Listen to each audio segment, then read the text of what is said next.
Cobra Kai Kid. Okay, we're now on our way to one of the most iconic locations in Karate Kid, and that is the South Seas apartment complex where Daniel and Lucille live. So excited to check this one out. This is the big one. Is that it? That's it! That's it! That's it! That's it! South Seas! Woo! Oh my God, that's it! Oh, that was it. That was the South Seas.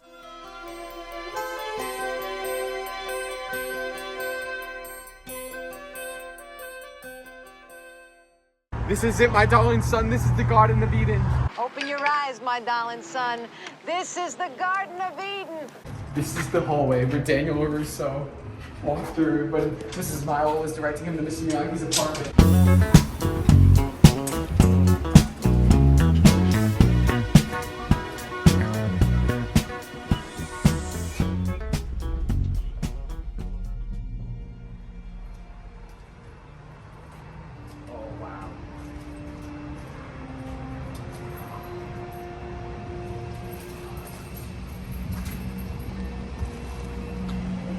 I just touched the pool from the Karate Kid. That's Daniel's apartment up there. You know, I really think we're gonna do good here. I have a very positive feeling. I'm telling you, Daniel.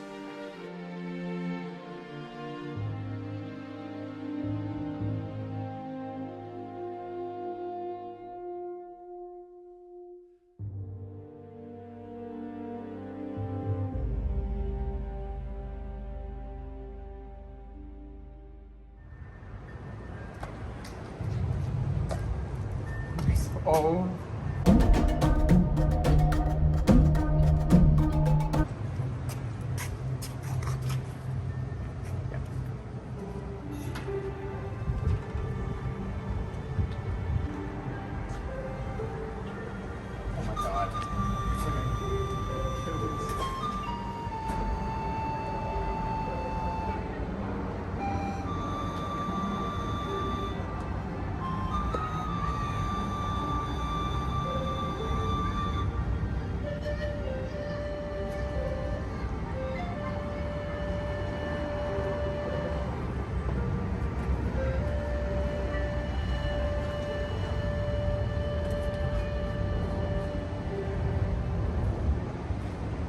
Alright, so there's people actually living in there. Someone lives in the LaRusso house, which, I mean, like, come on. Like, in that house, like, inside, even though we can't see the inside is how it is in Karate Kid.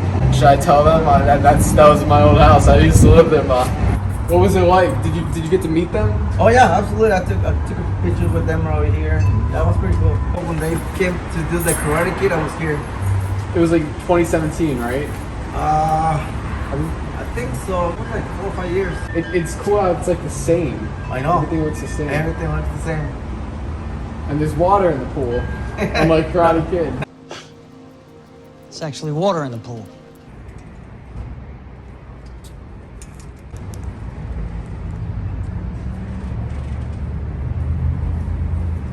What's up?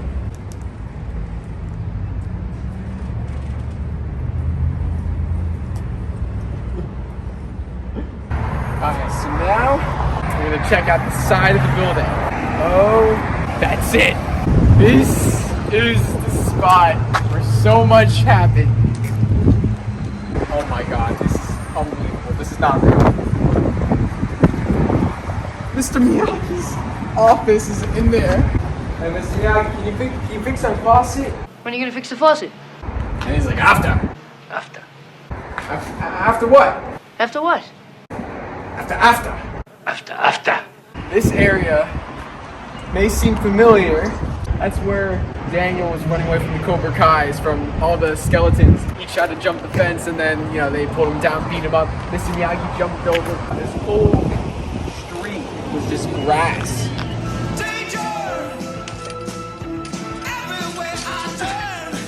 So this was it. This is where Daniel was running. Cobra Kai's. Then Miyagi comes out of nowhere. Yeah.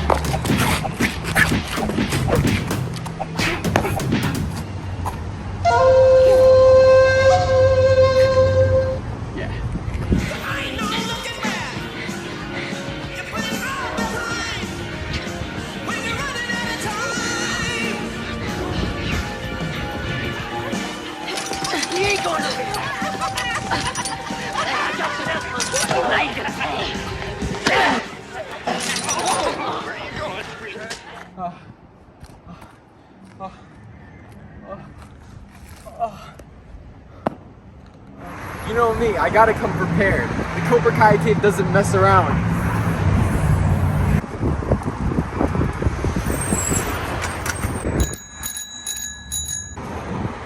One of my favorite scenes from The Karate Kid is the scene where Daniel throws his bike away. And his mom asks, Daniel, why'd you throw your bike away?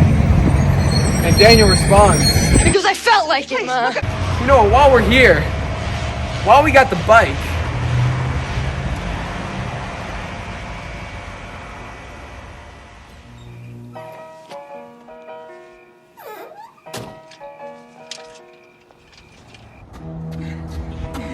Stupid bike.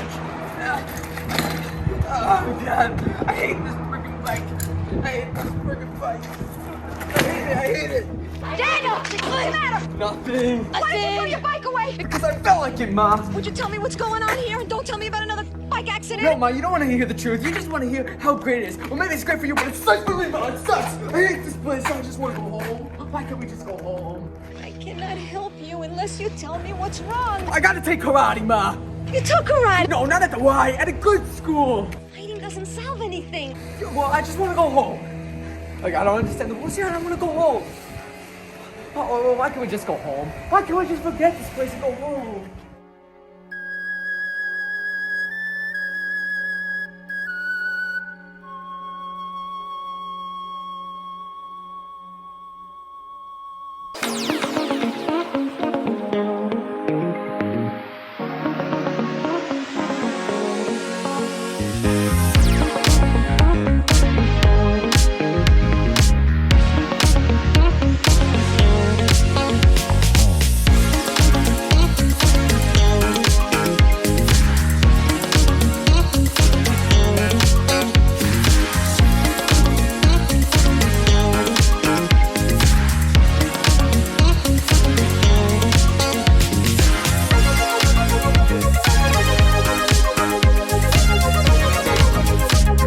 Cobra Kai, never die. Kai never died.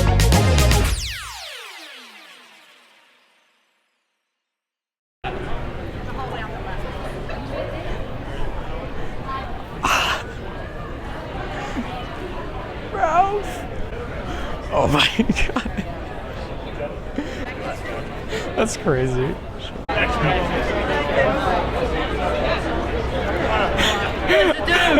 I mean, wait, I'm just Oh, doing oh, fist yes, bump. yes, I'm of gonna course, give you a hug of in the course. kid. So You're good. awesome. I sent him a picture. I said, this kid's coming here. And I have, because I know you were in LA. Were you at the Paley? Said, what have you been? You've been at everything. I've been going to, I was supposed to, musical. I thought you were going to be there and then I didn't see you there and then. I know, I got sick at the last Comic Con. Yeah. It's crazy being in these things. Yeah. Is this Cobra Moms? Cobra Kai. Amateur. Yeah, I've Drew done it. Gasparini concert. I think Julia was gonna. Julia was supposed to be there. So. But she had another audition, so Yeah. it's great. But thanks from day one, man. Watching you reenact the whole first episode of the show. You saw it. I'm on it. I'm Oh, like clicking on it. You make me smile. Oh, my And you've God. met most of the cast, right? By now. Yeah. So Yeah. you saved the best for last. Best for last. Best for Yeah. last. And you saw Kai Tunes, I heard. Did you see? Yes, I did. That cracked me up. Really? Oh, Yeah, I I'm did so that with glad. My kids. I watched that with my son Dan. Oh my God, I'm so glad you Yeah. watched that. What did you? Season 5, you getting excited? Oh, so excited. There's some more stuff coming out this next week. Oh, nice. Trickling Nice. things out. I'm all on it. I'm over it. No, it's good. I appreciate. We appreciate it. It's been such a give back. Yeah. You know? It's been such a give back. But guys like you from day one. From YouTube, Cobra Kai was my introduction to. Yeah, so you backed yourself into the. I went the other way around. I'm like, You're not oh my. the only one. It's great. Yeah. It keeps those movies alive. Because Yeah. without him, you know, it's like I always say, without Mr. Miyagi, there's no show. Yes. You know, and that's where it all began. So it's really cool. Yes, definitely. Awesome. Definitely. In person. In person. I just have to click on his YouTube. Thank you so much for like You watching. gonna do a photo op and stuff like you? Yeah. You got a whole movie. That's all I got to say. Great, thank you. That's good. Thank I you don't so touch much. anybody else. It's you. Thank you. Right, man. Appreciate it. I'll see you later. You got it. I'll see you later. Thank you. Oh, picture? Oh. Pick one out, man. Pick out a picture. Oh, perfect. Let's see. Can I get that one on the? Yeah. Thank you. To Cobra Kai Kid. Oh my.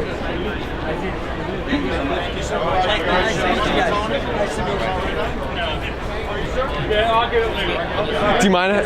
Thank you. Thank you so much. Spell your name for me so I don't mess it up. Maybe Cobra Kai Kid, if you want to write. To Cobra Kai Kid. And you spell it with a C, not a K. The Cobra. With a C. Like the right one. Cobra Kai Kid. Yeah. Yes. It's so great meeting you. It's so great meeting you.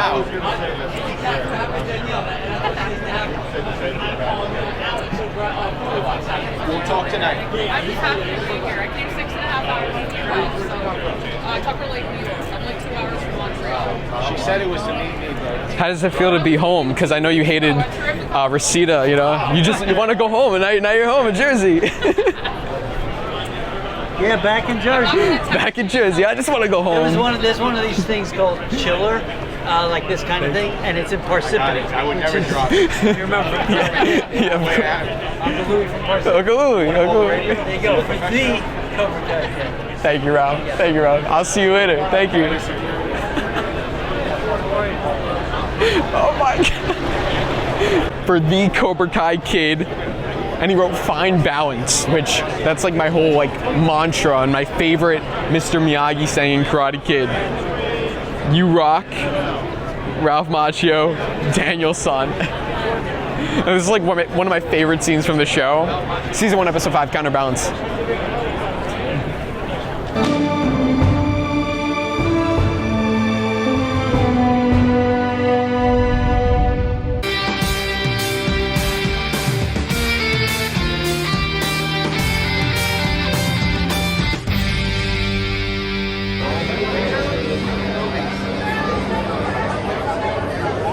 So we're about to go in and get our photo with Ralph Macchio. Very excited for this. Right? Don't make that your life priority.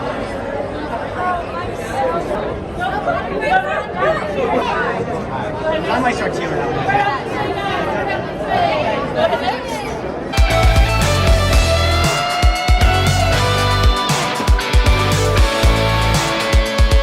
What's up? How's it going?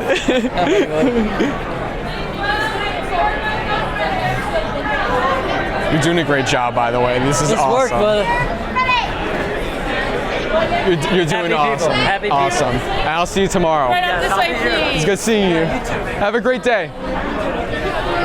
There it is. Ralph Macchio, the Karate Kid and the Cobra Kai Kid. We got our picture. We met him. We spoke to him. He knew who I was. We had a great conversation. He is super nice. Like, I know like you hear that about like every actor. Oh, they're so nice. But like this guy is really so humble and so down to earth. Even though he's the Karate Kid, he's been in The Outsiders, My Cousin Vinny, he's the star of Cobra Kai. He's so special. When I took the photo with him, I told him, you're doing such a great job. And he told me the people are happy and that's what makes him happy. So that was like really cool to hear that. Because it's a lot of work what he does. You know, sign all these pictures, talk to all these fans and take all these photos, which they enjoy. I mean, it's such a great thing because every fan has their own story, but it's a lot of work and I give so much props to him for that. He's the best. He's so good. So we got our 2 memorabilias here and we're gonna be back tomorrow. So we'll get to say goodbye to Ralph and I'm gonna try and get him to sign this one.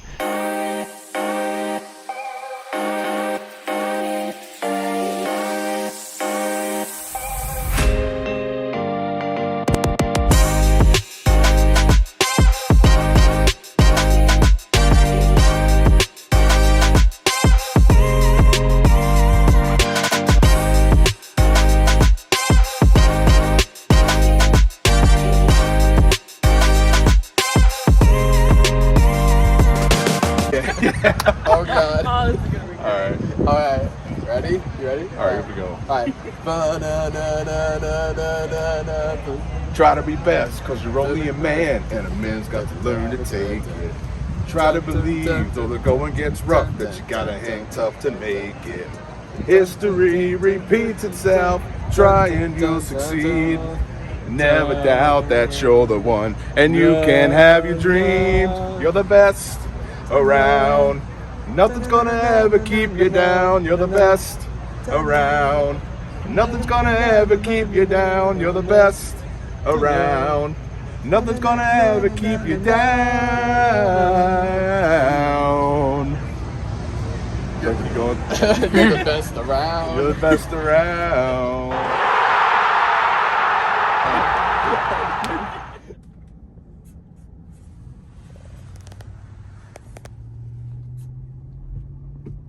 Alright, so I wrote this for Ralph Macchio. It's a signed photo of my episode 1 recreation thumbnail. So, to Ralph, thank you for being a true inspiration to me.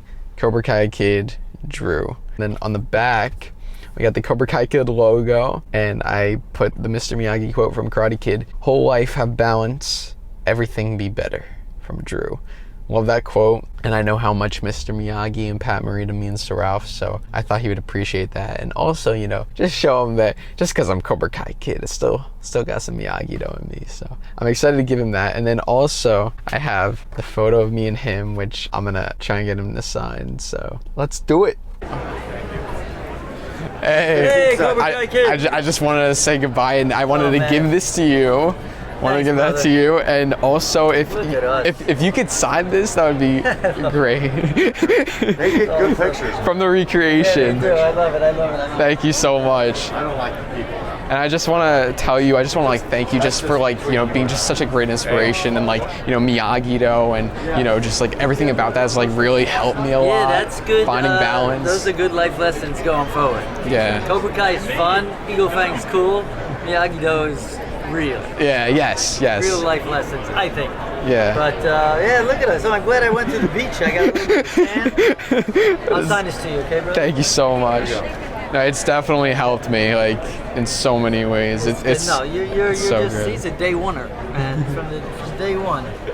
D-R-E-W, right? D-R-E-W, yes.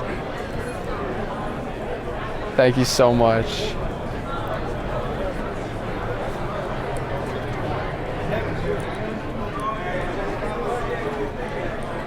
And I hope to see you again, maybe at another event. I'm not going anywhere. I always try and make my way to these things, so. All right. I'll give you Daniel's son. I love it. That's where it all began. Appreciate what you do so Thanks, much. everything. You're You doing got it, awesome. man. Like such a big fan. I'll be checking out your YouTube. I want to get the whole, wrap up. And, Yes. Once you see season 5, I'd like to hear what you have to say. Yes, I'll be on it. It was so nice meeting you.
Welcome, both of you. Thank you for coming in.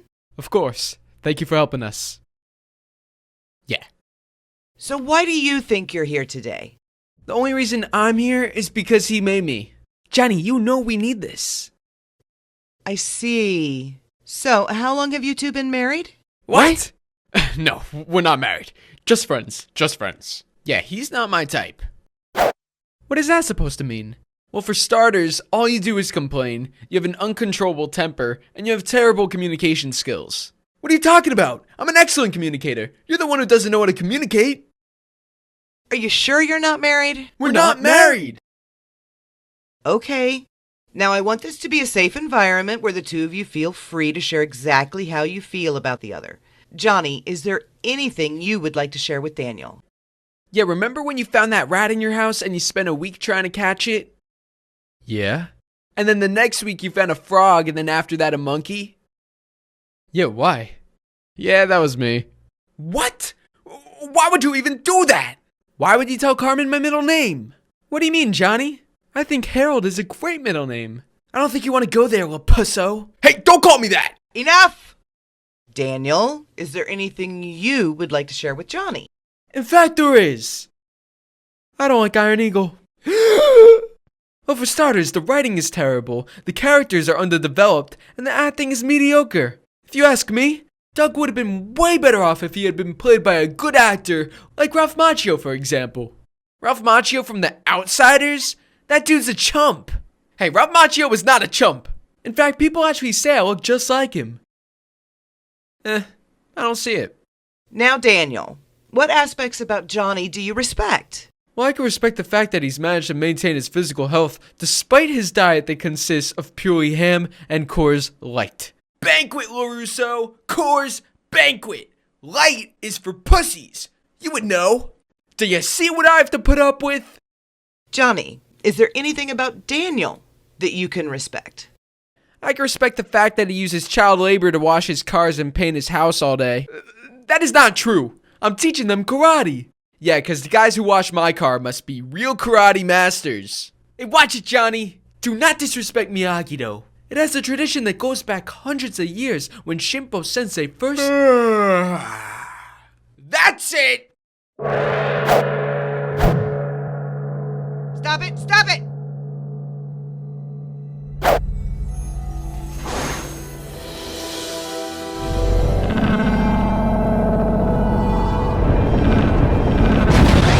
Break it up! Break it up!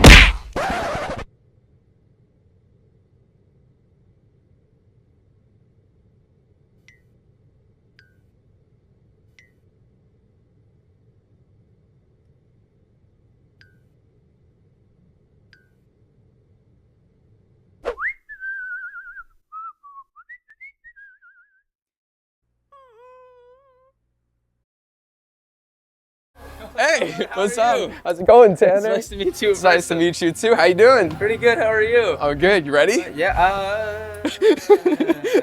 not played live in a long time. Well, I saw you shredding in the little footage. Sounded good.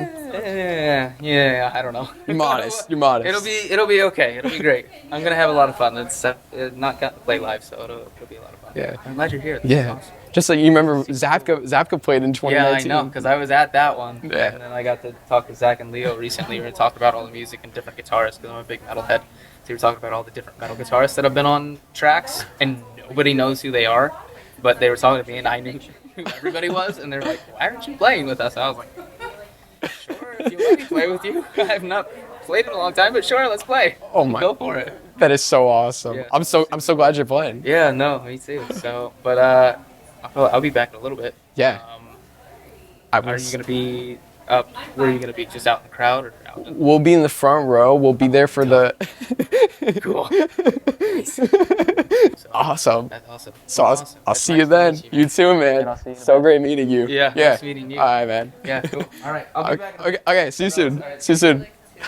They're like $8. Wow, that was pretty cool. Tanner Buchanan, Robby and Cobra Kai. That was awesome. You knew who I was. Wow. I did not expect that. That's pretty cool. Because I've followed your videos and stuff for a long time. I'm not on social media, so I don't post about anything. You probably know. So I just don't post that much shit. Oh my God. But yeah, I've followed along all your stuff since the beginning. Wow. So I think we all have. We basically all have. So really? Yeah. No, it's super cool.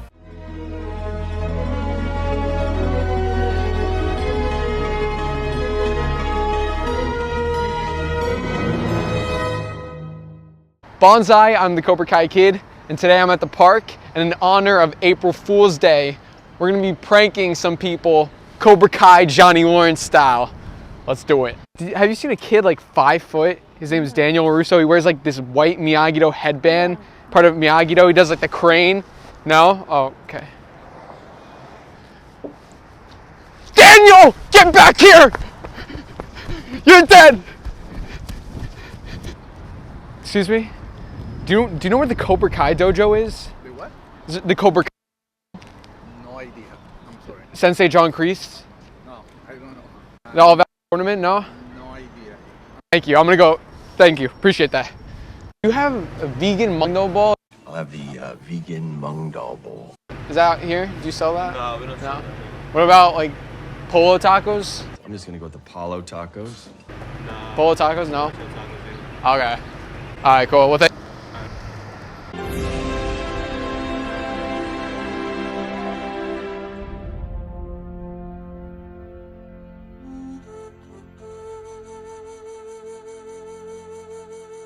Okay, so right now I'm on my way to meet John Hurwitz, Josh Shield, and Hayden Schlossberg, the creators of Cobra Kai, at the Sony lot. I'm gonna go meet them, have lunch with them, and see the studio, their office, where the magic happens, pretty much. How they create Cobra Kai and where they create Cobra Kai. That's where it's all brought to life. So we're gonna go meet them. I'm trying to stay calm and collected. Just a little nervous, just a little bit, but you know, these guys created such an amazing show. I'm so excited to, you know, finally get to meet them and talk to them. It's crazy, so here we go.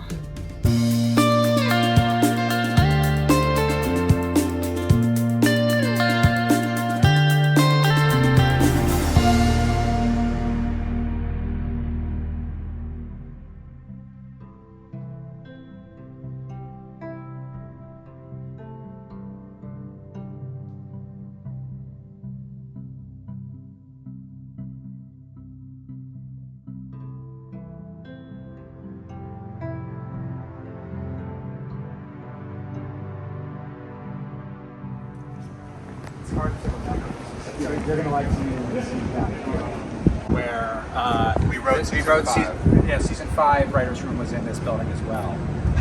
So a little taste of where things are. I wonder, as we go past, we'll know what is it. The season 3 room. Yeah, season 3 room. We'll walk by where that was. So you said it's just like a room. Is there any like Cobra Kai like stuff? No. Now it's being used for the thing. It's kind of like a train station. A lot of the shows. Yeah, well, in terms of the editing rooms, there's different editing suites right now, but most of the editors they're working full time from home, except they, like, every once in a while, if we need to be meeting with them in person, we have the edit bays up there. In the past, I mean, early seasons, it's like we would be in the edit bay all the time, but when we were editing, the second story up there is where we did season 3. We wrote in that building. It was the most narrow room, like where in Star Wars, where like they're about to get crunched in the garbage compactor. That was the worst room we had. You can go in this store later when you're not with us. This is the studio store, so they have things, Snacks and swag. There's some Cobra Kai stuff in there too. Yeah. Cool. There's the Ghostbusters cars. There. Actual. There's a couple of them, right? Yeah, from a couple of the movies. 2 or 3 of them, and then there's the Talladega Night Store. Back there is the Breaking Bad RV. Oh, yeah, cool. So that's back so, there. You know, Also, we've talked about like the Cobra Kai mobile or something, the Eagle thing. Those need to be on the lot one day. So we shot, like I said, we shot 3 seasons, but we didn't have actors somewhere. So we had a group Cobra Kai the general deal with Sony, and then our office here on pods, so we could go in here. And then once they're going. I don't think you need a car rental. Oh, is it just open? Yeah, it's not. Fred Astaire was a famous dancer performer. Permission to put that up. We just did, and then we had them drill things in the wall to put it up, and no one's told us not to. So here it is. We just had the Cobra Kai kind of mentality of like, straight first. Gotta do it. Hey, we have Us are here. This is where we do a lot of talking and stuff like that, but this is not the Cobra Kai writers' room. This is just This is our conference room, basically. This is the big 3 chamber. You've seen this before. I recognize this. You're back around. You recognize this? Yeah. We took that off the drum set in season 3. Yes, that's the D. Snyder. Threw it up there. Oh wow. And there's some random stuff. This is from season 3 also. Oh my god. They're from the cartoon. Yeah. Cartoon. Some random other stuff here. Yeah, these were made by these toys were made by some fans overseas. Oh, nice. That they sent, and just got different random stuff here. That is so cool. Do you guys how do you watch the cartoon? I've been trying. Oh, we never We did. don't watch when we were kids, yeah. It's, I wasn't even aware. Show, because I know you guys don't know that, but do you want it? Do you plan on it going just the universe, always, maybe always spin-offs, movies, how? Yeah. Yes. We have big plans for lots of things. Lots of things. I just finished meeting with John, Josh, and Hayden, the Cobra Kai creators. They're going to work on a TV show now. Talking to them in person, super nice, very, very funny, just down-to-earth guys. Literally, they've accomplished so much, and all of the accomplishments are in this whole area. You got the Cobra Kai Season 4 poster up there. This was one of the most insane moments of my life. I've just been watching the show for so long, and to talk to the brains behind this, these guys know what they're doing. We're about to head out of the Sony studio lab. As you guys can see, this place is massive. It's pretty cool. They have so many different movies, so many different shows going on, especially Cobra Kai. I'm just grateful to be here, to be in this atmosphere with all these legends, with John, Josh, and Hayden. This place is truly magic. Thank you guys. Thank you, John, Josh, and Hayden, for inviting me down here. It was definitely one of the best moments of my life. Cobra Kai never dies.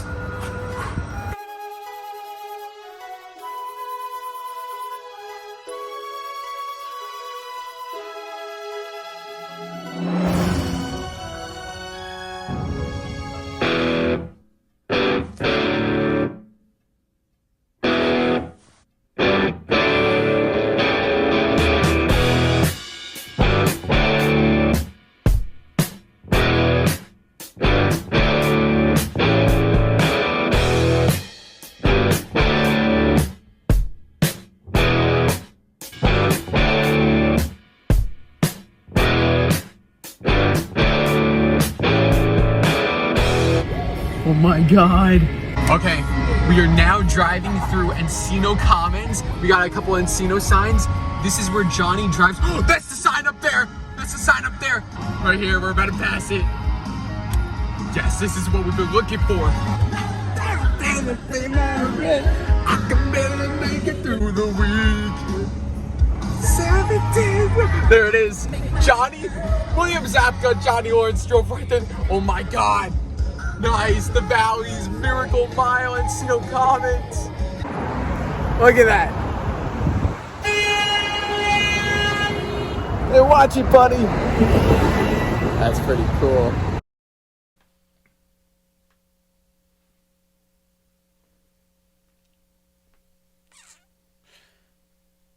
Wait, what? We're rolling? Well, why didn't you say that? What's up? My name is William Zabka.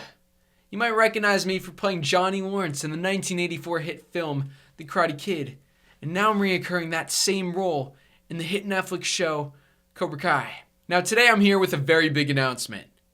You guys see me on Cobra Kai, kicking ass, being the badass guy that I am, but what you guys might not know is that I'm actually a writer in real life. And while filming Cobra Kai, I actually made my first autobiography called Striking First, The Karate Kid and Me, by yours truly, William Zabka. Now I know what a lot of you guys out there are asking. Billy, why was now the right time to release Striking First, The Karate Kid and Me, by William Zabka? Well, as you guys might know, my dear friend Ralph Macchio has just released his autobiography. So I thought, if people are going to pay money to read about him, then more people will pay to read about me. You know, it's funny because when Ralph sent me an early copy of his book, Waxing On, we had a bit of a friendly conversation about the title because he put Waxing On, The Karate Kid and Me, implying pretty much that he was the Karate Kid, when we all know that the true Karate Kid is Johnny Lawrence, played by me, William Zabka, which is why, unlike Ralph, I decided to be authentic with my book and title it Striking First, The the Karate Kid, and me. Now, I also know that you're asking yourself, what kind of stuff can I read about in this book? The real question you should be asking yourself is, what can I read in this book? This book has everything. Everything from how I got the role to how I became the badass guy that I am today. Now, I'm not going to name any names, but one of my co-stars on Cobra Kai just put out an autobiography of his own. So if you want to be a pussy, you could go read that one. But if you want to be a badass, you can read Striking First, The Karate Kid and Me by William Zabka. Want to know how to snatch a hot babe at a party? Striking First by William Zabka. Want to know how to do a flying elbow to the teeth? Striking First by William Zabka. This book has everything. This is your survival guide to life. Now, the book hasn't even come out yet, but I already know it's going to be so successful, which is why 2 sequels have already been greenlit for Striking First. The second book is going to be called Why the Crane Kick Was Illegal, and the third book is going to be called Why I Was the Best Around. The sequels to Strike First are going to be freaking awesome, unlike Ralph's sequels, which sucked, because they didn't have me. Striking First is available for pre-order now, and for those of you who pre-order, not only will you get a signed copy of Striking First, but you'll also get 2 never-before-seen shirtless pics of me. And if you use the promo code BillyZapkaRocks, that's rocks with a Z, you'll get some exclusive photos of me kicking the shit out of Ralph Macchio on the set of The Karate Kid. So what are you waiting for? Grab your smart screens and your iComputers and order now before they all get sold out, because they will. Thanks for watching. I'm William Zabka, and remember, in life, make sure that you're the one striking first.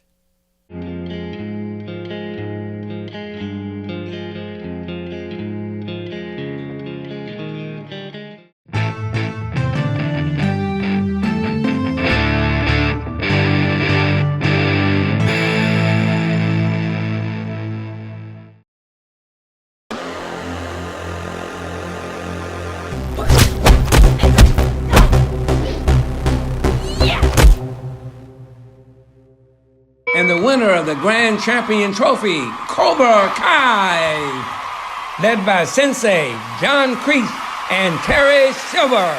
Cobra Kai, Cobra Kai, Cobra Kai, Cobra Kai. Wait a second. Weren't John Kreese and Terry Silver banned from competing in the All Valley tournament? Oh yeah, that's right. They were. Okay, you could give me the trophy now. Wait, don't give him the trophy. Okay, what's going on here? I'll tell you what's going on. Cobra Kai is disqualified. What? I'm still getting paid, right? No! Hey, he paid off the ref. What? That's ridiculous. Nope. He did try to bribe me. What? You said you weren't gonna pay me. Wait, so if Cobra Kai is disqualified, that means I won. Not necessarily. Cobra Kai's cheating has affected the standings for the whole tournament. What does that mean? It means that the winner of the All Valley tournament is the competitor that wasn't involved in any of the matches with Cobra Kai, was the part of the dojo with the highest score, and didn't have Kevin refereeing their fight. And the only competitor that meets all those requirements and is eligible for the trophy is Bert.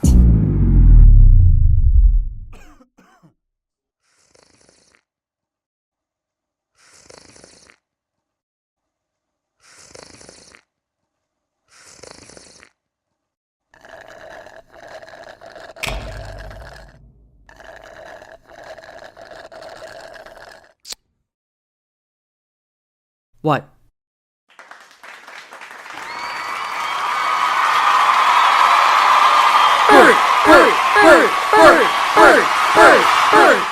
Bert! Wow. I don't even know what to say. Everyone doubted me.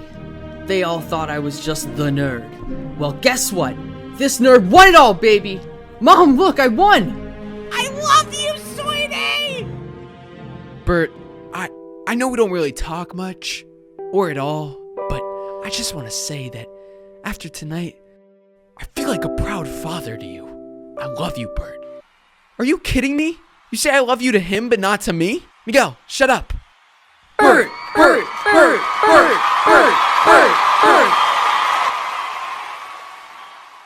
Look, I could get 2 tickets to Tahiti tonight. You in? Yep.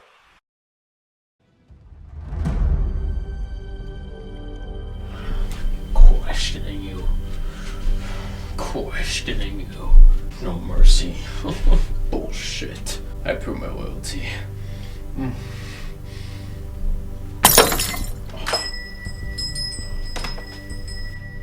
Oh, hey, Mr. Vice Sensei! How goes it? Ooh, is that a techno gym? I think Dwayne Johnson has one of those in his bathroom. Hey, what do you think you're doing? Sensei Kreese was clear, get the hell out. I don't mean to be disrespectful, but I think he's incorrect in his assessment. You ask any of the students here what they think of Stingray, and they want me on the team, sir.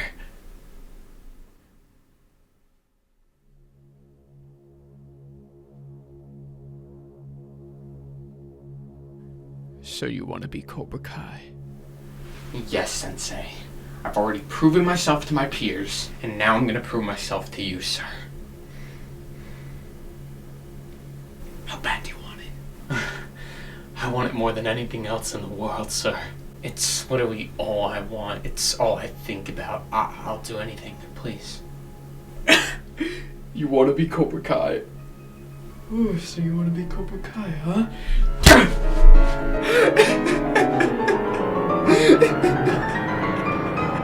You want to be Cobra Kai? You want to be Cobra Kai?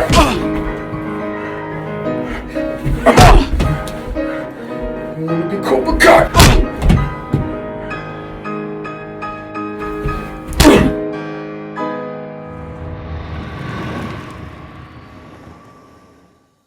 Okay, we're now driving to the outside of the Cigar Lounge where Johnny tries to hit on that jogger in season 1, episode 1, Ace Degenerate. He pulls his car over, tries to hit on her. She calls him a creep, and then he drives away. So we're gonna go right outside of where they filmed that. Hey. Creep.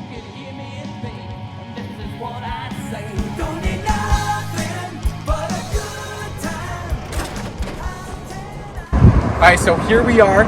This is where Johnny Lawrence is in his Firebird. He drives here. It's in this lane right here. There's the jogger. It's literally right here. This is where that jogger is. She's like stretching and doing all the this and that. And he's like trying to hit on her. He's like, hey, and then she runs away. I believe this way. There's a path. There's a path right there. And then she calls him a creep. And that's when he like puts on the sunglasses and he's about to drive off. And Encino Homicide is right down there, so.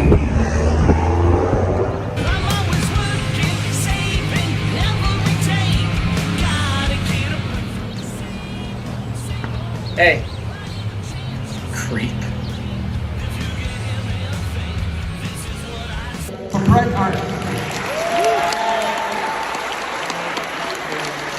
That far, ladies and gentlemen.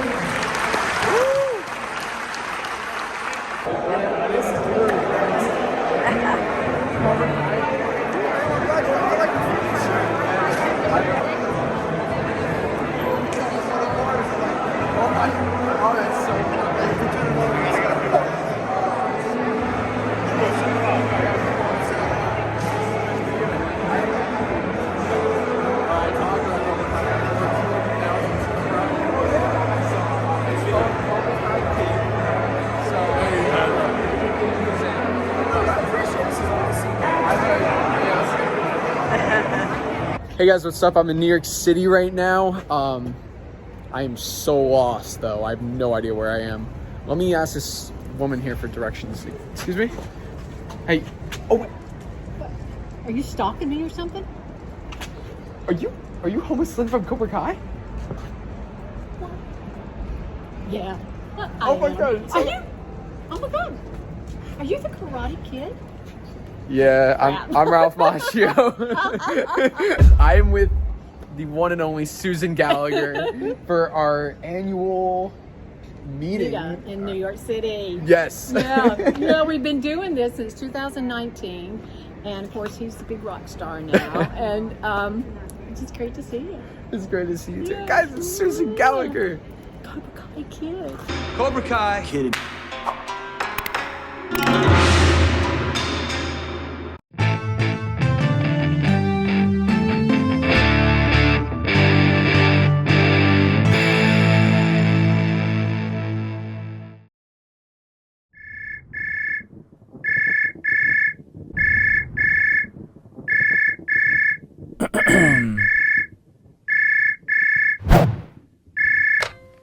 Hello. Hello? Someone there? Ah, hello there. I was just calling to ask how you were. What? You're not visiting us. I was just calling to ask how You said I had a week to prepare. This is ridiculous.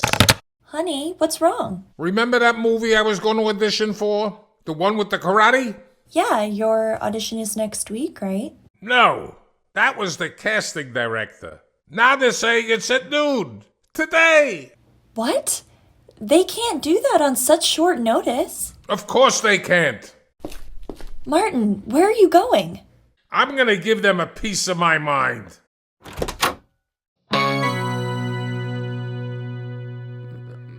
Murphy is for the week. Here on the streets in competition, a man confronts you. He's the enemy, and enemy deserves though.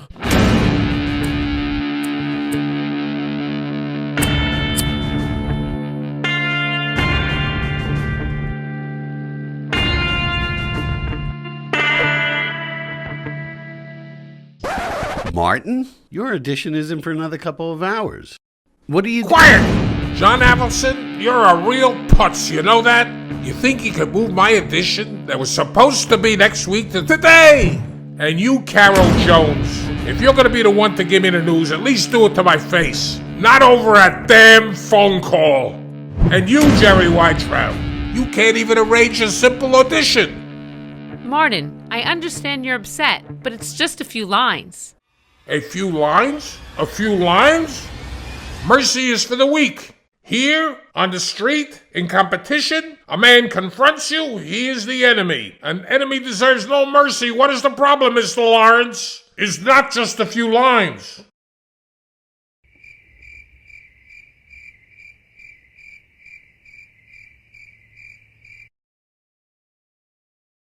I think we just found our guy. I was doing Cagney and Lacey at the time, a TV series, and we were on hiatus.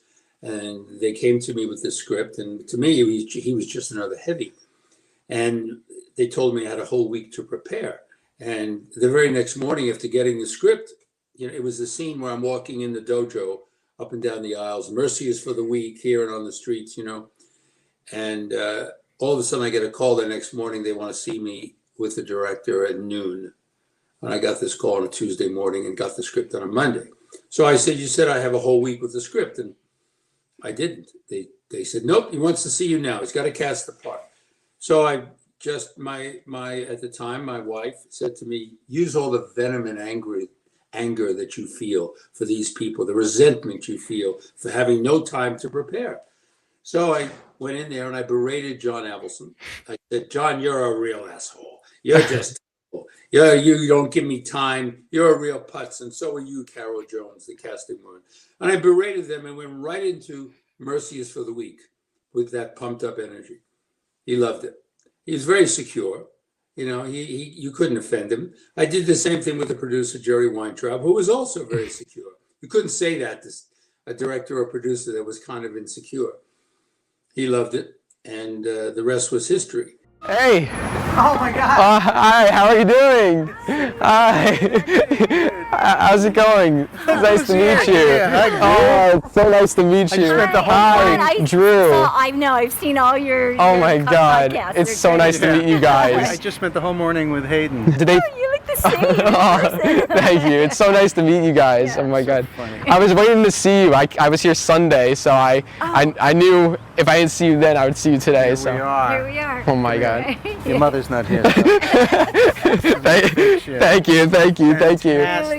Oh my God, I'm looking forward to it. Is this fun? This is amazing. This is such a great experience. Wait until you see the play.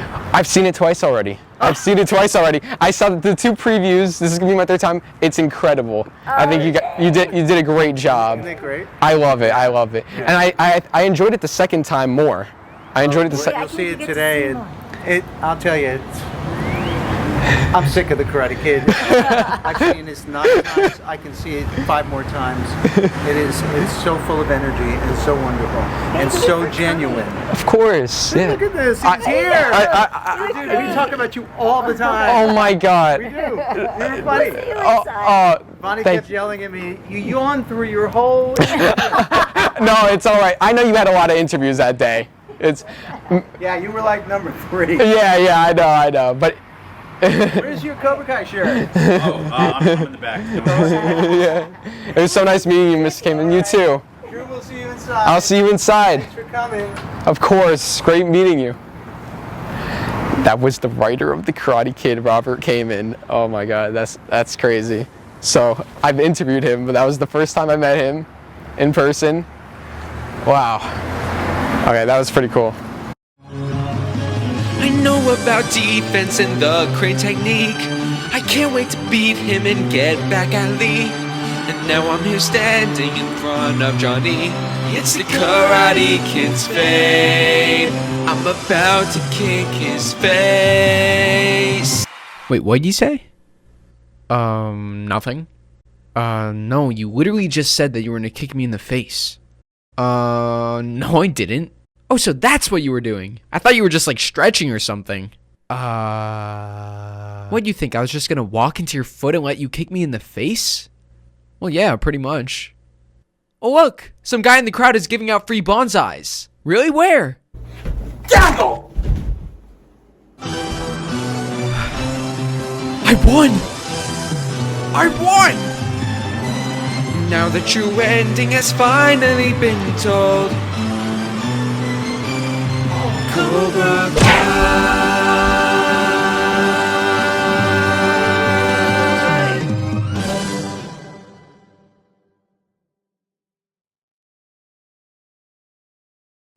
Try to be best, there's only a man, and a man's gotta learn to take it. Try to believe, though the going gets rough, that you gotta hang tough to make it. History repeats itself, try and you'll succeed. And never doubt that you're the one, and you can have your dreams. Sing it, everyone, you're the best around. Nothing's gonna ever keep you down, you're the best around. Nothing's gonna ever keep you down, you're the best around. Nothing's gonna ever keep you down. Another verse? Cause you're life with the pen, cause you're life with the day beside you. Oh, you gotta be proud, staring out in the crowd when the odds in the game defy you. And try your best to win them all, and one day time will tell. And then you'll understand that victory's Well, you should have known that. You're the best around. Nothing's gonna ever keep you down. You're the best around. And nothing's gonna ever keep you down. See, man, you're the best around. Nothing's gonna ever keep you down. Uh-oh. Spike till you drop it. Oh, you never stop. Can't give up. Oh, you don't know it. We'll wrap it up. You're the best in town. Best in town.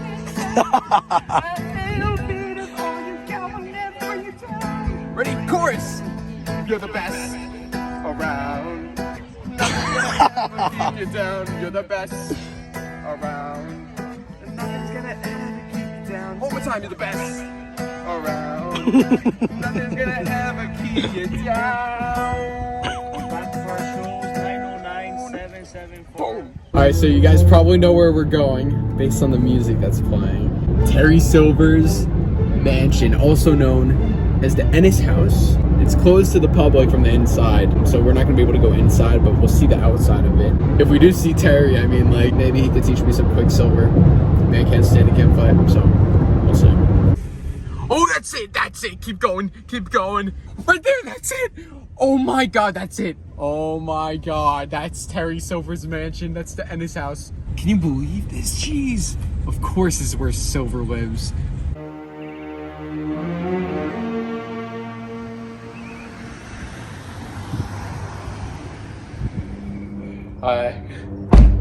Terry Silver's mansion. I'll be honest, I'm a little intimidated. I kind of feel like Terry's gonna just pop out any second. Oh my God. Wait. I think that's the corridor from Karate Kid Part 3 when Kreese like comes in and is walking down. Like he first sees Terry Silver. This is the front gate. Silver comes out of that door, and that's when like Margaret and his assistants are all like, you know, he's like going to like get in his car, and then he's coming out of this gate. All right, so we got this chain here, so obviously we're not allowed to go in or anything, so we kind of have to like stand behind here, but I mean, we gotta step foot on Terry Silver's house, like gotta step foot in the house. I mean, I'm sure if I step like here, it should be fine. Like, if it just... All right, we won't do that. We won't do that. I'll stay here. Sorry. Mr. Silver, I'm not doing the tournament, man. I'm not doing the tournament. Hey, this isn't a joke anymore! I'm not signing the application, Silver. Hey, screw you, man! You want to come out here and fight? Let's go. Yeah, well, this guy's dead. Hey, you're dead, man! But I'm not signing it. I'm not doing the tournament. I'm not doing it, man. I'll sign him. Get in the ring. We'll see you laughing then, huh? We'll see you smiling then. You're gonna be dead meat. What? Terry Silver? He's in there? He's after me? He's coming after me? The door is open. Terry Silver has spotted us. His dog has already been sent after us. It's only a matter of time before Silver finds us. We gotta get out of here. We gotta get out. Bye, Terry Silver's mansion. Okay, I'm now on my way to Zach Robinson's house. I'm gonna meet Zach and Leo, the two composers of Cobra Kai. These guys do all the music. I've interviewed them 3 times on my YouTube channel, the most out of anyone, and now I'm going to meet them in person. You know, I look up to these guys. Ever since season 1 came out, I was listening to the music and I was sending them Instagram messages telling them how much of a fan I am before I interviewed them, before I had the channel, before all of that. And they kind of knew me from that, from just messaging them. And then, you know, made the channel, was able to interview them, and it's just crazy. It's been 4 years since I first spoken to them, and now going to meet them in their hometown. Let's go meet. Oh my God, let's go meet Zach and Leo.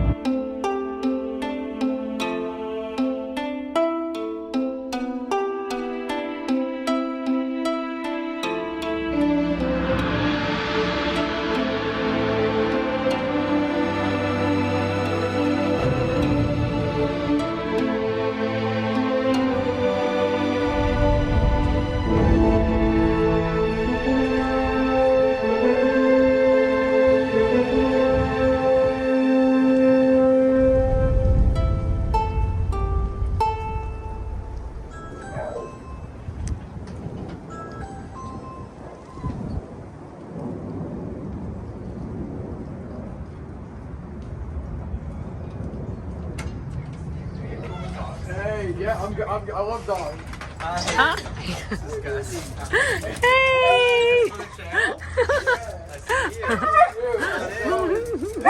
Hey, buddy. Come on. I'll show you this program that I use, Cubase, that Leo uses too, and then this is like all of our like computer stuff, like audio interface, and this is where I record guitars, and we have a whole PC that has all the orchestra sounds on it. Oh, cool. My guitars, and yeah, and I use this program called Ableton Live. I don't know if you know it. Is this what, from the lecture? Oh yeah. Yeah. So the lecture, it was like a whole new language to me. It looks so complicated, but it's a learning curve for sure. So this is where you like do all of it? Yeah, and Leo's house. So we have everything here, like you can play them, but like, you know, we have all these libraries that are like, you know, the different instruments and stuff. So we mock it up, right?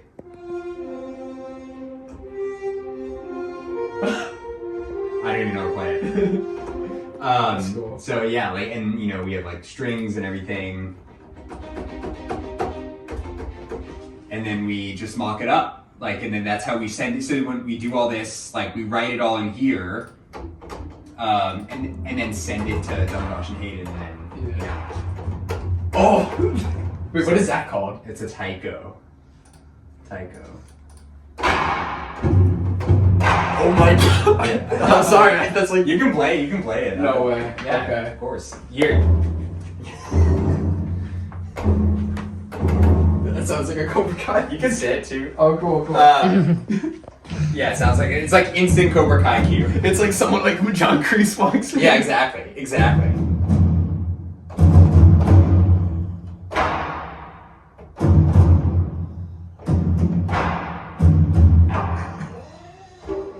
Gus doesn't like the music. What do you do for drums? Like, so we do. Well, I record my buddy Sam, but I have like a drums down here. So we, like, you know.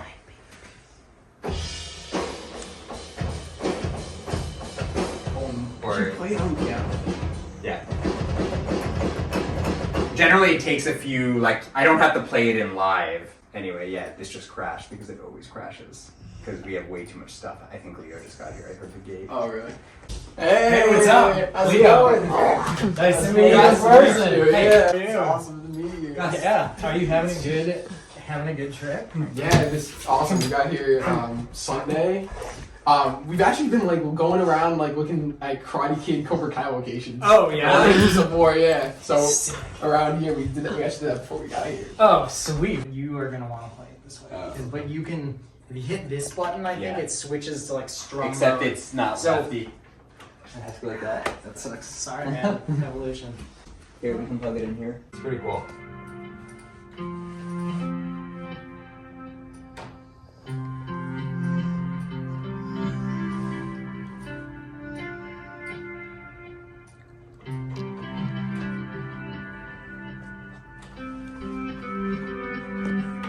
I think this synthesizer was designed for people with like Kodo skills to like translate it to the synth because the keys are, I guess, laid out the way you would play Kodo.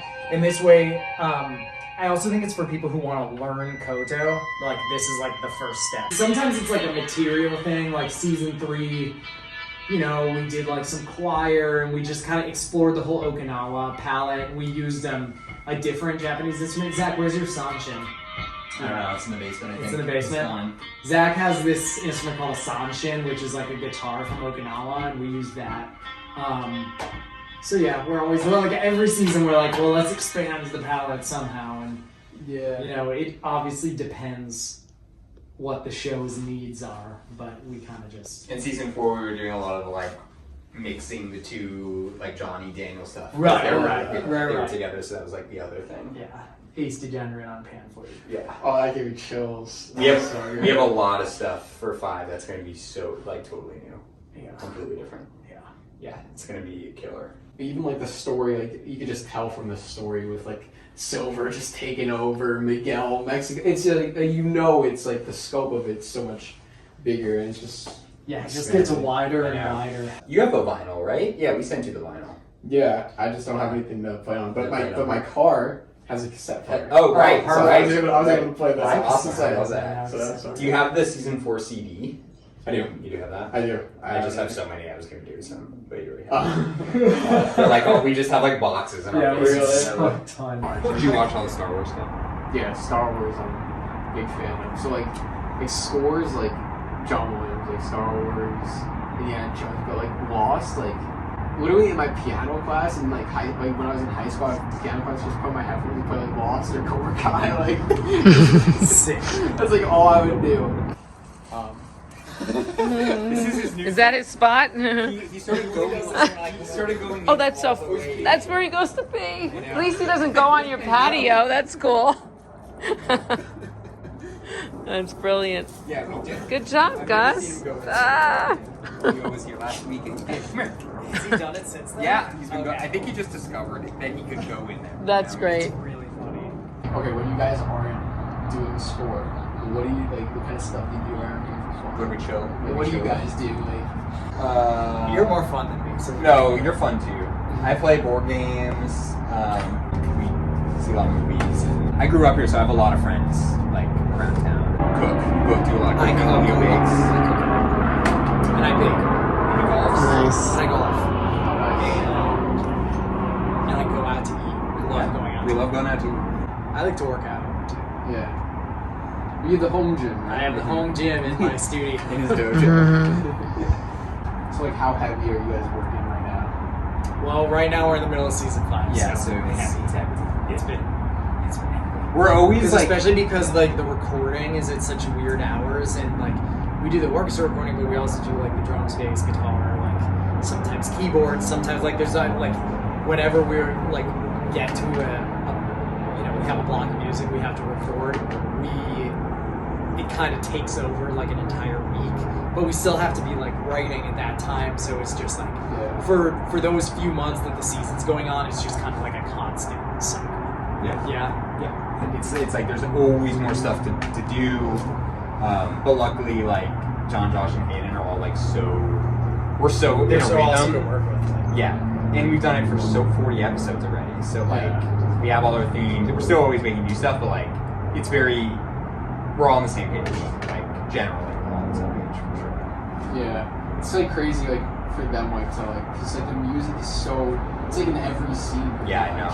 You're telling us. Right? Well, so also like you know what a spotting session is. Like when we start, we watch the episodes down with them, and we figure out where music's gonna go. And generally, the editor, who's not really focused on music, will just copy and paste some previous Cobra Kai cue, and it could be the complete like wrong theme. Like it could be like totally. They're just doing it just to like put music to it to get a mood, but like. You know, we'll watch a Daniel scene and it has like Johnny themes and guitar, but it's sad and that's like what the scene needs to be. Right. But like we will change it up and then it's like a totally new scene to the guys. Like they watch and they go, oh, whoa, like this works so much better than what we're used to. So it's very refreshing, I think. Like, do you ever ask them like, can you just like cut this up just like 2 seconds? So like like the picture? The picture. Not usually on this. That does happen like in this profession. More often with movies, I would say. Because TV is just like the schedule's kind of so crazy that just they tend to lock their picture before we really start working on it. Yeah. They'll edit it to beats of like a 10 music. Right. And then we're really? and then Tell like them about Bonsai Badass. Or Queen Cobra or whatever. Where it was edited. Yeah, it there was one. There to was Hallway one House, section. Oh yeah, to Hallway. Or no, House. to I'm Coming for You, bitch. Oh yeah, there was like, it was like edited to this track from season 2, and that track had like the tempo kept changing in that track very slightly, which was something that we had done at the time to like hit certain frames. You can't really tell when you listen to it or watch it, but then when you take it out of that scene and like put it into another context, it made it so like we couldn't pick a new tempo. We were like stuck with this thing, so because we had to hit all the cuts. Yeah, so we were trying to like reproduce it. We ended up solving it by like using a totally different time signature. So like the accents were in slightly different places, and then it found the tempo that lined up like with it, but it can make it kind of hard. But I don't know, creative problem solving. Yeah, then you it get is, like right. cool results, I guess. Well, it's cool how it still like sounds like, you know, like a song, even though like, you know, you put it in the show and it matches up with all this stuff. It still sounds like all. We tried it. We tried to do that. We're always thinking about like, what's it gonna be like on the album? Like, let's make sure it's good on the album. And sometimes we do album versions, which you probably wouldn't even know, but like there's a lot of tracks where we just have like done edits so that it doesn't feel as scory. Like there's no stops, you know, because in score we're like constantly kind of starting and stopping. Yeah. And when we're done with the season, we chop it all up and make it like presentable for the album. We always get a little worried when you first start the season. We're like, oh, how are we gonna like make it as good of an album as the last one? We always feel like we have to like top ourselves. It ends up coming together. That was like a discussion during season 1 where it was like we really wanted to do an album, and I think like John actually called up Sony and was like, make sure you do an album. Right. And so that happened. Yeah. We also are like the only composers that like actually care about their album art. Yes. Yeah. Like most of the time, care a lot it's about not like, but we also have a lot of leeway because most of the time now they kind of budget for it. We had to pay for it our first year, but now it's like part of the brand. Yes. It's part of to like have cool album art. Which is your favorite art? That's a good question. I mean, the vinyl art is like, I think that's next. That doesn't even count. That doesn't count. Yeah. Like, I feel like that's the vinyl art. But that artist did our season 4 volume 1 art, and that's pretty sick. It is. I like them all. Season 3 was cool. It just feels like it's very about different. a character. It's like super different. And the first one was just cool because it was just like such a new kind of thing. I wonder if we'll do the next final, if it will be like a 4 through whatever, or if we do like the ultimate box set, like all seasons, whenever. We don't know when it's gonna happen. Like we don't know anything about. We truly don't know. Yeah. Would you? Oh yeah, I think I talked to you guys about this, but you guys would like be all in for like scoring like after Cobra Kai is done, like doing spin-offs. And Yeah. stuff. Oh my god. Of course. I know. Live in the universe. Of course, we would feel sad. I would be offended if anyone else did it. We would feel really sad. Yeah. It happens. Yeah. Would that be something you guys would like? Okay, like if Cobra Kai would become like Star Wars, and like they would keep doing it for years and years to come, and there were all these different things. Would you guys like not like be done yourselves, but like maybe like, certain things like passing the torch? Like, would that be? Like, I think it depends on the project. Yeah. What? Depends on the project. I'll pass the torch if I'm ready to pass. Yeah, yeah, we're not ready to. We're not ready like, to pass. we're not very John Williams protective yet. of it. Yeah, we're exactly. I mean, you know, we do the video game, and like I think we're down to do as much stuff that comes our way.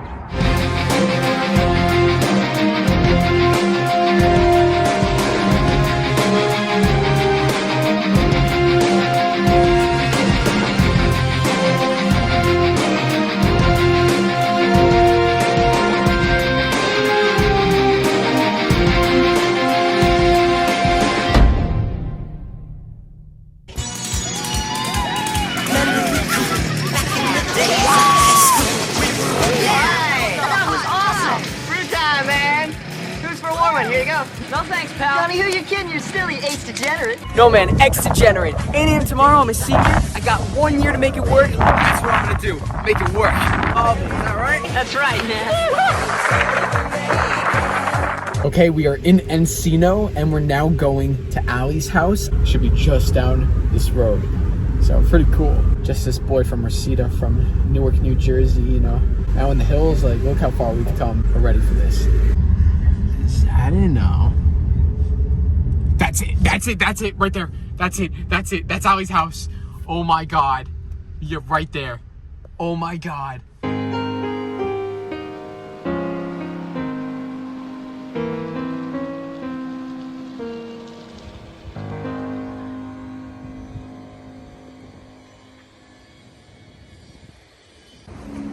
Oh my god.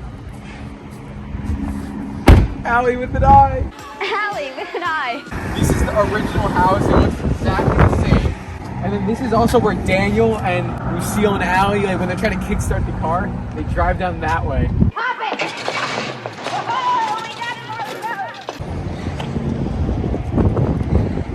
So the car was parked here. Daniel got out. These are the steps where Daniel and LaRusso walked up. Oh my god. Oh my god. And then that's where he met Mrs. Mills, right here. This is where he met Mr. and Mrs. Mills, and that's, so this bridge thing, that's, he accidentally kicked that off. Hi, I guess we're going to golf then. That's where ALY came at him, right in that house. Hi. Hi, how you doing? That's where Mr. and Mrs. Mills were parked.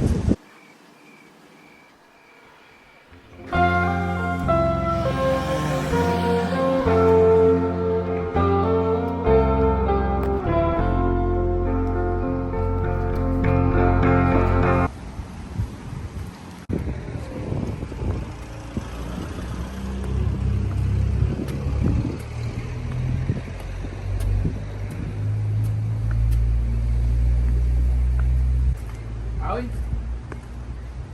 ALY? Oh, damn it. Oh, whatever.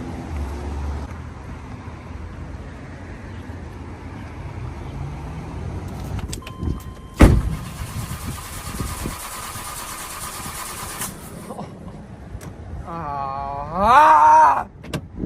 Damn it. Damn it. Damn it. Damn it.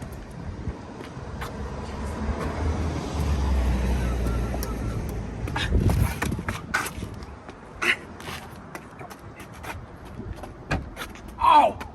Yeah. Oh!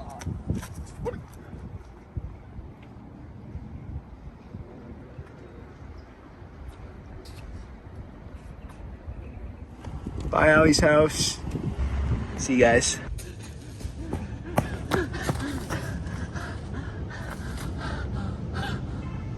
Sorry. A couple of guys were chasing me. They obviously have no respect for Dungeon Ward. It's not Dr. Scrapple Ass, it's Dr. Scribble Bottoms. Jeez. Bonsai, I'm the Cobra Kai Kid, and happy Halloween. As you can tell, I'm Dr. Scribble Bottoms, the greatest freaking character in Dungeon Ward ever. I just wanted to wish all of you a very happy Halloween. Hope you're getting a lot of candy. Hope you're dressing up in some awesome costumes. Maybe not as awesome as mine, but I'm sure yours are pretty okay. I gotta run. These guys are gonna chase me and beat me up if I don't get out of here. But have a great and happy Halloween. Cobra Kai never dies.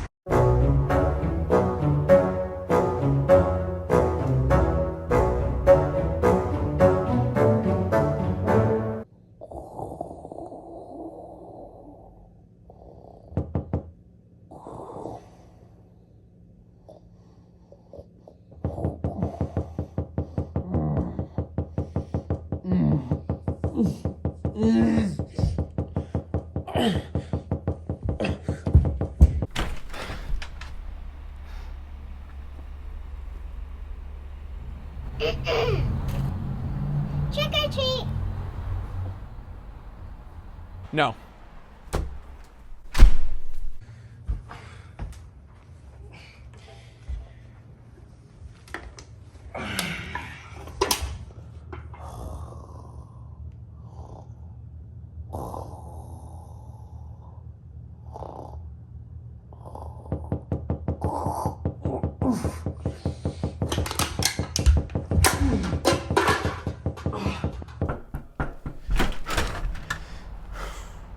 That wasn't very nice. Look, kid, don't you see the sign? No kids, no candy. Go away. So shoo. But it's Halloween. Yeah, I don't do that. So why don't you go annoy some other house? Come on, don't you have anything? Wait. I think I might actually have something. Give me 1 sec. Okay, here we are. So first, we got you some beef jerky. And we got you some more beef jerky. Sorry, I ate a bit of that. I was kind of hungry. We got a ham. Yum. And to top it all off, a Coors Banquet. So I'll put that in there for you. And yeah, there we go. Happy Halloween. You know what? Maybe Halloween isn't so bad after all. Happy Halloween. Trick or treat.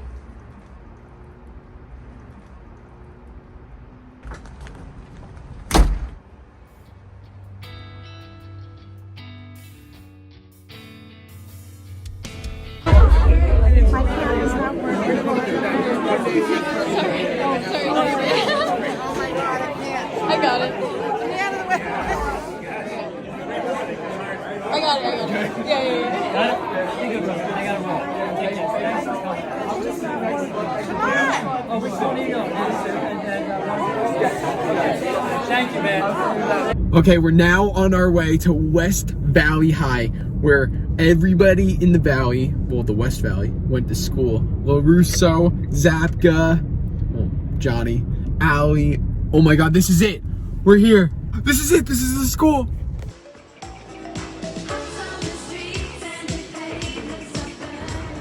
This is it. This is West Valley High. This is where they all went to school. Oh my God. I'm pretty sure the Cobra Kais were like right here on their bikes.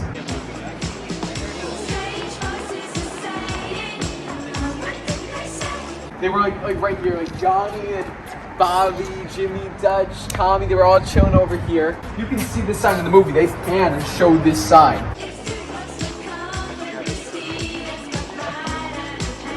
This building dedicated to truth, liberty, toleration by the native sons of the Golden West. Andrew, anyway. Oh my God. This is where Daniel and ALY'S and then Susan, this is where they all walk down. And in there, You can see the lockers down there. And then in the middle, we can't get in because it's gated up. But in the middle is the courtyard. That was where Daniel was walking with Allie, and then you had Daniel, the whole scene with Mr. Harris. I'd like to go to school here. That's sick.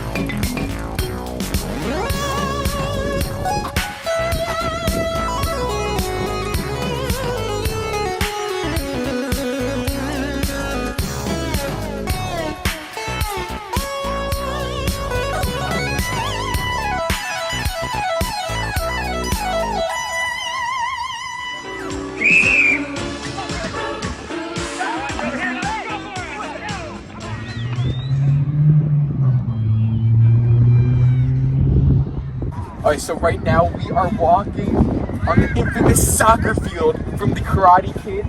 Like, the school is right back there, and this is the whole field. You know, this is where we had the scene of Daniel, you know, playing against the Cobra Kais, and then Bobby tripped him and he punched him.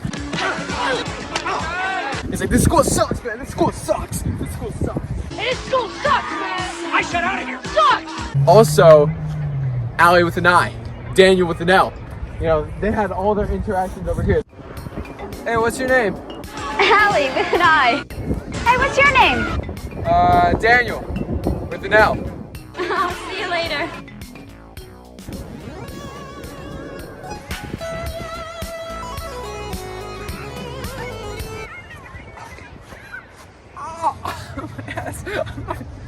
I landed on my glasses. Just to be Miyagi, I need the technique right now.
Bonsai! I'm the Cobra Kai Kid, and something, or should I say someone, very special came in the mail today.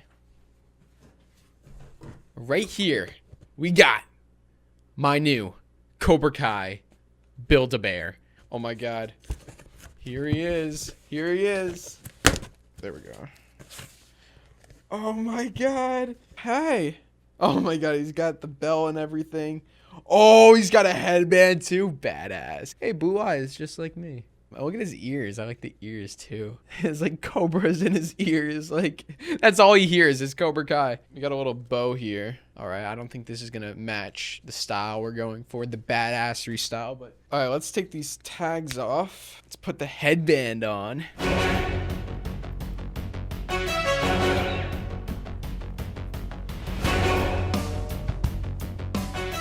Now, for the moment you've all been waiting for. His name. Drum roll, please.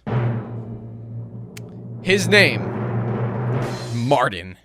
Named after Martin Cove, the actor who plays Sensei John Kreese, who is one of my favorite actors on the show. So I introduce to you Martin, the Cobra Kai bear. No. I ain't call her a bitch. I said she was bitching at me. There's a difference. You're firing me because of that bitch? Whatever. I hate this damn job anyway.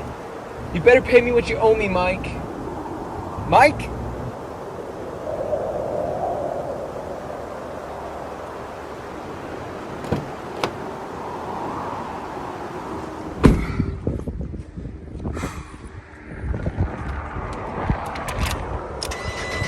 Banzai! Daniel LaRusso here for LaRusso Auto, bringing you specials on all of our inventory.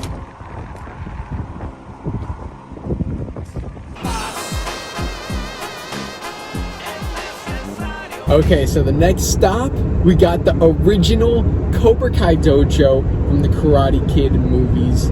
I don't know what the place is now in Cobra Kai Season 4. Terry Silver had a line that said, I'm pretty sure this was a candle shop. I think it was a candle shop. And maybe if it's open, whatever it is, we could go on the inside. Hopefully we don't run into any Cobra Kais though. That would not be good. Alright, we're coming up on it. It should be on the right side. Still a little further. Oh, this definitely looks familiar. It's like on a corner. That's it. That's it, right? That's it. Where the sunglasses are. This is it. 5, 2, 2, 3. Oh my god, we could go in. Let's pull over and let's check it out.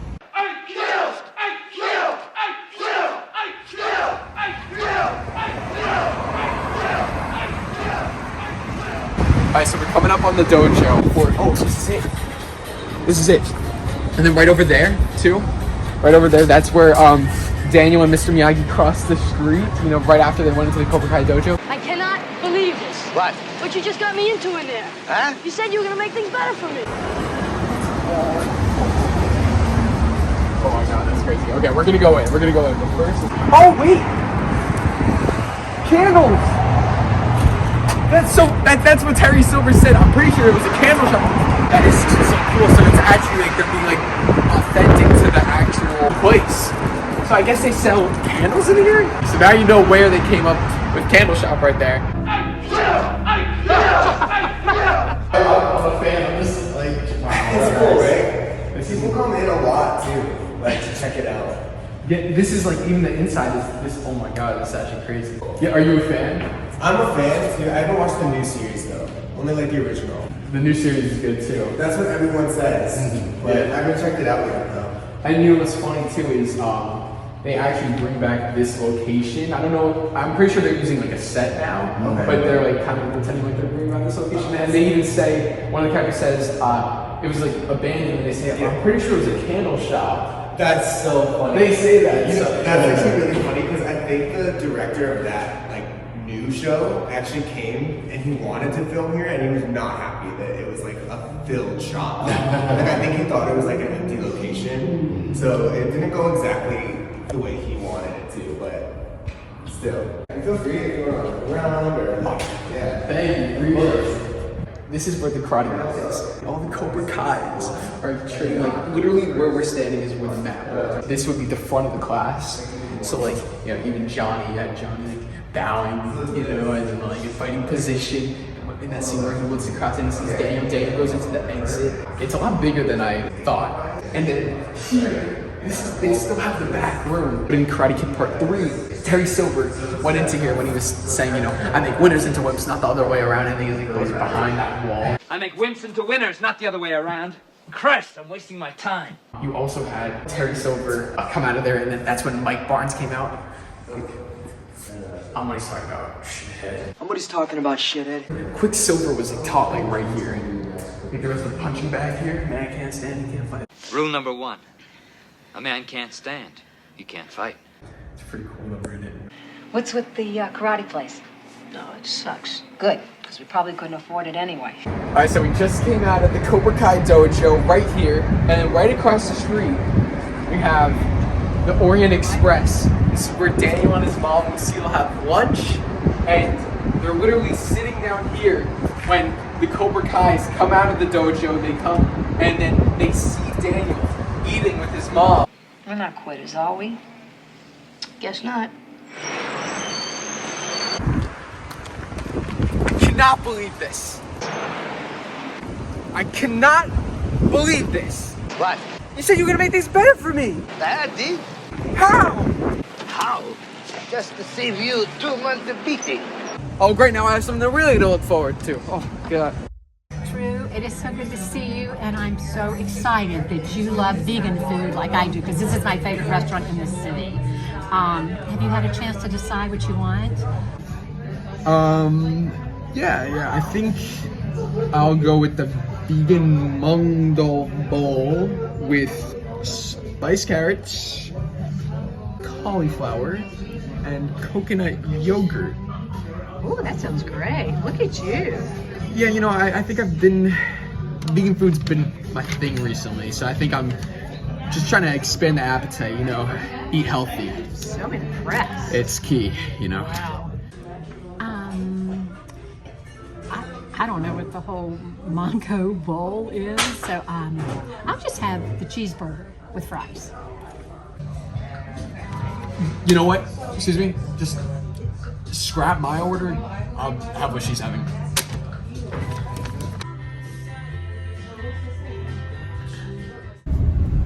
Oh my, is that it? Is that it? It's just, wait. Oh my God, I thought I saw something that looked like Johnny Lawrence.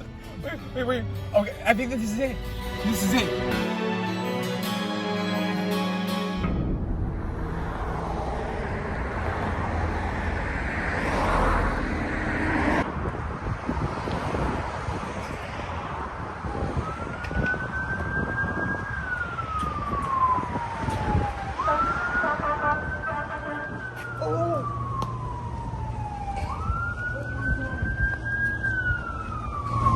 You can see it's like structured similar.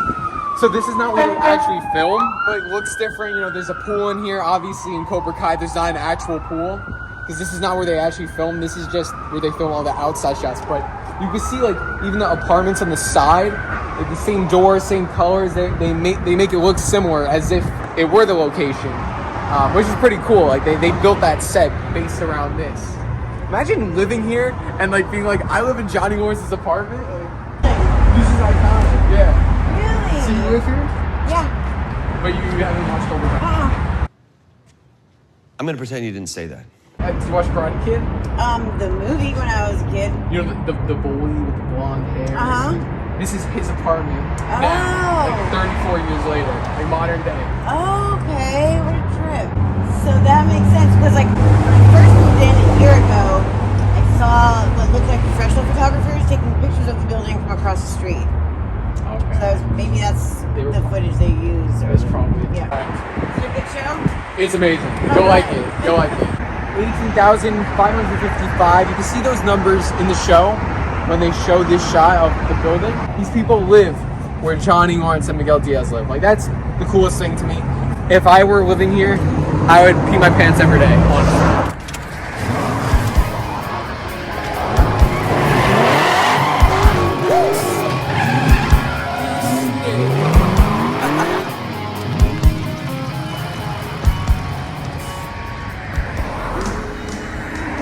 This is where Johnny Lawrence turns after. This is where he pulls up. That's where the freaking LaRusso auto sign is there. Right up there. Johnny freaking stops over there at this red light. Those are all the same signs. The urgent care. Those are the Tarzana Village. It's all of that. And then that's literally where the LaRusso billboard is. And Johnny turns left out of there. Oh my God. That's freaking insane.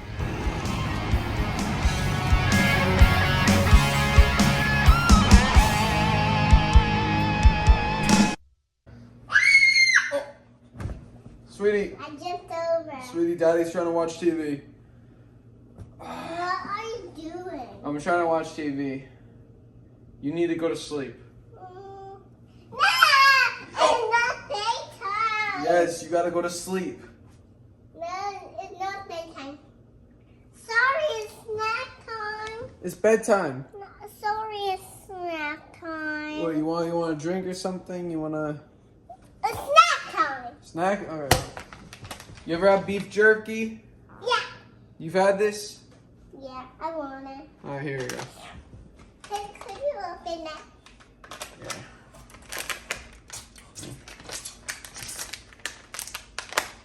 Shit. There you go. Could I lick it? All right, here you Could go. I lick it? You could give it a little lick. I don't know if you're ready for this stuff. Just lick it. Do you like it? What do you think? I think it's yummy. Yeah, you're just like, Daddy, who's my little girl? Who's my girl? You're like my little mini Johnny. Right. Don't tell Mommy that I gave you beef jerky, okay? Okay. Alright, don't tell her. She'll be pretty... Alright, she'll be pissed off if she knew I did that. Listen, this is a great way to wash down the beef jerky. Do you know what this is? Coors Banquet. Not light. Don't ever get the light. Light's for pussies. I will never tell that to Mom. Yeah, good girl. You don't tell that to Mommy. That's right, sweetie. Oh, you're learning so fast. Here you go. Here. It's pretty strong stuff, especially if it's your first time. It might make you a little tired. Okay, no more. Save some for Daddy. All right. Do you want to play karate? All right, ready? Show me your best punch. Punch my hand. No, punch like this. Die. Ready, go. And you have to make the sound. Aye. Ready, go. Go. No? What are you, a Miyagi-Do or something? Give me a punch. There we go. Punch. Really hard. Harder, like aye. Okay, you know what? We'll start with the karate training a little bit when you're older. Maybe when you're like 5 or something, right? You want to do? You want to do karate when you're 4? Yeah. That's soon. You're almost turning 4. Are you ready for that? Yeah. Are you ready to learn the way of the fist? Yeah. Yeah. What do you do if an enemy confronts you? What do you show them? I don't know. You show them no mercy. Remember, sweetie, we went over this. Let's do what you did, okay? Yeah, if I see someone on the street, I'm punching them right in the face. No mercy. Like, I'm not giving them any opportunity to strike me first. Let's do what you said. Remember, when you go to school and someone's talking smack about you, you just strike first, strike hard. You know? Remember Daddy told you this? No. Oh, Daddy told you this many times. I mean, you must have not been listening. You must have been too busy with the eye computers and the smart tablets and all that stuff. You know, back in my day, we didn't even have that. It was cassette players. All right, sweetie, it's time for bed. It's time for bed. The bed is upstairs. All right, you're right. Let's go. Daddy's got to go to bed. Daddy's got to go to bed. Let's go. Yep, it's time for bed. Yep, come on. Alright. I see it right there. This is the iconic Cobra Kai mural. Everybody's been talking about this. Oh my god, I see freaking hot. What the frick? Oh my Tory, Miguel, Johnny Kreese, bro. They even got the tattoo.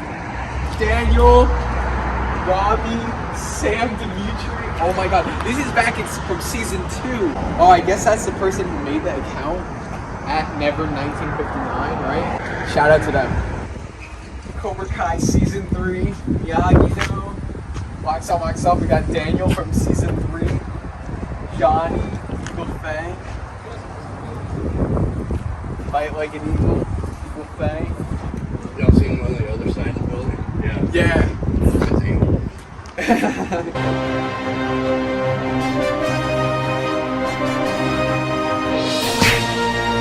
Show me wax on, wax off.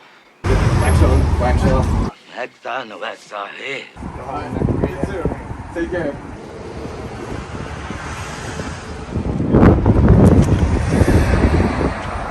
Get him a body bag! Yeah! Get him a body bag! Yeah! Patty Johnson, who was the stunt coordinator for the Karate Kid. So you okay? Can you go on? William Zabka, Johnny Lawrence. And of course, sweep the leg, Mr. Lawrence. Do you have a problem with that? No, Sensei. No mercy.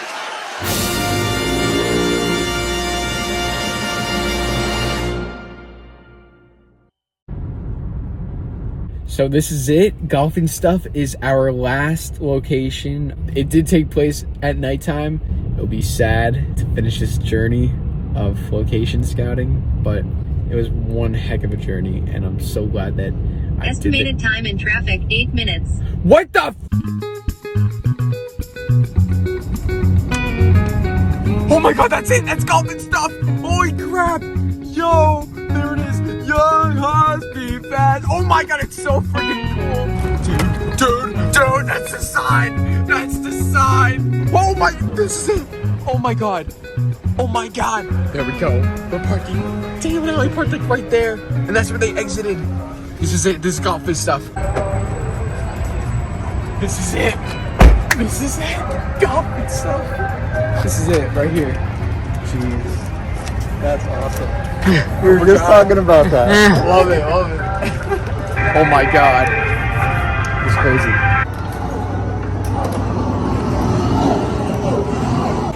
Excuse me? The Karate Kid. Was it filmed in this arcade? Oh, okay. Do they still have, what is it, air hockey? I need a picture to remember this by, because memories can die so fast. Air hockey? Yeah. Damn it! Can't believe this. Thank you. This is it. 35th anniversary Karate Kid. These are a bunch of snapshots from Daniel and Ally's date. Like all of these iconic things that they did. The golfing, the hockey, the car, everything. Oh, nice. Nice. No mercy. Young hearts beat fast, driving down the road, rubber, plastic, metal, glass. Why'd you have to go? Young hearts die young when they're wrong alone, and there's no turning back now. Feel the night coming out of nowhere in the lights. I want you to be there. Breathe it in the air. It's everywhere. It calls from every side. I want to share it all with you. Take it while it's so strong. And all along the shadow flight, we're reaching out to feel the night.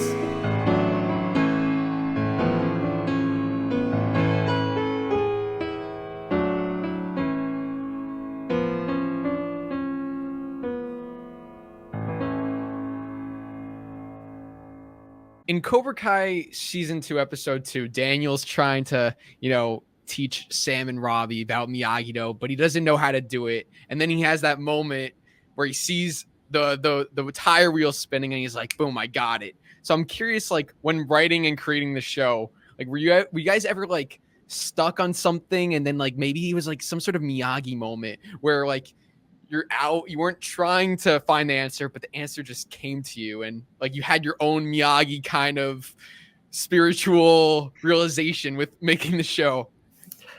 You know, we have writers' room moments where we're definitely stuck. You know, we intentionally try to write ourselves into a corner as much as possible because it helps, you know, us not allow the audience to get ahead of us, you know, when possible. You know, we always try to get to places faster than the audience is expecting, so they're not thinking 3 episodes ahead. And that enables us to hopefully have surprises as we, you know, get down, you know, the track, you know, toward the end of these seasons.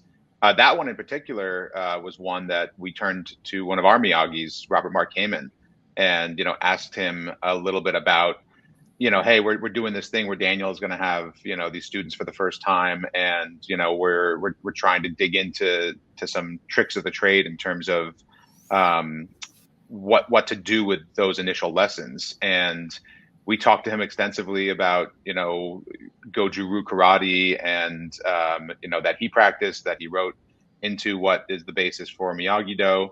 And we talked a lot about this moving in a circle kind of style that, you know, we were aware of, but weren't really focusing on as the main tenet. And something clicked for us in that moment. And we said, oh, circle, you know, what does Daniel sell? Cars. Oh, they have circle things on the cars. So we kind of had our own little Miyagi moment that we wrote into the show in that moment to see Daniel have the same kind of inspiration for that balance board dance that we had when we had that discussion.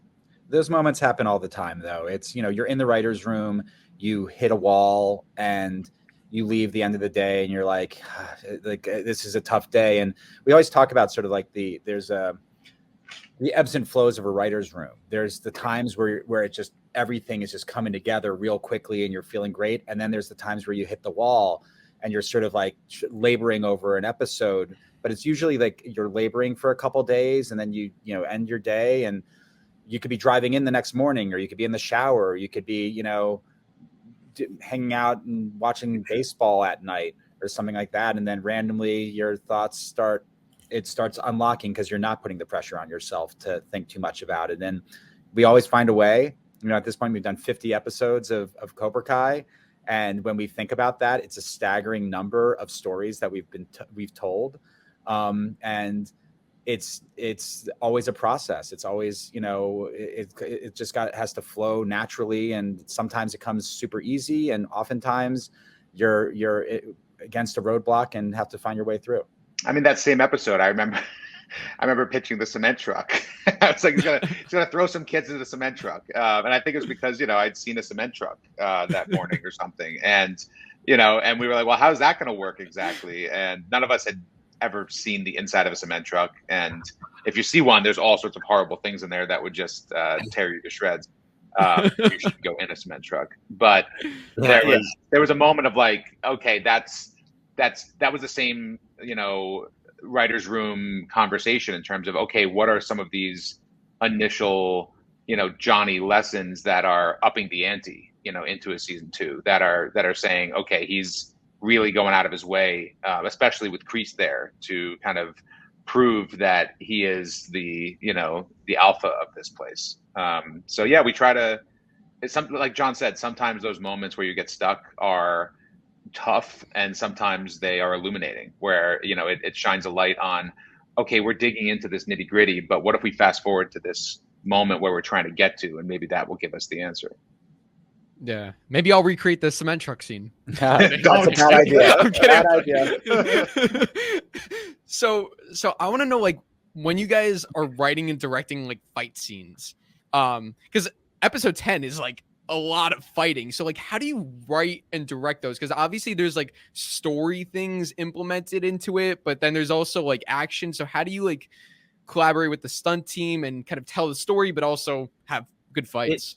It actually has changed over time. And now what we do is we'll write the script, but before, you know, the fight choreographer works on the scene, we'll almost like we'll create a separate document that tells you the story of the scene, like, and it's usually about like who's up, who's down, and then like what's the twist, and then how does it resolve. So it could be, I remember with like in season 4 at Stingray's, it's like, okay, at first, it's a different variation of the school fight. It starts with Sam and Tory, and then Miguel runs in, and then or was it Robby first and then Miguel runs in, or whatever what happened there. I think it was Robby like sees. I think it's Miguel first, right? Yeah, it's Miguel first. And then because we want to have a moment where like Miguel and Tory end up falling on the ground, and it's like, okay, now suddenly you have like a Miguel and Tory kind of looking at each other, but then Robby comes in, and you want a Robby Sam moment, so you want a Miguel Tory moment, you want a Robby Sam moment, then you want like Tory and Robby to end up together with Miguel and Sam, and it's a couples fight. So you're creating. You're making sure. I mean, it's usually there in the script, but you want to just kind of create your own separate, if you wrote a paragraph of how the fight goes in your mind in terms of just the story of it. Forget about what happens, whether it's a punch or a kick, but like if you were to say like a football game, what happens over the course of 4 quarters, who started up top, and what happened and what happens at the end, and what's like the key pivotal moments. And you send that to the fight choreographers.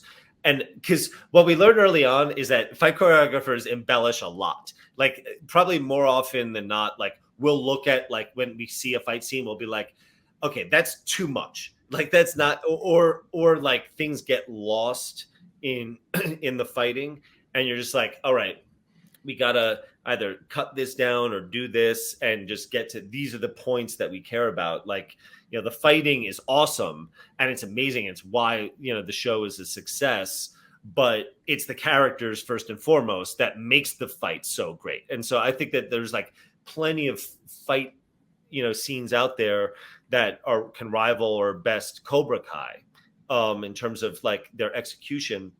But if you don't care about the characters, you don't even know about them, like you never know they exist. And so really having a good story to a fight can make a fight amazing, regardless of how it's executed. Yeah. And final question for you guys. I don't know if you could talk about this, but I know you guys, like, there hasn't been an official announcement how many more seasons of Cobra Kai we're going to get. But like when it is locked and there is like okay, this is what we're going to do, this is how many seasons, like, do you guys will fans know in advance, like, this is going to be the last season or 2 seasons before? I don't know if you could talk about this, but I think that when it's winding down and we're going to do a final season, I think the fans will know that. I would be surprised if it's just sort of like, hey, the season happened and okay, that was it after the fact. I think everybody will know beforehand. We're loving making this show. We're loving working in the Miyagi verse. There's more Cobra Kai story to tell, and there's more beyond that. So, you'll just have to wait and see for announcements on the future of the show. And when a season 6 announcement, we could say, I mean, it's no secret that we've been thinking about a season 6. It's no secret that, we want to tell more of the story. There's things are happening. Things are happening, but it's all at a certain pace, and it's not as simple as just saying, hey, we're making this. You need to say, okay, you're making this. When are you making this? Where are you making this? What are the specifics that you're doing? What are your needs? What's the budget? Like all that kind of stuff. There's all that kind of stuff that ends up needing to happen before, firm announcements are made about anything. But yeah, rest it's assured, not like the day before the announcement; it's still up in the air. No, this is an event series. So when we reach the final season of this show, that will be an event, and that will be a moment to lean into and celebrate with the fandom. So we'll have to see when we get there. Please don't end it. But nothing ever ends, though, does it? I mean, this universe that we're building is so rich, and we intend to stay in that universe, for a long time, regardless of when the Cobra Kai of it all comes in for a landing, because all things must land at some point.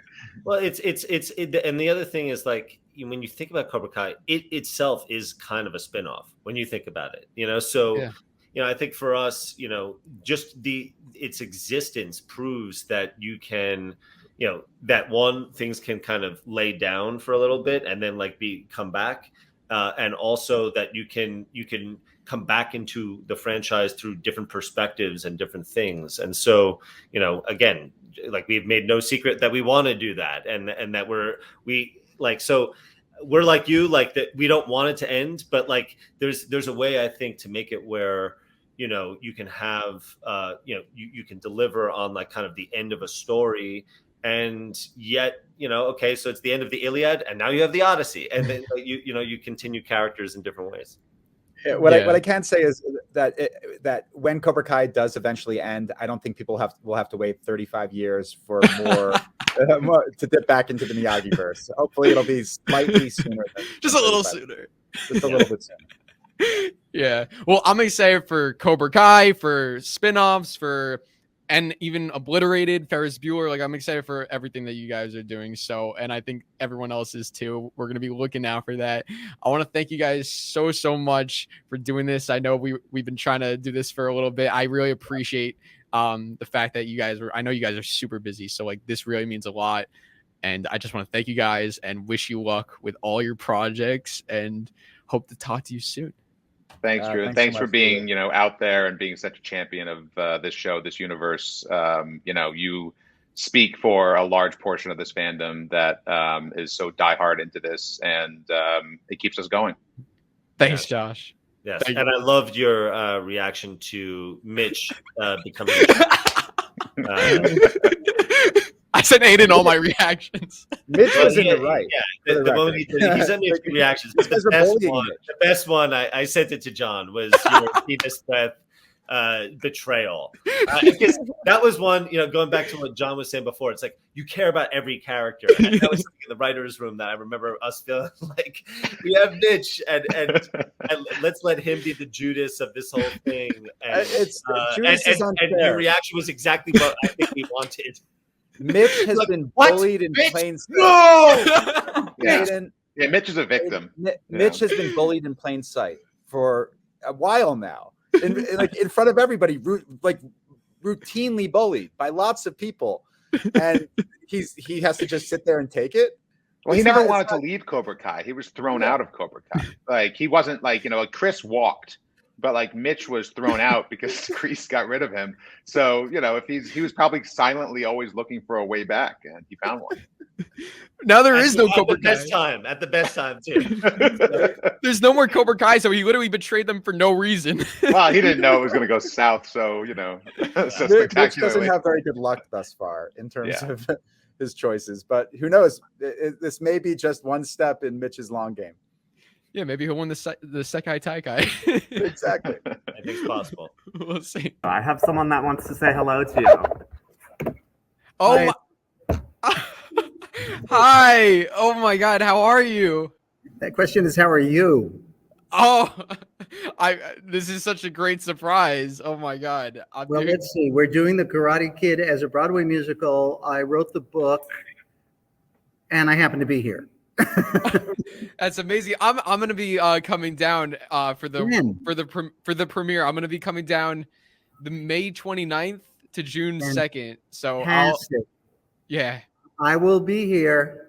Oh, that's great. I'm so excited for this. I saw the footage that you guys, the behind the scenes footage. It looks so amazing. We just heard all the orchestrations this morning. It is gonna knock you out. It's really, listen, I'm as jaded as they come about this stuff. This stuff is amazing. Oh, I'm sure, especially since it's your creation, It's quite amazing. Yes, I mean, 40 years on, but it's quite amazing. And when you're here, Ralph is going to be here, Billy's going to be here, Marty's going to be here, and Hayden Schlossberg from the Dynamic Trio is going to be here. They're all going to be here. Oh my God! For June 1st. Yeah. Wow. I have that power. That is I'm really looking forward to this so much. Have you been in St. Louis like for the month, like for all these rehearsals? No, I'm not that crazy. I was here. What was I here, kids, for 10 days? I was here for the first 10 days. Then I left for a week because it was either that or die. And now I'm back until June 2nd.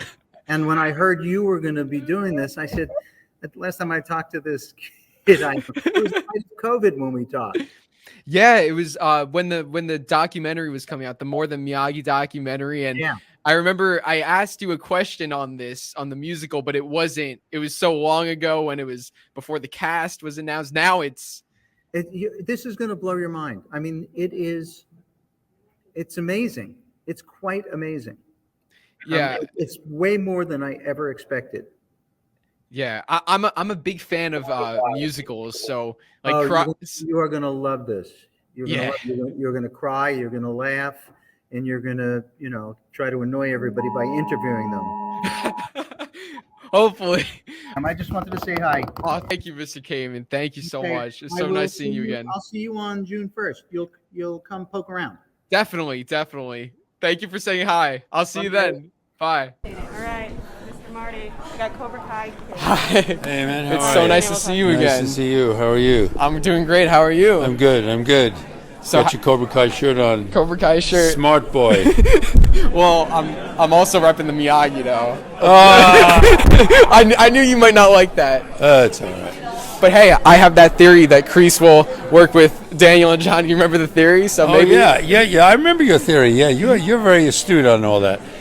Yeah, and I always tell John and Hayden and the creators, I always tell them how impressed I am with your perception, but I can never agree with your perception because you can't give away anything, But my son Jesse, who was one of the guest stars in that episode where 1965, where it's the busboy episode, and you think he's me because he bullies the busboy, and.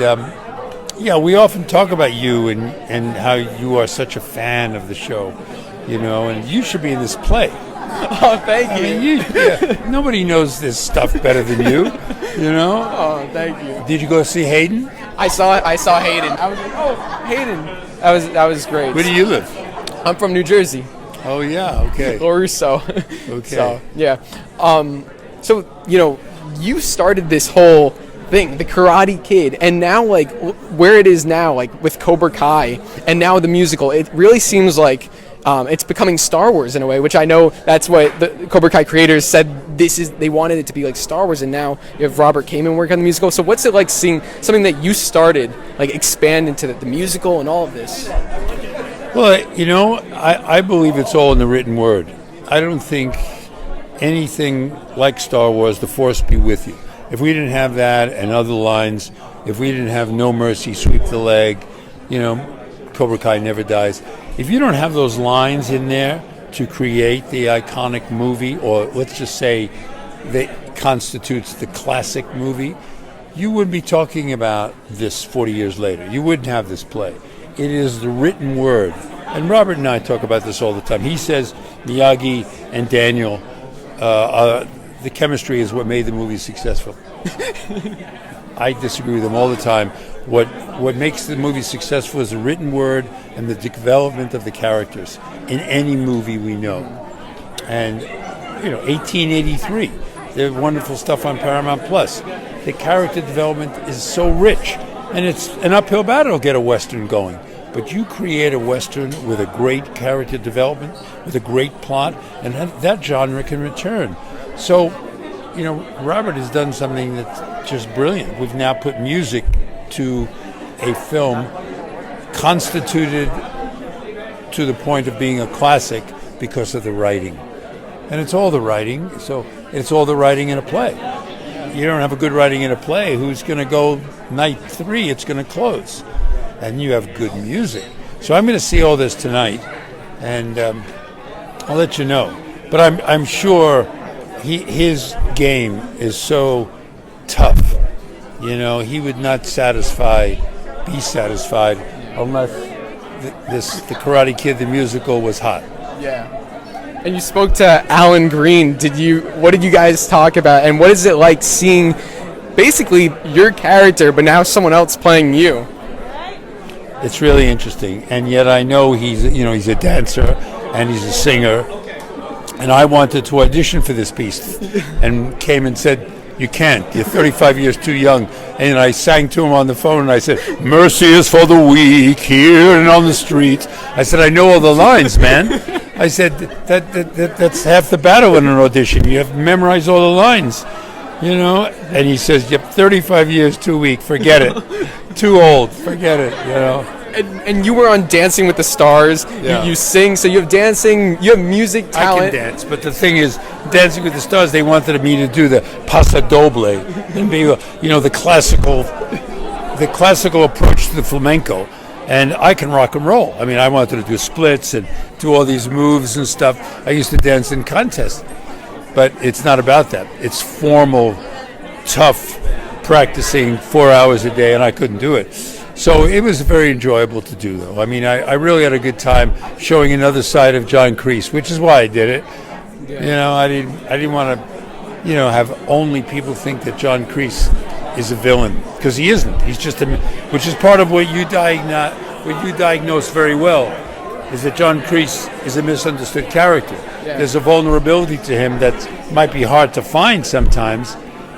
But the bottom line is, and we get more of it in season 4 and 5, that he is, a textured, vulnerable guy. Yeah. I have one more question for you. The Cobra Kai creators, if they were to utilize your talents, would you ever want to see John Kreese maybe dance in the series if it ever ended up, if there's some way of working it in? Well, I'm very much for the versatility of any actor. I would love that. That would be great. We were just talking about having a great idea. John Kreese is admitted to an asylum like Cuckoo's Nest, and then he gets all these people in there, and he realizes he's not so crazy, and he's got to take care of all these weirdos, and he's not that strange himself. He's just a misunderstood villain, and I think I would be right in there for that. I'd like to see this character with a great deal of redemption in the upcoming seasons. And, contrary to Terry Silver, who's pure evil. Yeah. This guy is not. And this guy is tougher than Terry Silver. He's, I would fight to the death. I don't think Terry Silver would fight to the death. Yeah. So we'll see. And I've already saved Terry Silver's life. Now I want to put him back in the hole. Yeah. Martin, I want to thank you so much. Kreese and your performance, really just have meant so much to me. I'm just a huge fan of your performance. Anytime I see you in a scene, at your interviews, you steal the show. You remind me just of my grandpa, who plays you in my parodies. I really appreciate what you do. You're good. It's so nice. You're very perceptive, and you'll be a good filmmaker when you make a real movie. And you do stuff and you have the budget behind you and all that. I have a lot of confidence in you. I think you're going to do very well. Just hire me for a walk-on. Oh, thank you, sir. Of course. Of course. Yeah. Thank you. All right. Take care of yourself. I'll talk to you after. Okay, I'll talk to you after. I also want to ask you guys, because, being here, we have over 200 people here. They're all here to see you guys. How has your role on Cobra Kai changed your life? Anybody wants to? I can start it off. Cobra Kai has really changed my life and my character. Of course, with my character, it's just finding my own identity through teenagehood and everything. I really understood Kenny that way, and then also martial arts skills and continuing to be athletic and keep being active and everything, and also just to have fun with my character and have fun in life anyway. Don't put too much pressure on yourself. That's what I learned from everybody while filming on Cobra Kai. Learn about friendships, learn about, just everything, honestly. So Kenny has definitely changed my life for the better. Definitely. For me, it's being able to work with, we used the word legends before. So for me, being able to work with legends that I watched growing up, not to date myself, but watching those movies and then standing across from them and learning so much from them, and also getting a chance to meet fans of the movies and fans of the show, And being an actor can sometimes be a little tough. It's a tough business. And when you meet so many people that actually appreciate what you do and they show you so much love because they really attach to you and your character, it makes all of the ups and downs worth it. And so that's really changed my life. It really keeps me motivated. Anyone else want to? Yeah, I totally agree with that. The fans are the best, and it is a tough business, and it has to keep me motivated too. And it's a wonderful creative outlet to engage with the fans. And playing Homeless Lynn has been an absolute blast. And the first time that I've ever booked a role where I was completely unrecognizable and played this crazy, sassy, somewhat provocative homeless woman. And it has just been a blessing for me. And it's also given me an awareness of the homeless in our country and everywhere. So I had supported a homeless shelter before, but not like I do now. And I mean, I'll never look at a homeless person the same way again because, there's a reason why people end up on the street. And we don't know too much about Lynn's backstory, but there are a lot of theories out there, which has been a lot of fun to hear. So it's a blessing for me. Yeah, definitely. Any Owen, Nate, Ian? It was like it's I really like it because like the combat training and stuff like that, like it was fun getting like add that to my arsenal and stuff like that, and like also just getting to hang out with all the guys on set. Like we like almost every other set I've been on, like it's I don't know, like people are more themselves or whatever, just like it's not as friendly like this set, like everyone's like really friendly, like we're all one big family, so just getting to have those connections and stuff where we're like it could be years later after the show's over and we can still text each other and hang out or something like that. So it's just really cool like that. Yeah, for sure. Yeah, I mean this I guess Cobra Kai was my first job like ever. Like so I think it was a really great introduction. I know it's same with Owen, this was his first acting gig. So it's like I don't know, it was pretty awesome for this being our first job because everybody's so nice, and like even if you don't like I didn't know so many things because there's so much like slang, I guess, and like just it's so different than what you would imagine filming something would be like. And everyone's just super kind, and they taught me everything. Like I remember when I first got the script, I didn't even know how to read it because it's like it has like all this weird stuff on it, and it's weirdly formatted. Yeah, it has like a weird format, I guess. And I just remember Gianni helped me learn how to read all that, and like everybody was super kind, and the directors kind of walked me through everything. So yeah, I mean, like Nate said, we've this was my first job.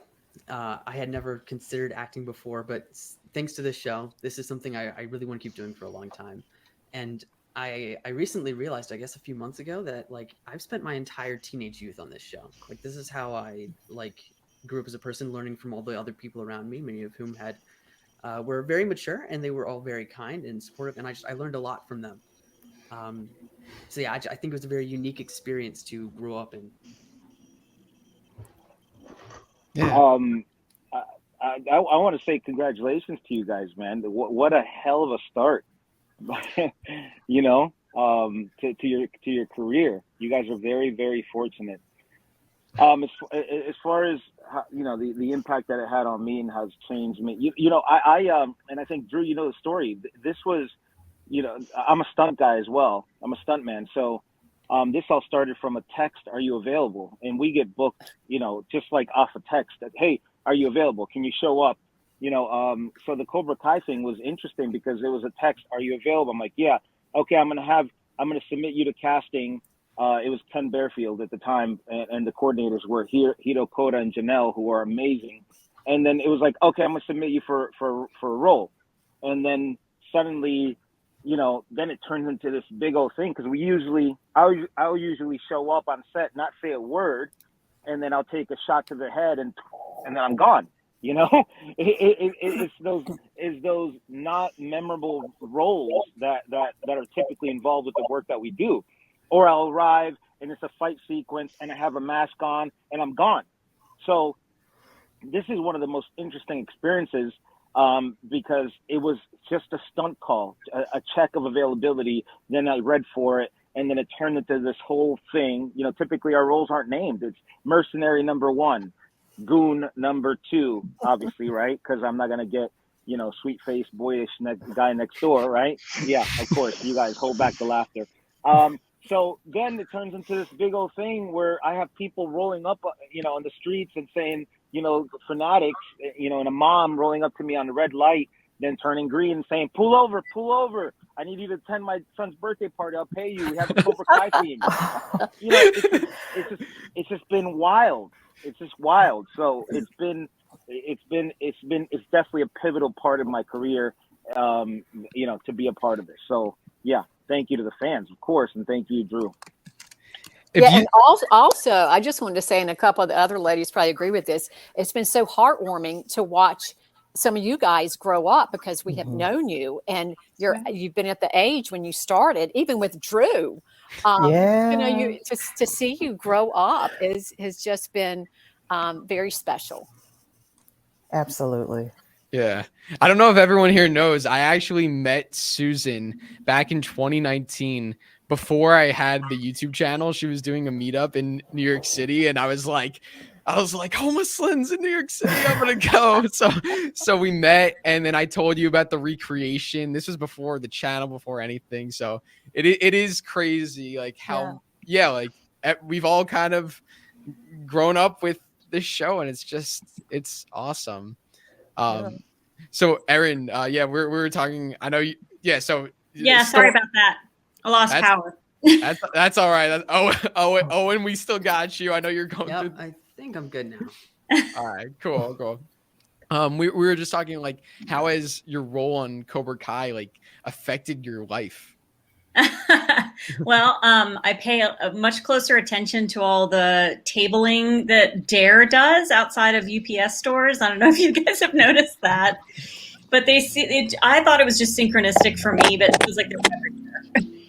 I get a lot of people instant messaging me and telling me really painful stories about how they've been bullied and the adults in their schools and their lives are pretty much ineffective. And I wish I had better information for them, you know, but I just try to tell them that, you know, hopefully things will get better and you know, keep looking for help. And it's hard. Like, it's a character that I play. It's not my job. So I don't really know how to advise people.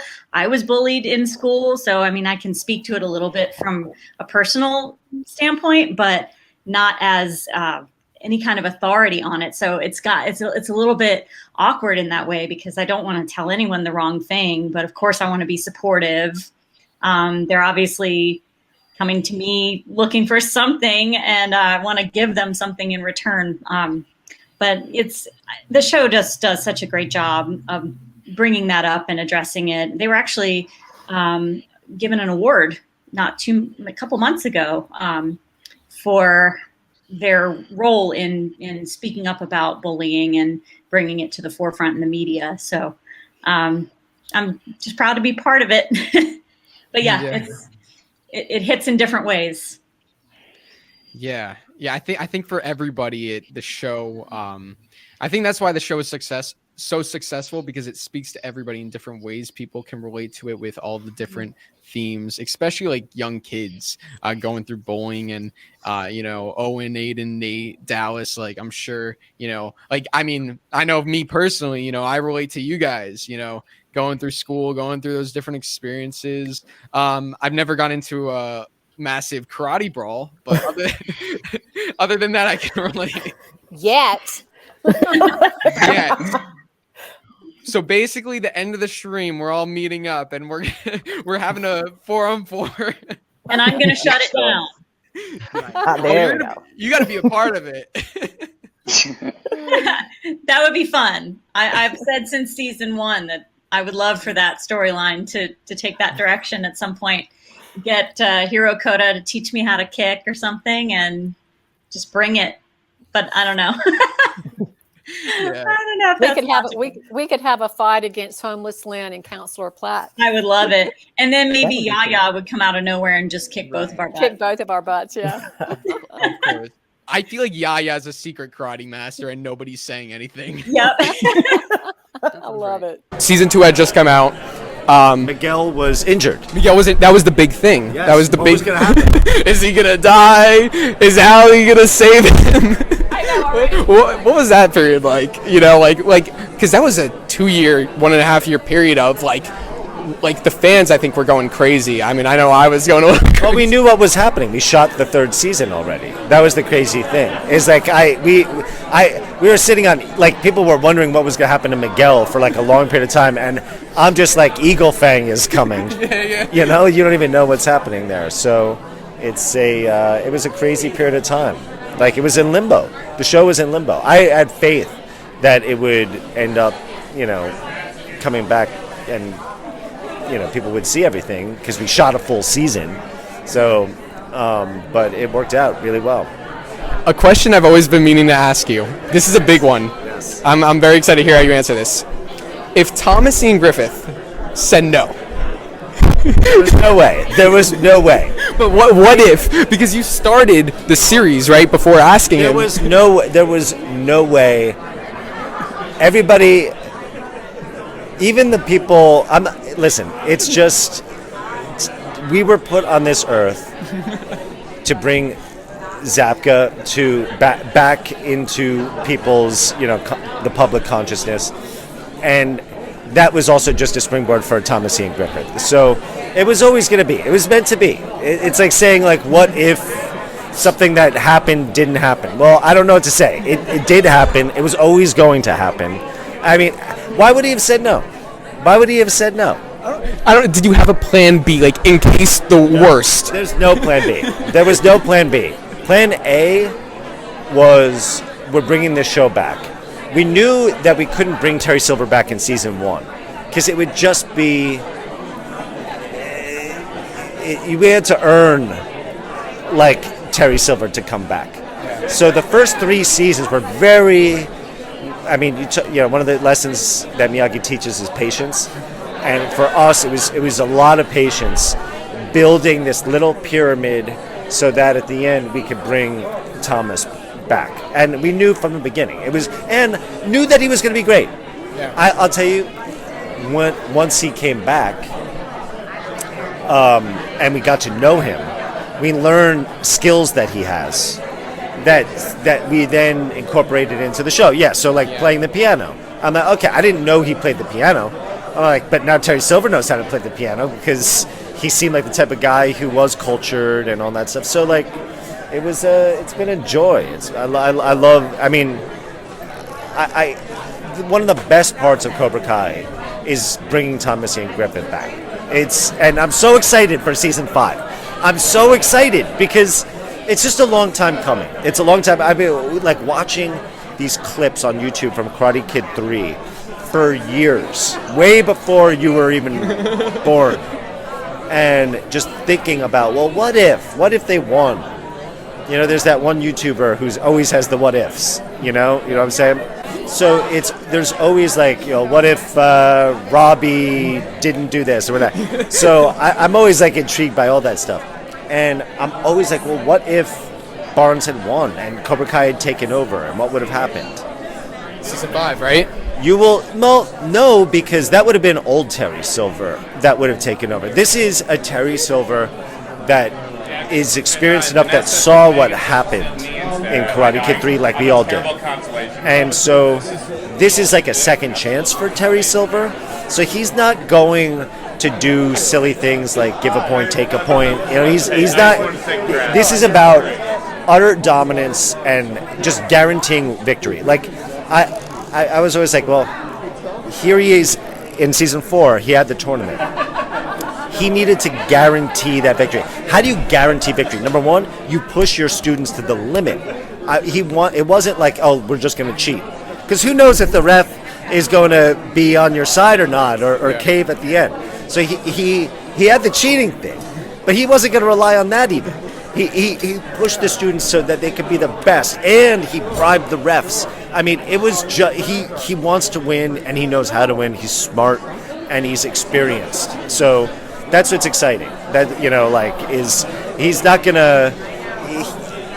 There's no way he's going to lose, on his own.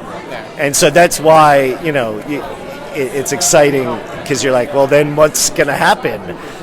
Well, we'll see. For you. Speaking of that first episode, we're at this little Karate Kid musical event, and I see it looks like there's tofu skewers at this thing. It feels like we're at an original Terry party. Please thank. Who wrote that line? Please thank. No, but please thank Cheyenne for the tofu. Please thank Cheyenne for the tofu. Do you know who came up with that? We talked about that. I forget. I just know that we just talked about how that line is this. It's like if you know the characters and you know the backstory and you know everything, it's just a little knife in the dagger in the heart, of enjoy your little tofu party. I'm gonna go out back into my karate war. Yeah. And And I messaged you about this when I first saw the season, but I want to ask you officially. Season 4, episode 7, Anthony LaRusso says, "Don't worry about this Cobra Kai kid." I lost my cool. Was that?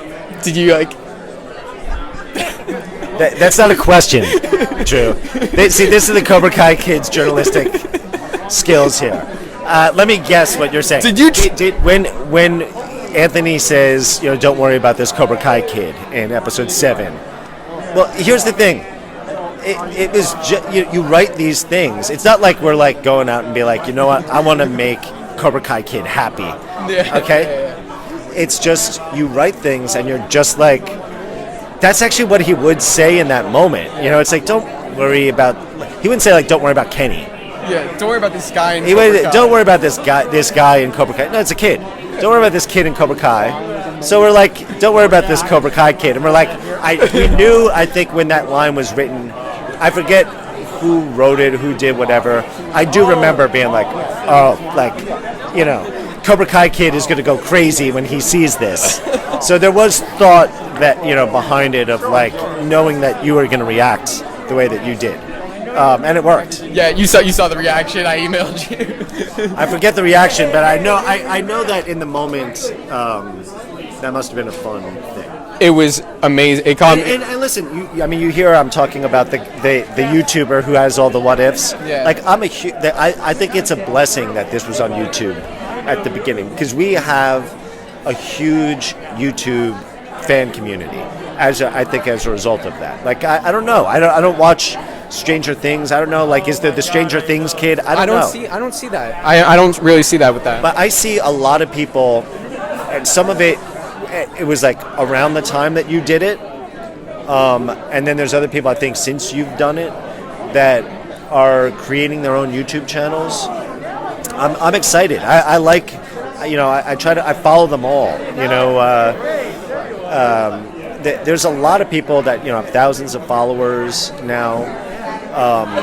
And everybody's got their different angle. Some are like Ken Cole is the Terry Silver guy, and so I love the community, the YouTube Cobra Kai fan community. I'm like, you know what? It's special. It's great that this started on YouTube, and let's keep that going. Let's make it where. That's one of the special things about Cobra Kai is that we got a bunch of YouTubers that, and you've been really good about incorporating them. And I've been telling you this from the beginning that it's good, fan the flame of the community, because it's the everybody benefits. Yeah. I know how I feel talking to you and the cast of Cobra Kai. So I try and make my platform you asked me what's it like being a fan, but also kind of the public figure in a way. I mean, at that Live and Badass event, people were coming up to me just like I was an actor. That's a big deal. It's the Cobra Kai Kid. I'm really touched by it. I don't take it haven't let it get to your head yet. I never. You're not in the downfall period. You're not like riding on on the success. You're not like just spending each day like you're not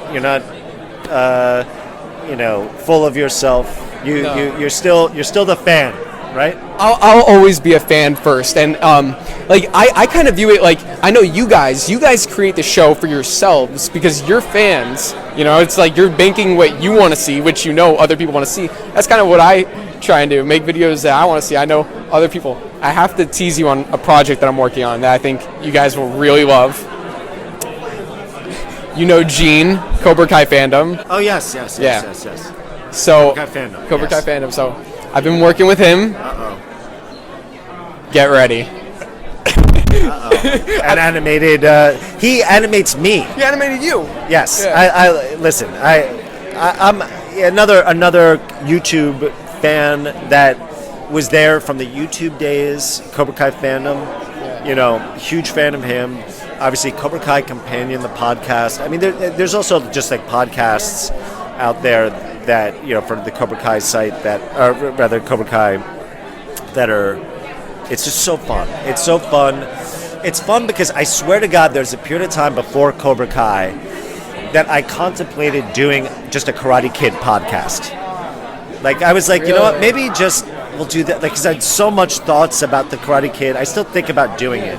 Just a podcast that's all like break it up into categories like the economics of Reseda and Encino, the cultural stuff, that goes on with, Okinawa and this Italian kid. Like, there's so many different angles, and I'm so obsessed with it. I think there's so many things about life that you can find in the Karate Kid. That's why we're here tonight, and there's a musical. It's just this classic.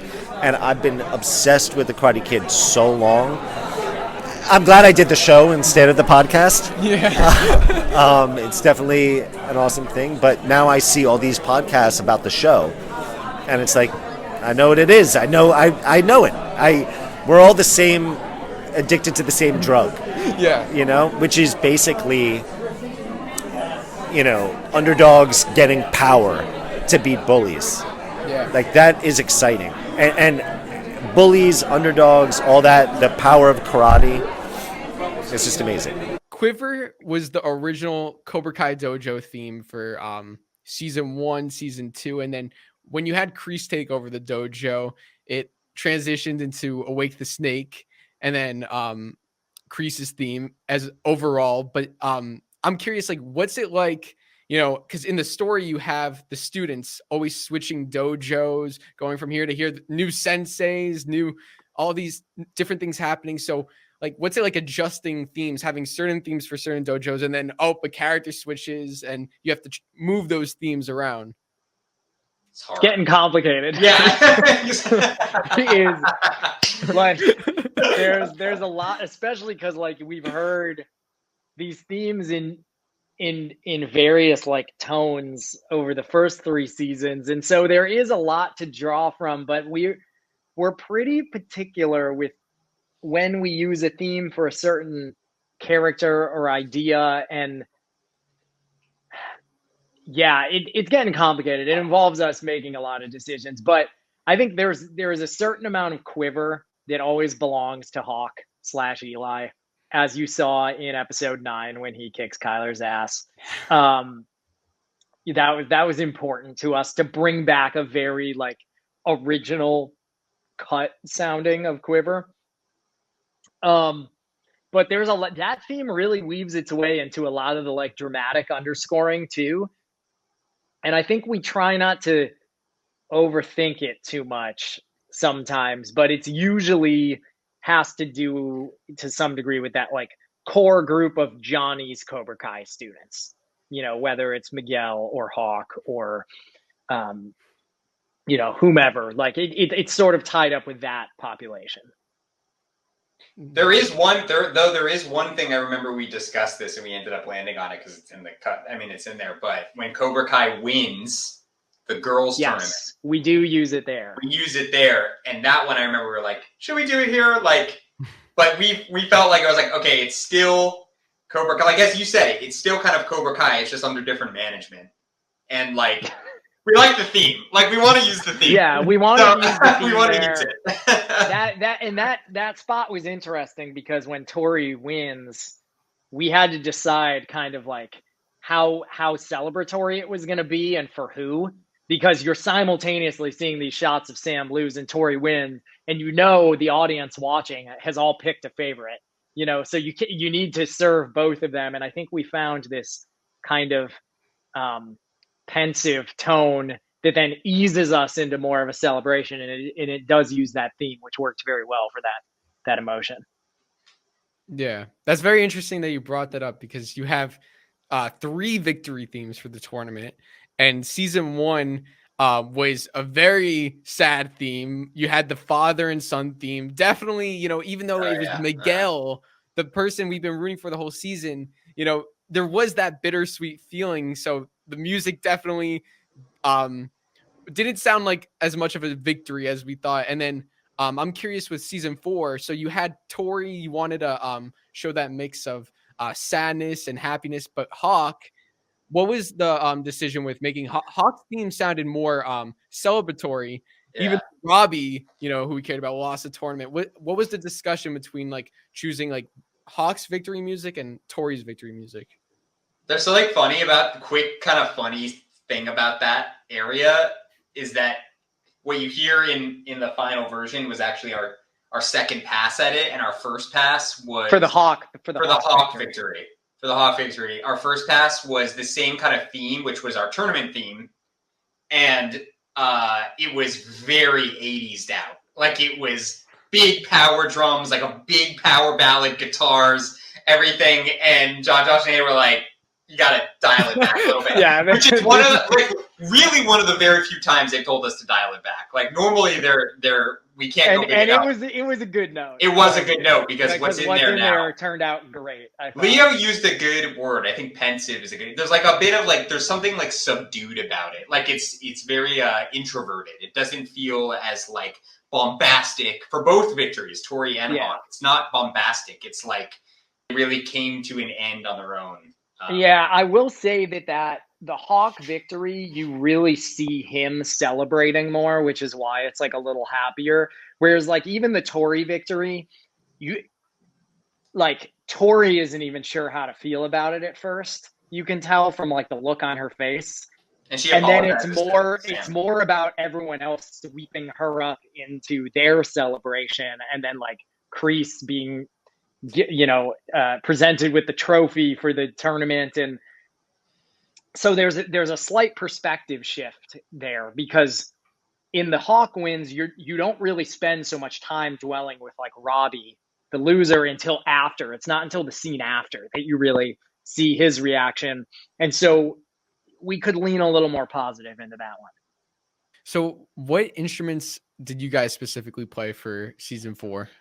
All of them, except all the ones we didn't. The same ones we normally play. Same ones we normally do. Zach plays like a lot of the guitar, or puts down the first pass of the guitar, and then we'll replace it later. We both program a lot of synthesizers. There's a lot of keyboards from both of us.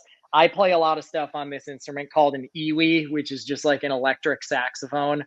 And it doesn't make any sound by itself, but it can control other stuff. And I've got like a thing that has all these custom sounds on it back here, and I can play it. Turn it up, bump it up a little bit.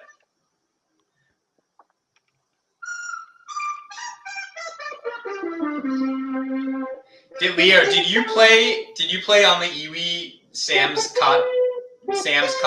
No. Oh. Did I play Sam's kata moment? Her like no. Yes, I did. There's let's see. I love that moment. It's like one of my favorites. Yeah, let me find. It sounded like there was like a lot of stuff going on there with that one. Oh my god, yeah, that's a big one. Leo's I'll find this for you. Zach, talk about something while I find this. Well, while he finds it, just the part that I'm talking about is when Daniel tells Sam to fight her way.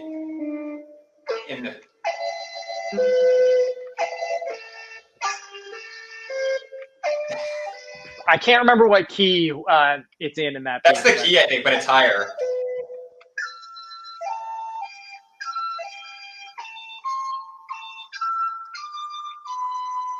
Nice. All right, that was an awful performance, but yeah, like that, for example. So there's like we play tons of stuff all over the place, and as you know, these tracks are very dense. So there's a lot going on.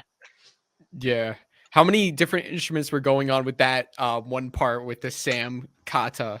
I mean, there's Iwi, there's like probably like 8 different synth keyboards all playing stuff, because there's that like ding ding goom goom goom thing going on. There's the amount of percussion in that cue is insane. There's probably like 50 tracks of just all the drum. I mean, that cue starts on that like slow-mo with Tory with that like jong gong gong gong, and like to find that sound, we layered so many different drums specifically to get like, you know, what we wanted to sound really. There's a lot of big percussion in Hollywood music, and we wanted it to imply that kind of weight, but also sound specific to the show. And so it was, you know, we spent a lot of time shaping that sound. But that was definitely one of our busier tracks, Bonsai Badass. This is the one we're talking about.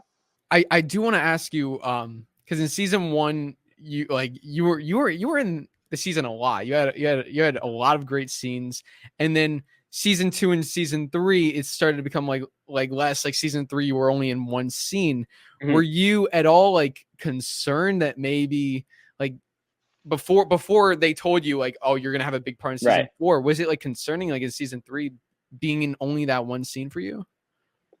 Yeah, I was. I mean, season 3 especially. I mean, season 2, I feel like I don't remember like being like super like upset about it, but I remember season 3 was kind of, especially like as a kid, it hit a lot harder. You know what I mean? Because like now I think I have a better understanding of like the industry and stuff, and how sometimes it's just the way, you know, the cookie crumbles. Like they had a lot going on this season. I was just the kid on set, you know, like I wasn't, like in hindsight, like I get it, but as a kid I was like, oh my God, you know, they hate me. Like this is it. This is the end. It felt more personal. You know what I mean? Because I was like at that age where everything felt personal. And because I even remember, I believe season 3, they might have released, I don't remember. I think season 3, there was another scene I had that got cut out. Yes, in the first episode. Scene. Yeah, and then there's another scene I had, and so like when I found out that got cut out, I was like, oh my God, no. But then it was season 4 when I had because I was up for another show at the time, and it was like a little like it was going to be a conflict, and then I had a meeting with John, Josh, and Hayden, and that's when they kind of told me that they told me about the Anthony Kenny stuff. They told me about me and like Ralph, and that was like just I was so excited when I heard that. And it was like finally, you know, it was like it was such a win. So like I think, you know, if you were to talk to season 3 Griffin, he would probably be freaking out, but that it was worth it in the end. Yeah. I'll be honest with you, I was very upset after I saw season 3. I'm like, they're doing my boy Anthony dirty. Thank you. Of course. I mean, it's like, once again, son of the Karate Kid. It's like, I mean, like, even like I always said, like when Mr. Miyagi wrote his letter to Daniel, he's like, Sam makes me feel like a grandfather. I'm like, what about Anthony? What about the other kid? Yeah, that was like and also it didn't help because people on the internet were so brutal at the time too. Yeah. They would like make memes and stuff about this poor kid. But also like that they addressed it, you know what I mean? In season 4, I haven't seen it throughout where I'm like, I talk about Mr. Miyagi and I'm like, you know, I everyone has these memories of this guy. Yeah. But I don't, you know what I mean? So they kind of addressed that of him being left out. But it was just a meme at the time. It was just like this poor kid just wants to be noticed by his family and no one cares about him. Oh my God. He's honestly so like sometimes I'll look at like, I'll see like sad fan edits of him and then I'll be like, hey, this kid's kind of sad. Yeah, I love how they address it, like that they're terrible parents towards Anthony. It's like I always like make these like jokes. It's like Anthony's probably out doing all this stuff, you know, and they have no idea because they're just like Sam. Right, and then I remember I saw like the other day of like when Anthony came home and was like, well, it was whenever the whole bullying thing happened and his parents like got all mad at him. And then I saw one about, and then it like cut to the scene in like season 3 or season 4 where Sam calls it a school fight, and then the parents are like, "Oh, are you okay?" It was so funny. Literally. I mean, okay, well, he's getting the respect he deserves now. He's getting there. Yeah. That's what matters. So how similar and different would you say you are to the character of Anthony, like in real life? I would say we're both pretty compassionate. That's a word that I would use to describe him. I think he does care more about people than he's letting on. We're both pretty nerdy, big video game guys. I feel like he would enjoy most of the same things I enjoy. But besides that, I mean, I think also it's interesting too, because I am older than Anthony. And so I think like when I try to compare myself to him, I compare him to my 13-year-old self, which I kind of see a lot more of like, someone that definitely struggled with wondering like, should he care more about what his friends think about him or what he actually does? You know what I mean? Like peer pressure. That was something that was, I'm sure when I was 18, I'm sure when I was 13, I was super susceptible to. So I think that there's aspects of us that are very similar. Especially season 5, Anthony. I really like season 5, Anthony. Yeah. I would like to think that I don't think I would ever bully someone as much as he bullied Kenny, but season 5 Anthony, I think, is a lot like me. Yeah.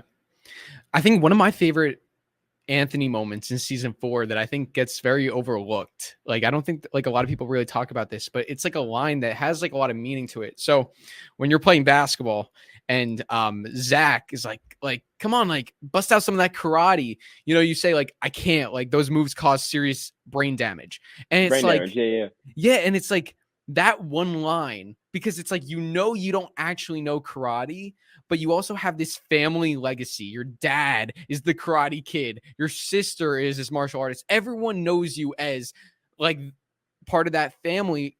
So it's like, you're kind of like, it's the insecurity and you're kind of acting like, oh, like I'm still, oh no, I do it, but you really don't. Like, did that arc like mean a lot to you?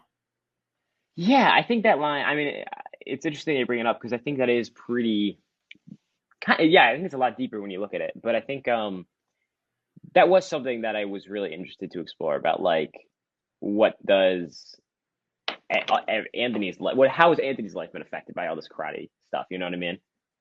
Because up until now, we never really thought he cared.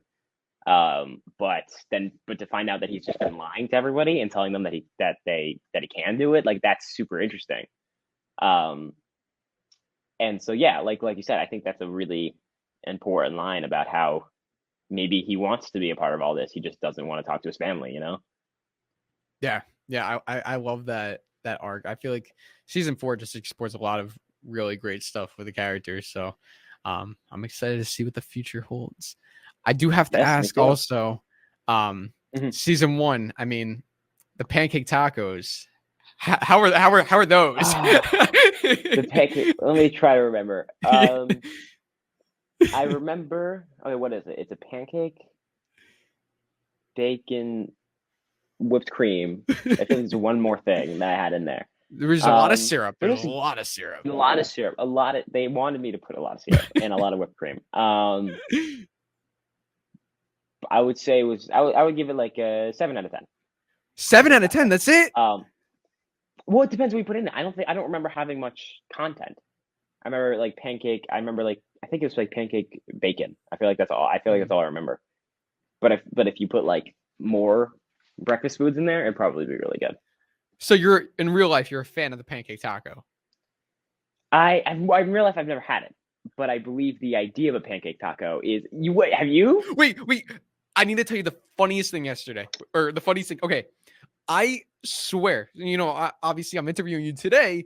Yesterday, I was ordering breakfast and I swear I've never seen this before. On the menu, there's like pancake tacos. I never saw that before until yesterday. Yeah, I didn't even know they served that. Yeah, it's like they have all this, it's literally like a taco, but pancake, and they have all this stuff inside it. I never saw that. It's a real thing. Yeah. Okay, well now I know it's a real thing. I'll give it a try. But yeah, I do like pancakes though, so I feel like I would enjoy the pancake taco. Yeah, I just feel like that's where my my love for Anthony came, was like the pancake tacos. I'm like, boom. Yeah. I'm curious, what was your first reaction to the Dr. Scribble Bottoms costume? Oh, the Dr. Scribble Bottoms costume, something I will never forget, like ever. First of all, being in that costume, I felt so goofy. I felt so goofy in that costume, but I thought it was supposed to be embarrassing and hilarious.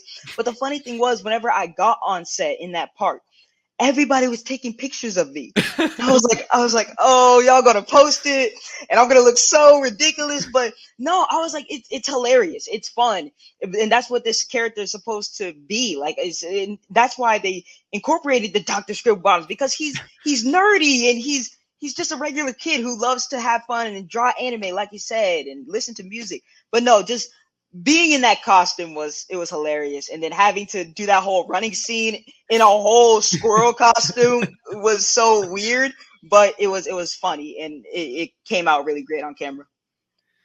Do you have the costume? I don't. I wish I did. Yeah, I wish I did, but we need to get a petition to get the Dr. Scribble Bottoms costume as a Halloween costume. It has to happen. I'm sure people can like put together like a bunch of get a bunch of stuff and put it together. Yeah, hey, hopefully. I would love for that to happen. I would love for other kids just to want to wear the Dr. Scribble Bottoms costume. And adults, why not? You just gave me an idea for my next Halloween costume. I'm hyped. That's good. I'm glad to hear that. Dr. Scribble Bottoms. Yes, sir. Yes, sir. I was wondering why you weren't wearing it in this interview. I would think you would have been wearing it. I know. I should have asked the creators to give me the Dr. Scribble Bottoms outfit so I could have it for this interview. I should have. Next interview. Next, for sure. Next interview. I'll make it happen. Okay. So in episode 2, we see the famous TikTok of the milk coming out of the locker, which I don't mean to laugh. Like, I'm very sorry about that. I hope you're okay. I hope. Oh, no, okay. I'm definitely good, and Kenny's all right too. I'm kidding. Okay. I know. But how did they do that? How did they get all the milk in there? It was. I'm gonna be honest. It was one of the weirdest contraptions that I've ever seen ever. So what they did, they had the guy controlling the milk, just the whole milk situation and milk scandal, to be behind the lockers, and they put this hole in there so he could put the contraption in there and then have it all spill out whenever I open it. And the funny thing was, we only had one shot. So if I reacted too early, if I did it too late, everything would be messed up. And I was like, I was putting a lot of pressure on myself, but I was like, oh my goodness, if I mess this up. And the funny thing was, everybody was around there just watching this whole thing unfold. And it was hilarious whenever it came out, because it looked so great. And what happened was, they didn't even use the camera. It was actually it was the camera operator controlling like TikTok. And he was actually recording it like that. Oh, wow. That's what they ended up using? That's what they ended up using. So that was a lot more realistic too. Wait, so why was it only one take? Is it because like all the milk would get everywhere? Just because all the milk. And the other thing was, that was my last scene on set. I had 5 minutes until I had to leave set, sign out, and be out of there. So they were like, we don't have much time. So got it done, and I bolted out of there. Is it because of the because you don't have the hours, like being like under 18? Yeah, I only have 9.5 hours, and I have to get 3 hours of school in between there. Wait, 9.5 hours of filming? Yeah, that's it. That's it? That's a lot. Oh, I mean, well, here's the thing.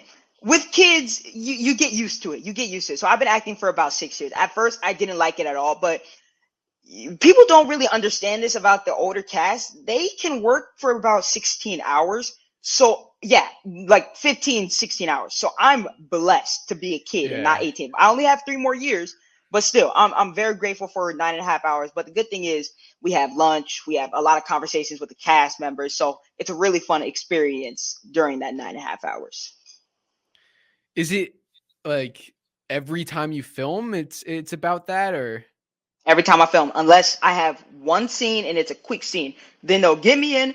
They'll have me do 3 hours of school. I get the scene done and I'm out of there. And it could be maybe a 4-hour day. Wow.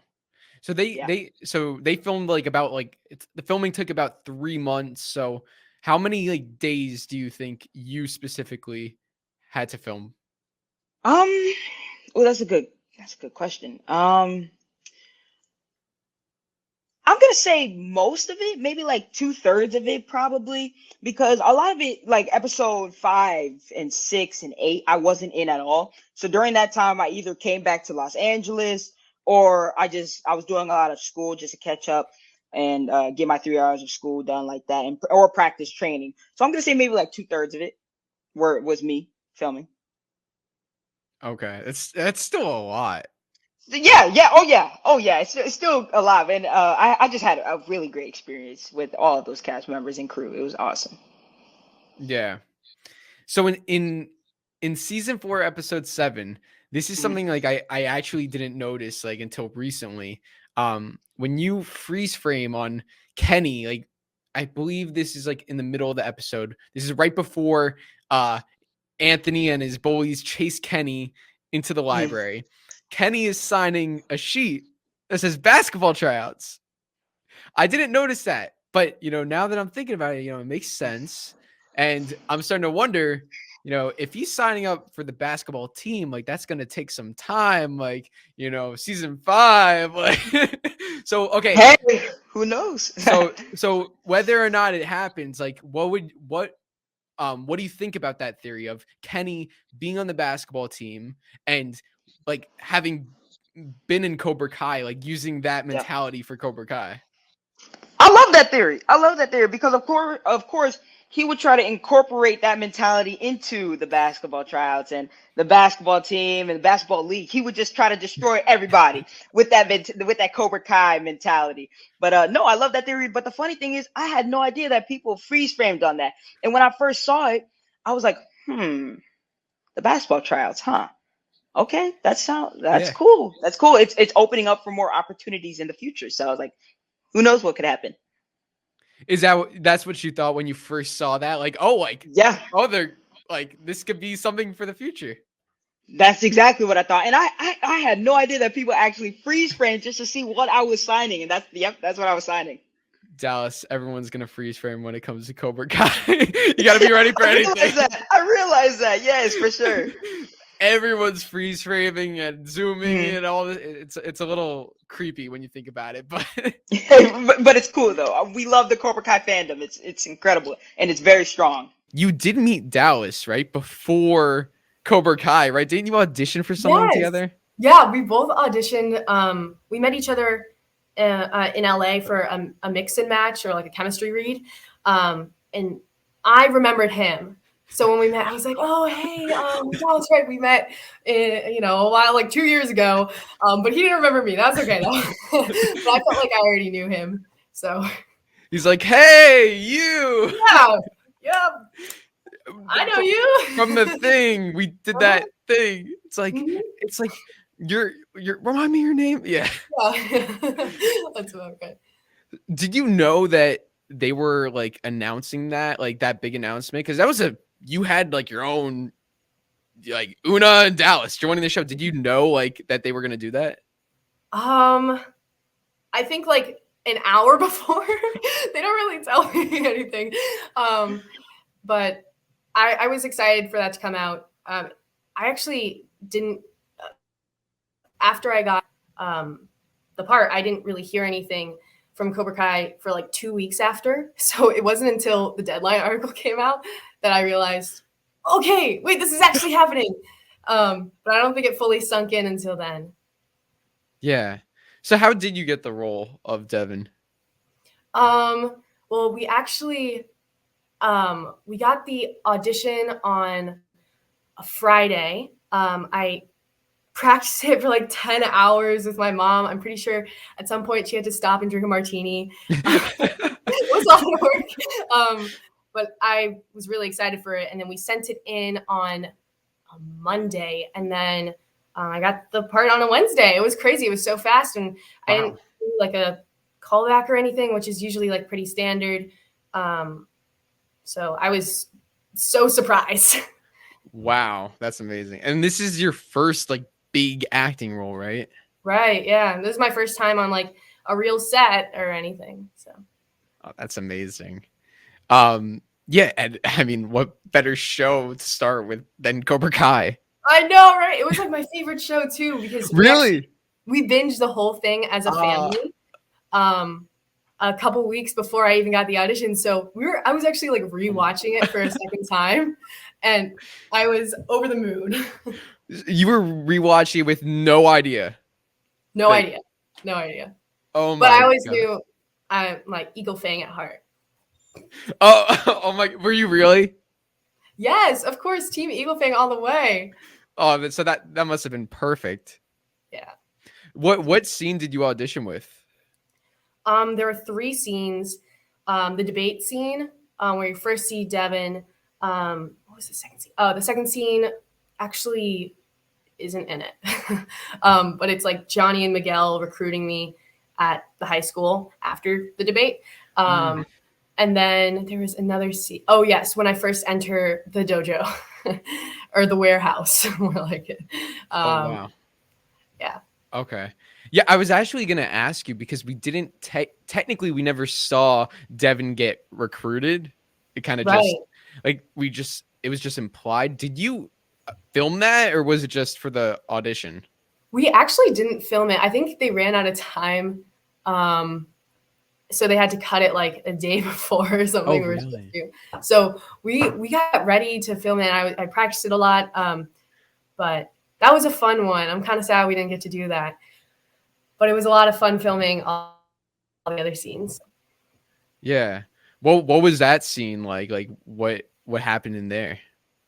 I think it started with me angrily packing up my bag, because I was probably disqualified from that debate. And then Johnny came over and he was like, I like your passion or something. I can't really remember. It was so long ago. And then they recruited me. I remember they all had different names in the scripts. Like Johnny was like Will, and then Miguel was Chris or something. But once he said quiet, I knew immediately that I was like, who else gonna be? Wait, just like to avoid like spoilers? I guess spoilers, yeah. Okay. Wait. Oh, like for when you auditioned or when for you were actually like? Oh, just for the audition. Okay.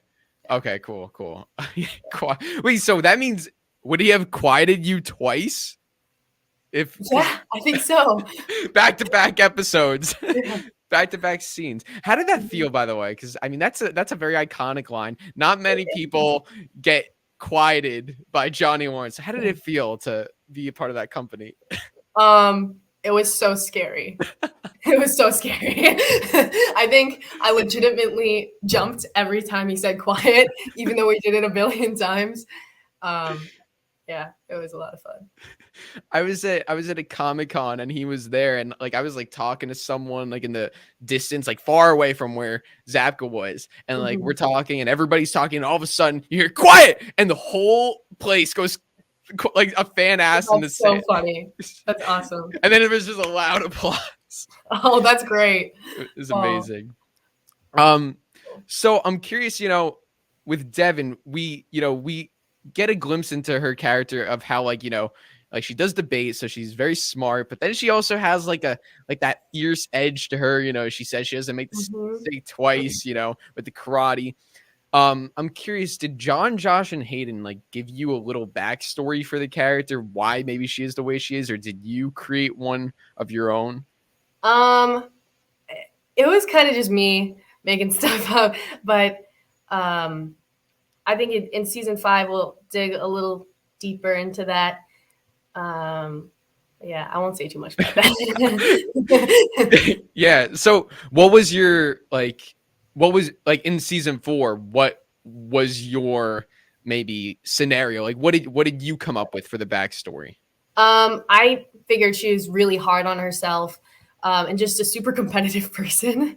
And you know, she always wanted to be at like the top of her class, and needed that 4.0 GPA, and just wanted to be better than everyone, and really wanted people to respect her, I think. Definitely. And can you maybe relate to Devin, like yourself in some ways? Yeah, I do. I love school as well. I am very much that kid that does all the extra credit work and sits in the front of the class and raises my hand. So that's me. But I'm also pretty competitive. Definitely not as competitive as she is, though. She's pretty Yeah. crazy. Yeah, that's kind of it. And not as brilliant as her. Yeah. And you can like, it's cool because you can actually relate to her being a student in school yourself. Can you relate like to her like on that sense, like being like you're a kid playing a kid, you're not, Yeah. you know? Yeah. Yeah, no, that for sure. I think it helps to be in school and have those experiences and be able to bring that into acting. Yeah. Yeah. So how did you get into acting? What made you want to do it as a career? Well, I did like the whole kid modeling thing. But I've always liked acting. I've always taken like after school acting improv classes, and I did like all the local theater and musical theater.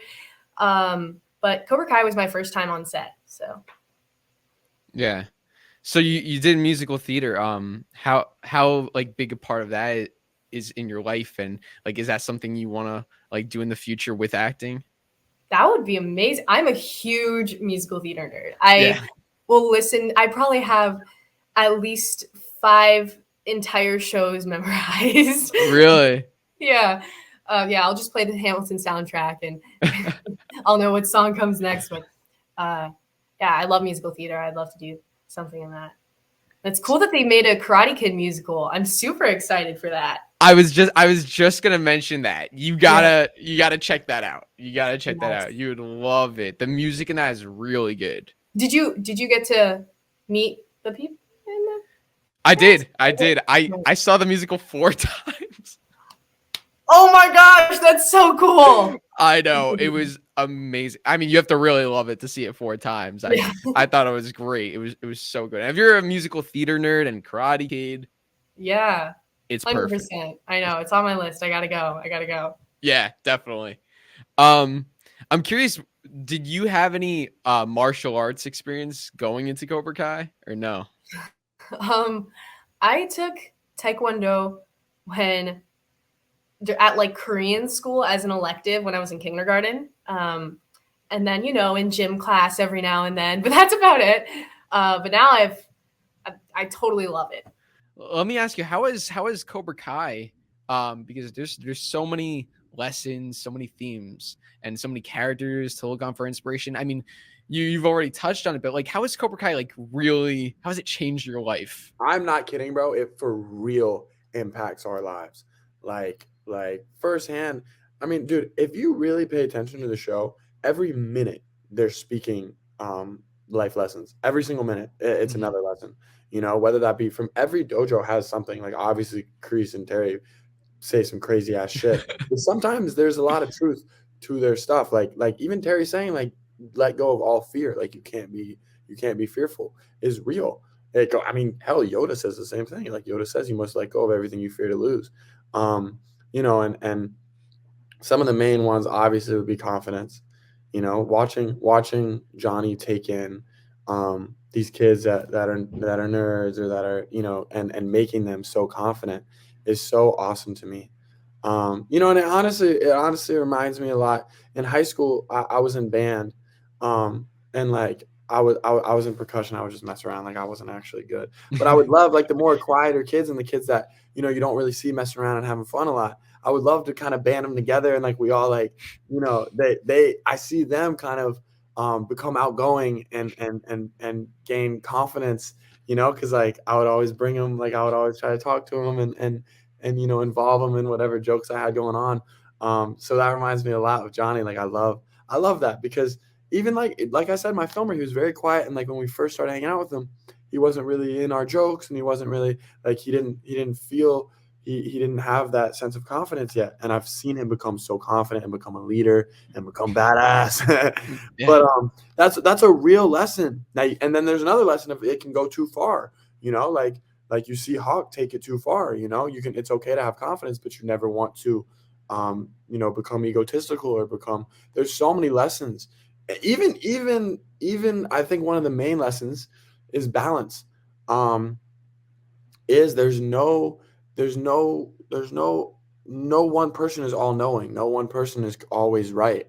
So to see Johnny and Daniel kind of say, there's some stuff that you teach that does work. There's some stuff that you teach does work, is really, really cool.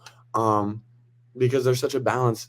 There should be balance with everything you do in life, and once you go too far and too extreme on one thing, it always messes stuff up. So to see them really teach that is so awesome, and then also like even hard work, dedication, is such an awesome lesson too. Like what you tell yourself, you really believe, like seeing Johnny teach Miguel to walk again and stuff. It's so awesome to like that's crazy extreme. But like when you're down in the dumps and stuff, if you really push yourself to go out there and go get your life better and move forward and stuff, it's real. It's real. So like, bro, sometimes I'm tearing up during watching these episodes because it teaches such amazing lessons, and some of the stuff you can really take to the heart and use in the real world, So it's great. It's great. It really affects our lives, like for real. I love that. And I love you touched on every aspect, because there is like, that's what is so great about this show. This show, it just explores everything. It's not like, Karate Kid, great movie, but Cobra Kai are the bad guys. That's it. Like, yes, I'm so glad you said this. It reminds me a lot of Star Wars. Yes, Because great. it's like the originals are very clear, good and bad, Mm-hmm. Prequels, you start to see like, while obviously the Jedi are much better than the Sith, the Jedi had a fall. Especially, have you ever seen Clone Wars, the show? Hell yeah, man. Okay, sweet. That's one of my favorite shows too. Cobra Kai's better, but it's way up there. Cobra Kai's better, yeah. But you see that the Jedi also had a big reason in why Anakin turned.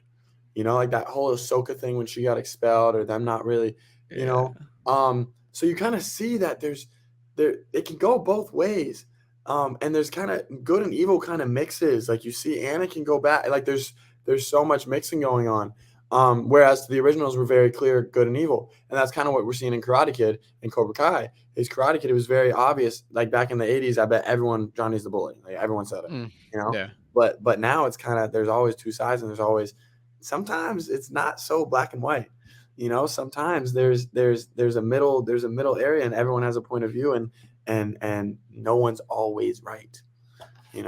Because Anakin, like poor Anakin, was so lost and so torn and didn't know what was right or wrong, and he ended up making the decision he did. But I bet you, if the Jedi handled things a little differently, or if Obi-Wan was more open to talk about Padme, or if Qui-Gon was still around, because Qui-Gon kind of went against the whole like only follow this way. The Jedi's like, he kind of bent the rules a little bit. Anakin's turn may have not happened. And you can even take it into, I'm sure if Kreese really sat down and talked to Daniel and explained what happened to him, because you saw Kreese is a nice guy. He got bullied, and he was kind of taught that you can't show mercy. Maybe they would be a little more understanding, but then maybe they could honestly talk to him and teach him, you don't have to go that extreme, so there's just, it's really interesting. It's really interesting that they kind of go into that good and evil. Cause like you could sit there, like Johnny is not evil, like Johnny truly teaches good things, but then in the beginning, Daniel just viewed it as it's completely evil, so it's cool to see that mix, like you were saying. Yeah, no, I'm with you. I think if Kreese and Daniel really talk things out, like not saying they would become best friends, but I think they would have more of an understanding of each other, because right now it's like, and that's what's so frustrating about the show as like a fan. It's like, just talk to each other. Just like Daniel and Johnny for the first 4 seasons, like just always at odds. But it's like, bro, just have one conversation and you'll get along. But I mean, you can't blame Daniel. Like, my man literally got like tortured as a teenager. Yeah, but oh my God, you know what? Okay, the writing of Cobra Kai, like the writing is freaking brilliant, and like unbelievable.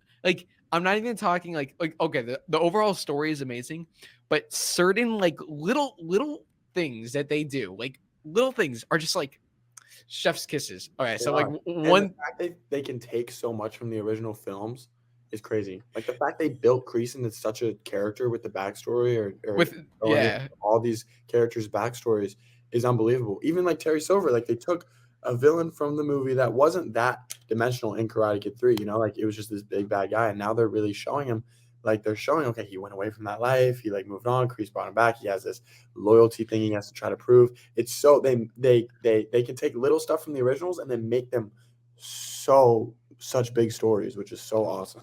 Yeah, Silver kind of had like Luke. Silver was kind of like Luke in The Last Jedi, like where he like gave up. He's like, no, I'm done with it. But then he gets like pulled back. But I think they did it. They obviously did it better with Kreese. Unlocked something in that man. Like he opened Pandora's box. That's what I like say. That's the reference. Back and eviler than ever. Dude, what a great arc! What a great season arc from the like, and that's what like that's you know. There's some movies that like especially like I don't know, there's certain movies that they think that just because you subvert expectations, it's a good film. But that doesn't make it true. You can't just like subvert expectations. Oh, people weren't expecting that. That doesn't make it good. But with me, I was not expecting Silver to be like this. No, I'm done with Cobra Kai. I'm done with it. And then like the first 3 episodes, he was like freaking, he was not in it. He was like, no, I'm not coming back. And then he slowly comes back. And like by the end, he's like, you know, with the drinking and getting Kreese arrested. It's like perfect. It was crazy. It was so crazy. So you saw Karate Kid Part 2 though? Yeah, I did. So what did you think like when Daniel went to Okinawa and seeing all that? I thought that was so cool. I was so like happy that they like brought in the second movie because that was such a cool like arc in the is it trilogy? What do you say when it's 4? Quadruple G. I'm just Quadruple G. Quadruple G. Yeah, so I think it was really cool that they like brought it all together and brought all these old characters back. Yeah, that's what's so great about the show, like all the references and the Easter eggs. Is there any in particular that that you picked up on? I know there's the one that you've heard it countless times. Do people like? I wonder, do people like message you like thinking that they came up with it and it's like the most like, Milena, guess what? Your name is actually the same letters as Allie. Yeah, I got a lot of those DMs like right when the show came out. They'd be like, did you know that if you rearrange the letters of your name, it's Allie? And I was like, you know what? Okay, the first DM I got like that, I actually didn't know. That's actually my fault. I did not know. For this entire time, I thought that Allie was spelled with ALY. And then when they told me it was Leah, I was like, oh my God, they're actually so smart. And then now I see people getting like DMing me every single day. Yeah, I saw it after I finished season 4. So like when I watched it for the first time, you know, I guess also because like you're hearing the name and not seeing it on paper, I didn't think of that. But then I saw it, I'm like, oh, that's pretty cool. Yeah. So how does that feel like to be like, because you are like, you know, first it was in Karate Kid, it was Elizabeth Shue, Allie, and then in Cobra Kai, like, you know, in the beginning it was like Sam was the, you know, there was Robby, Miguel, Sam, and now it's like you're the next generation of Allie. So what does that feel like? I think it's really cool. I love to see that it's like coming back again, like because it's a really like important trope in the Karate Kid, and I'm just excited to be a part of it. Yeah, that's some cool company to be around. Yeah. So before season 4, your character was, or at least you like were announced to be in the show, but a lot of us didn't know like what role you would be playing. So I'm curious, like, what did anyone like, propose any theories of like what your character could be? Yeah. So I saw a lot of theories, especially like on YouTube. People would be like, "Oh my God, Milena, did you see that you're in this YouTube video?" And I was like, "No, I didn't." And it'll just be like my face edited on like 3 different dojo outfits. And I was like, "Okay, well, those are some theories." Like, and then they would like see people in the trailer, and they'd be like, "Oh my God, it's not Milena," and I was like, "No," but okay. But I didn't see any like. I saw a lot about the what's it called? Being there goes my other light.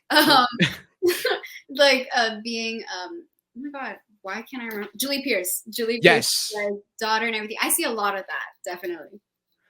Was that the main one? Yeah, I saw so many of that. I also get DMs about that a lot.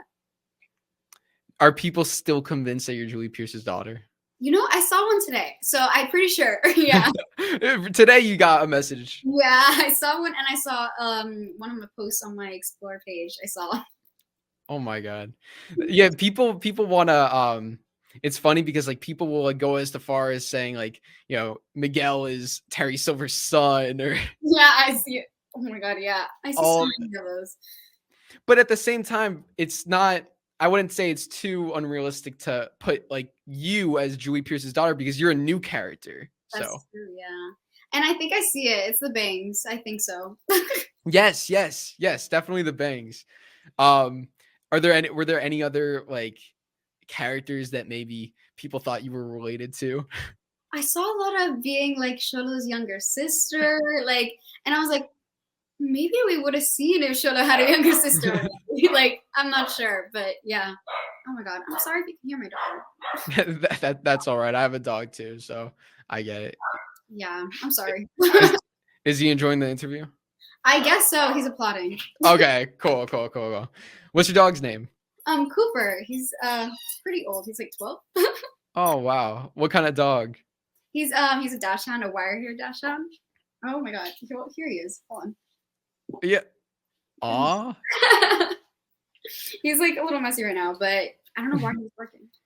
Yeah, he wanted to be in the interview. Yeah, he wanted to be spotlighted. Yeah, I'll interview him next week. Perfect. So, okay, so one of the biggest storylines in season 4, as we were talking about, was the middle school arc. I feel like that storyline was really, it just surprised me how big of a storyline it was, and it was so awesome. Just jumping right into that basketball scene, just all of it. So, like, what did you think? As a fan of the show and just being a part of it, what do you think of the inclusion of like the middle school storyline with your character, and why do you think like it was important to include this season?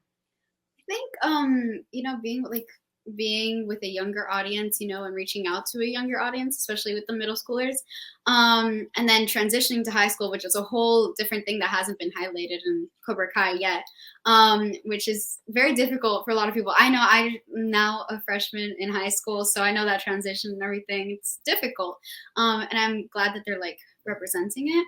I also think like with all the bullying arc that they had, I think it's like important to highlight that, bring awareness to it. Yeah. So you're literally in Leah's situation, going from middle school to high school. Yeah, it's my freshman year. That's so cool. That's awesome. I'm curious, when did you first start acting, and what made you realize that you wanted to pursue it as a career? So everything I did when I was little, and then I did commercials and everything. I think when I wanted to start doing actually acting was when I booked my first TV show. I think I was around, was I 8? Something very young, like 10 maybe. And then I started doing that, and I fell in love with being on set and acting with kids my age, people older. And I think I saw a lot of like old movies when I was little. Audrey Hepburn, one of my favorite actresses. So I saw a lot of her movies, and I fell in love with her acting. And then here I am. So was it something that you brought up to your parents, or did they kind of put you on that path? So I was already doing like a lot of commercial stuff. So I already like was like working with my mom and like being like, oh, doing this commercial and whatnot. But then I started getting auditions for like TV and film stuff, and I was like, yeah, I want to do this. And now that's all I do. Yeah. So as someone who's still very young in the industry, is like your mom coming with you to all your different projects? Yeah, I think legally, because I'm a minor still. Yeah. My mom or like a guardian has to come with me and everything. But yeah. So what was it like having her on set of Cobra Kai? Did she get to actually see you film? Yeah, I don't think she was there for a lot of scenes, but sometimes she would be like in the background and I'd give her like a stare and just like continue. But yeah, no, she was there for some of them, I remember.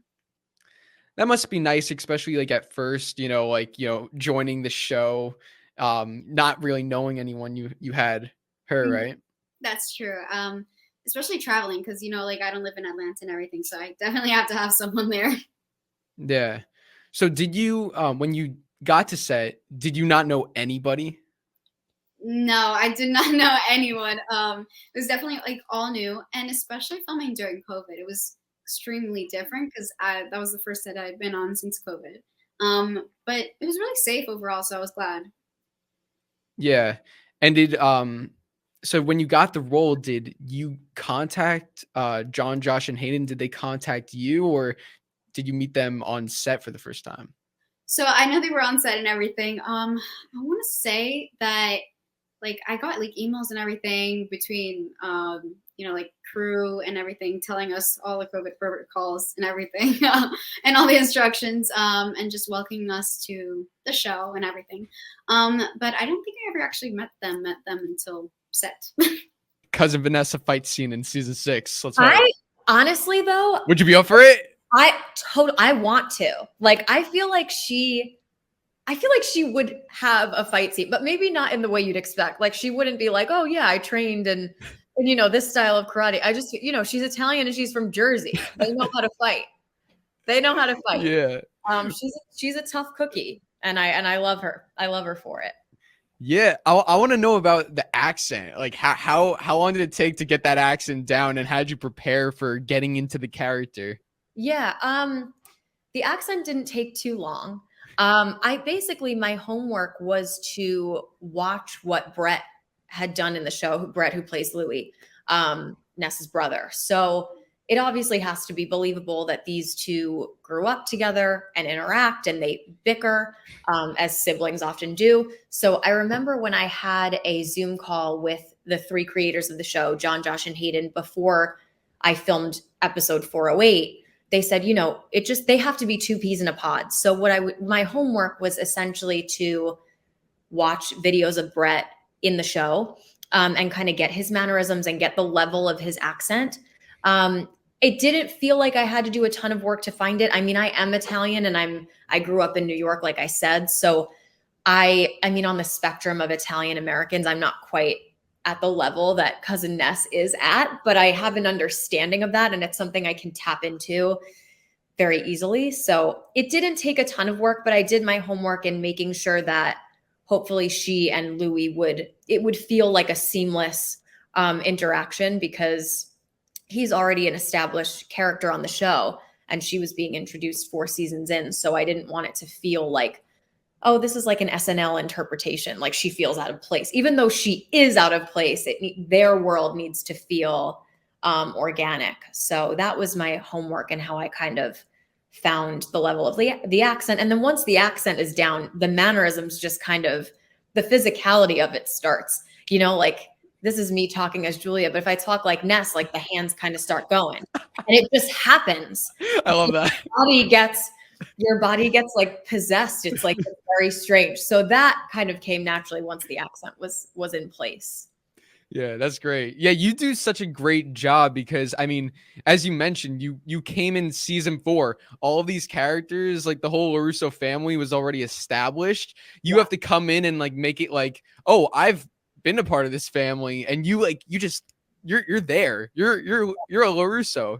Thank you. Yeah, it's I always knew, I think I spoke about this in another interview that I did for last season, but I always knew that if I was going to be somehow a part of the show, that I would be a LaRusso, I would be a family member.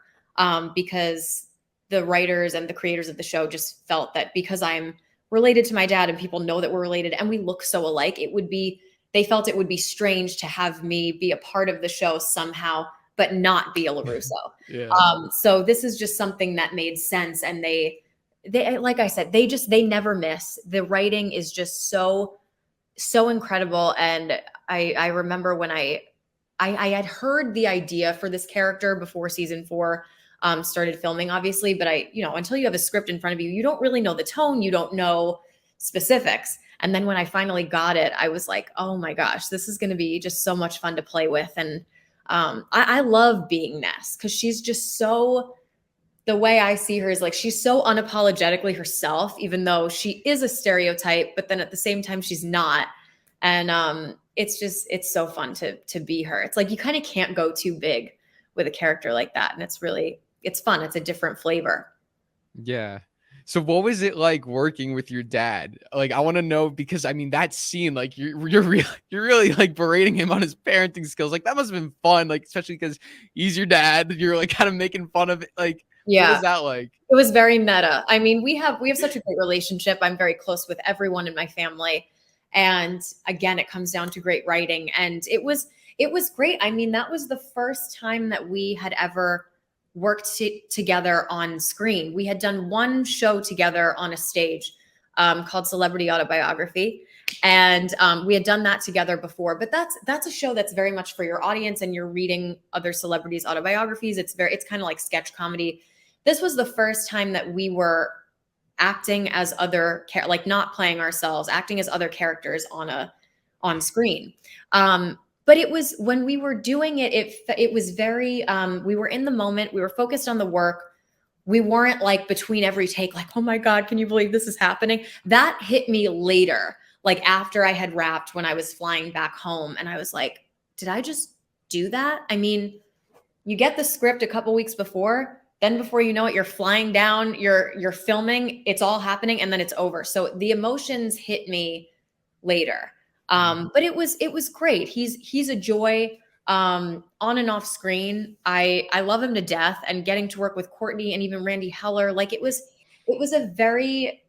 just an amazing experience. Everyone was so welcoming. It felt like just hanging out and working with my friends. It really was incredible. Sometimes you worry about working with people that you know, because sometimes it's like, it can be more intimidating. But I found it just so comforting, and it was just such a great time. We had a blast. I love that. Yeah. So what's it like seeing, Mary Mauser, who plays Sam, being the daughter of your dad? like what is that like? Is it kind of weird to watch that? No, because she's so good at it. I mean, Yeah. We've gotten close. She's so great in that role. And I think her arc this season in particular is so fabulous. And so no, it's not weird. I mean, I guess because I'm an actor and I just know that it's not real, but we call each other Sista from the same Mista. Yeah. And fun fact, we're actually the same exact height.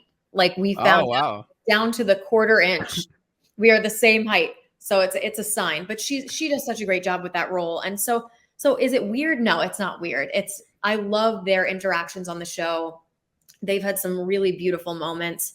And everyone is so good. Everyone's so good. So no, it's not weird. It's really heartwarming, and they have a great relationship as well. And she's gotten close with my family. So it really is a love fest between everybody.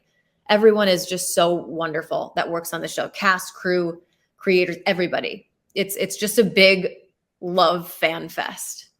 Yeah.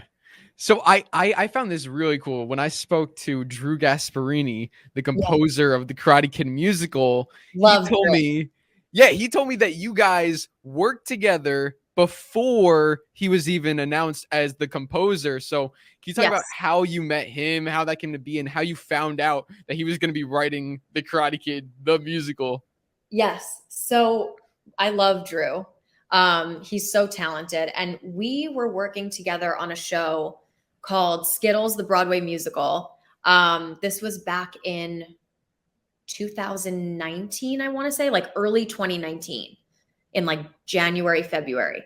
And we were doing a cast recording one day of that show. So we were like in a studio all day. And he told me, he was like, so he figured out who I was. Cause I didn't say, I don't go around being like, hi, I'm Julia Macchio. But he figured it out. And he came up to me during our lunch break and he was like, so I'm writing the music. I'm composing the music for the Karate Kid musical. At that point, I don't think I even knew there was going to be a Karate Kid musical. And we were like, how funny is this? He was like, yeah, I just got off the phone with Robert Mark Kamen, who wrote the, Karate Kid films and helped to write, he wrote the musical as well. But it was just like, how bonkers is that? And we've stayed friends. We've stayed in touch. So that's how I found out. It was when we were working together on that show in New York City. It's wild. It's such a small world and an even smaller industry, but I love that they're making that into a show, and they, I think, are staying very very authentic, very true to the Japanese culture. And I think it's going to be, what people don't necessarily expect from an 80s, movie turned musical. I think it's, if Drew has anything to do with it, it's going to be incredible because he's so talented, such a down-to-earth guy. So yeah, that's how I found out that he was involved with it.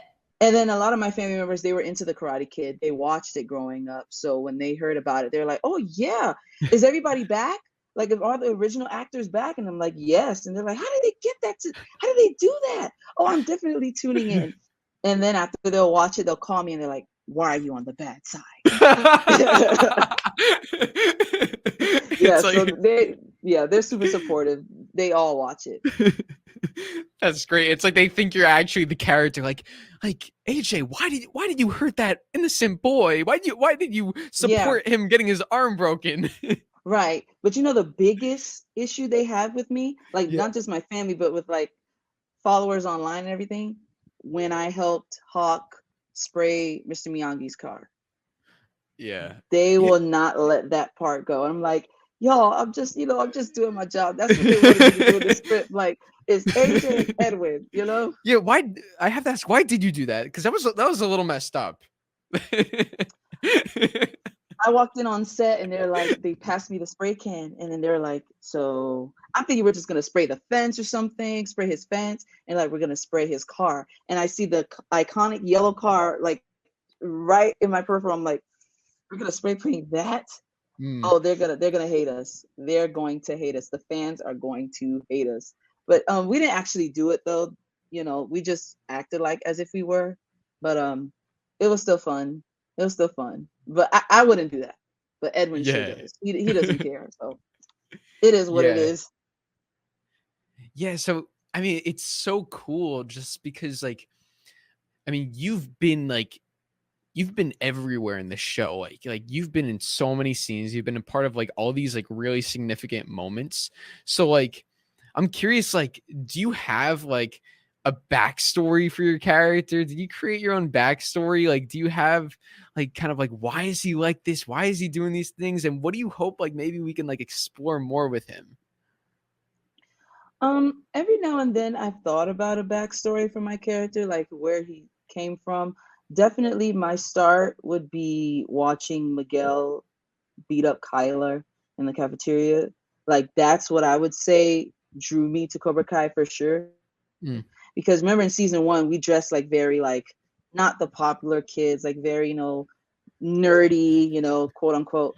So yeah, I was definitely the quiet kid. I would say Edwin was the quiet kid, got pushed around, and he saw Miguel that inspired him to go to Cobra Kai. And then from there, like this switch. When Hawk did his flip, everybody saw Hawk's flip, but Edwin had a flip too, So the thing is, Hawk found a way to flip back. Edwin's still, on the other side, So yeah, definitely karate made him popular, and I think he just loves the attention, and he loves that he can fight for himself now and doesn't have to depend on anybody as much anymore. He doesn't want to be bullied, but now he's become the bully. Yeah. Do you think that there is a story to explore in the future? Because I mean, season 5 a lot of characters like you, Big Red, Little Red, like got like their moments to shine. Like, do you think that like, you know, I mean, we've heard, you know, the writers might have a couple more seasons in the plan. Like do you think Right. that there's like that they'll kind of want to resolve maybe even like your storyline, like that you'll get a little more? Like, do you think there's a story there that you'd want to see play out? I feel like there definitely is. I would love to have more story time in the show, get people to see more of who Edwin is. And I definitely feel like that is a possibility because ever since season 1, you know, the big 3, they would always tell us like, hey, you know, if we're keeping you around, you know, there's a reason. Like there's everything that the big 3 do, they're doing it for a reason. So they would always tell me like, hey, we're keeping you around because we've got plans for you, everything. So, you know, I trust in what they say because they're awesome. John, Josh, and Hayden, they're amazing. The whole cast and crew, they're awesome. So if they say something, I'm for sure they're going to stick to it. So, you know, crossing my fingers, you know, everybody will see. We'll see. But definitely season 5 already gave us a little peek of Edwin, a little more of who he is, you know, bitches. So, yeah. So, you know, I feel like we'll get some more, you know. I love that. Yeah. Can you talk to me about, because that was like, I mean, you've been in scenes where you've like when Hawk was breaking Dimitri's arm, like you were yelling, but like this was the first time that you actually like heard it was just you, bitches. Like can you talk about that? Like getting like that first line. Man, it was incredible. That day was amazing, like from start to finish, because it was really early and I was already in bed. I was still sleeping and then my phone went off and it was a weird number, but for some reason something told me to pick it up. So I pick up and I'm like, hello, you know, and it was one of the stunt fighters. His name is Jesse, and he like helps us do choreography. He was like, "Is this AJ?" I'm like, "Yes." And he's like, "AJ?" And I'm like, "Okay, this person acts like they know me." I'm like, "Who's this?" He's like, "This is Jesse from set, Cobra Kai." I'm like, "Oh, hey, what's up?" And he's like, I wanted to talk to you about the last episode that's coming up. We want to put you in the fight, like to be a part of stunts." And then like I was all sleepy, and as soon as he said that, my eyes like opened up real big. I got out the bed and I was like, "What? You gotta be kidding me! What? Yeah, of course." And then, you know, I got to set. I got to rehearse with the stunt team. It was definitely a different experience, you know, getting to rehearse. And then when we're about to film, usually we just go straight to set. But one of the PAs, she was like, "Oh, we're gonna take you to sound." And I was like, "Sound?" Like usually, you know, just the cast members usually go for sound to make sure their mics are working and everything. So I'm a little confused. I'm like, maybe there's a little mix up or something. So we get to sound and then she's like, "We're miking him." And she points to me. And I was like, wait. You're miking me? And she's like, "Yes, you didn't hear?" I'm like, "No." Like, "Yeah, you got a line this episode." And I'm like, oh my gosh, you guys are playing with me. This is either gonna be the best experience or the saddest joke. And then like they mic me up and then everybody's like, congratulations. Josh, he walks up to me and he's like, "All right, AJ, your line is bitches." And I was like, let's do it. I was like, let's do it. So, you know, the scene is with Jacob and Gianni, and then when they came on set to rehearse the scene, they were all like, "So you got a line, let's go." So everybody was just really supportive. It was, when I tell you, it was awesome. It was awesome. Oh my god, dude, that's amazing. I'm so happy for you. I mean, you freaking deserve it. I mean, like you put in so much into this show, and that's so awesome because yeah, you are like, you're primarily like in like the dojo scenes and like some of the scenes where they're like out, but you're not always a part of like the stunt, like the fights and all of the stunt things, right? So this was like a surprise to you, right? Yeah, it was so real. It was awesome. Like I always love being on Cobra Kai, like from season 1 to now. But season 5, that episode was definitely a different experience, and it was just so positive. And I wasn't nervous because I had known everybody already, like the chemistry's already there. So it was just super easy for Edwin to slip in, you know, because he's been there from the start. He's grown with these characters too. Even though no one's heard him speak, he's still in the moments. He's still experiencing everything else. So it was super easy for me to just plop right in. Whatever, LaPusso. Yeah. Whatever, LaPusso. There we go. There we go. The P. It may even sound like a B, like a LaPusso. Yeah. It's like crazy hearing you say it because like you started like I think you know this, like you started a trend. Like it's all around this LaPusso. Surprisingly so, yeah. I didn't know that line was gonna get so big because I've heard a lot of people say that. LaPusso, that's the trademark. LaPusso, that's always been the yeah. Yeah, what is it like you know, what was it like having to say that, like reading the script, seeing that line, and then like, you know, like using that multiple times? That's a freaking hilarious line. I love that line. LaPusso, it has such a ring to it as well. And so saying the line was really fun. You got to play around with it a lot. You know, I find different ways to say it and put it in different words, put it in a different tone, all of that stuff. So it was fun to work around that line. It's funny how like you came up with it, but then like Dallas steals it. Like yeah. They all start using it. That's my hope in season 5 that we still get that line. Yeah. They got to. So you said during the basketball scene, like people were playing, like was it like anyone from the main cast that like stood out to you as being good? I know Dallas plays in real life. Yeah, Dallas was really good when he did that trick and then he shot the hoop. Jaden was really good when he was playing because he played with some of the other kids and they were just playing. And then so I think AJ was good as well. They were all pretty good at basketball. Yeah. Yeah. That I love that scene. And then the bus scene was very funny too. Oh yeah. Speaking of the bus scene, not the first scene, but at the very end of episode 2, like when there's that montage of like Kenny, like, you know, talking to, you know, Sean in the juvie, and like you see like, you know, little clips of him like getting picked on. There was that clip of you throwing the milk at him.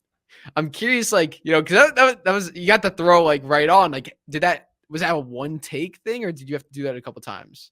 I think that took around 3 takes. The first one,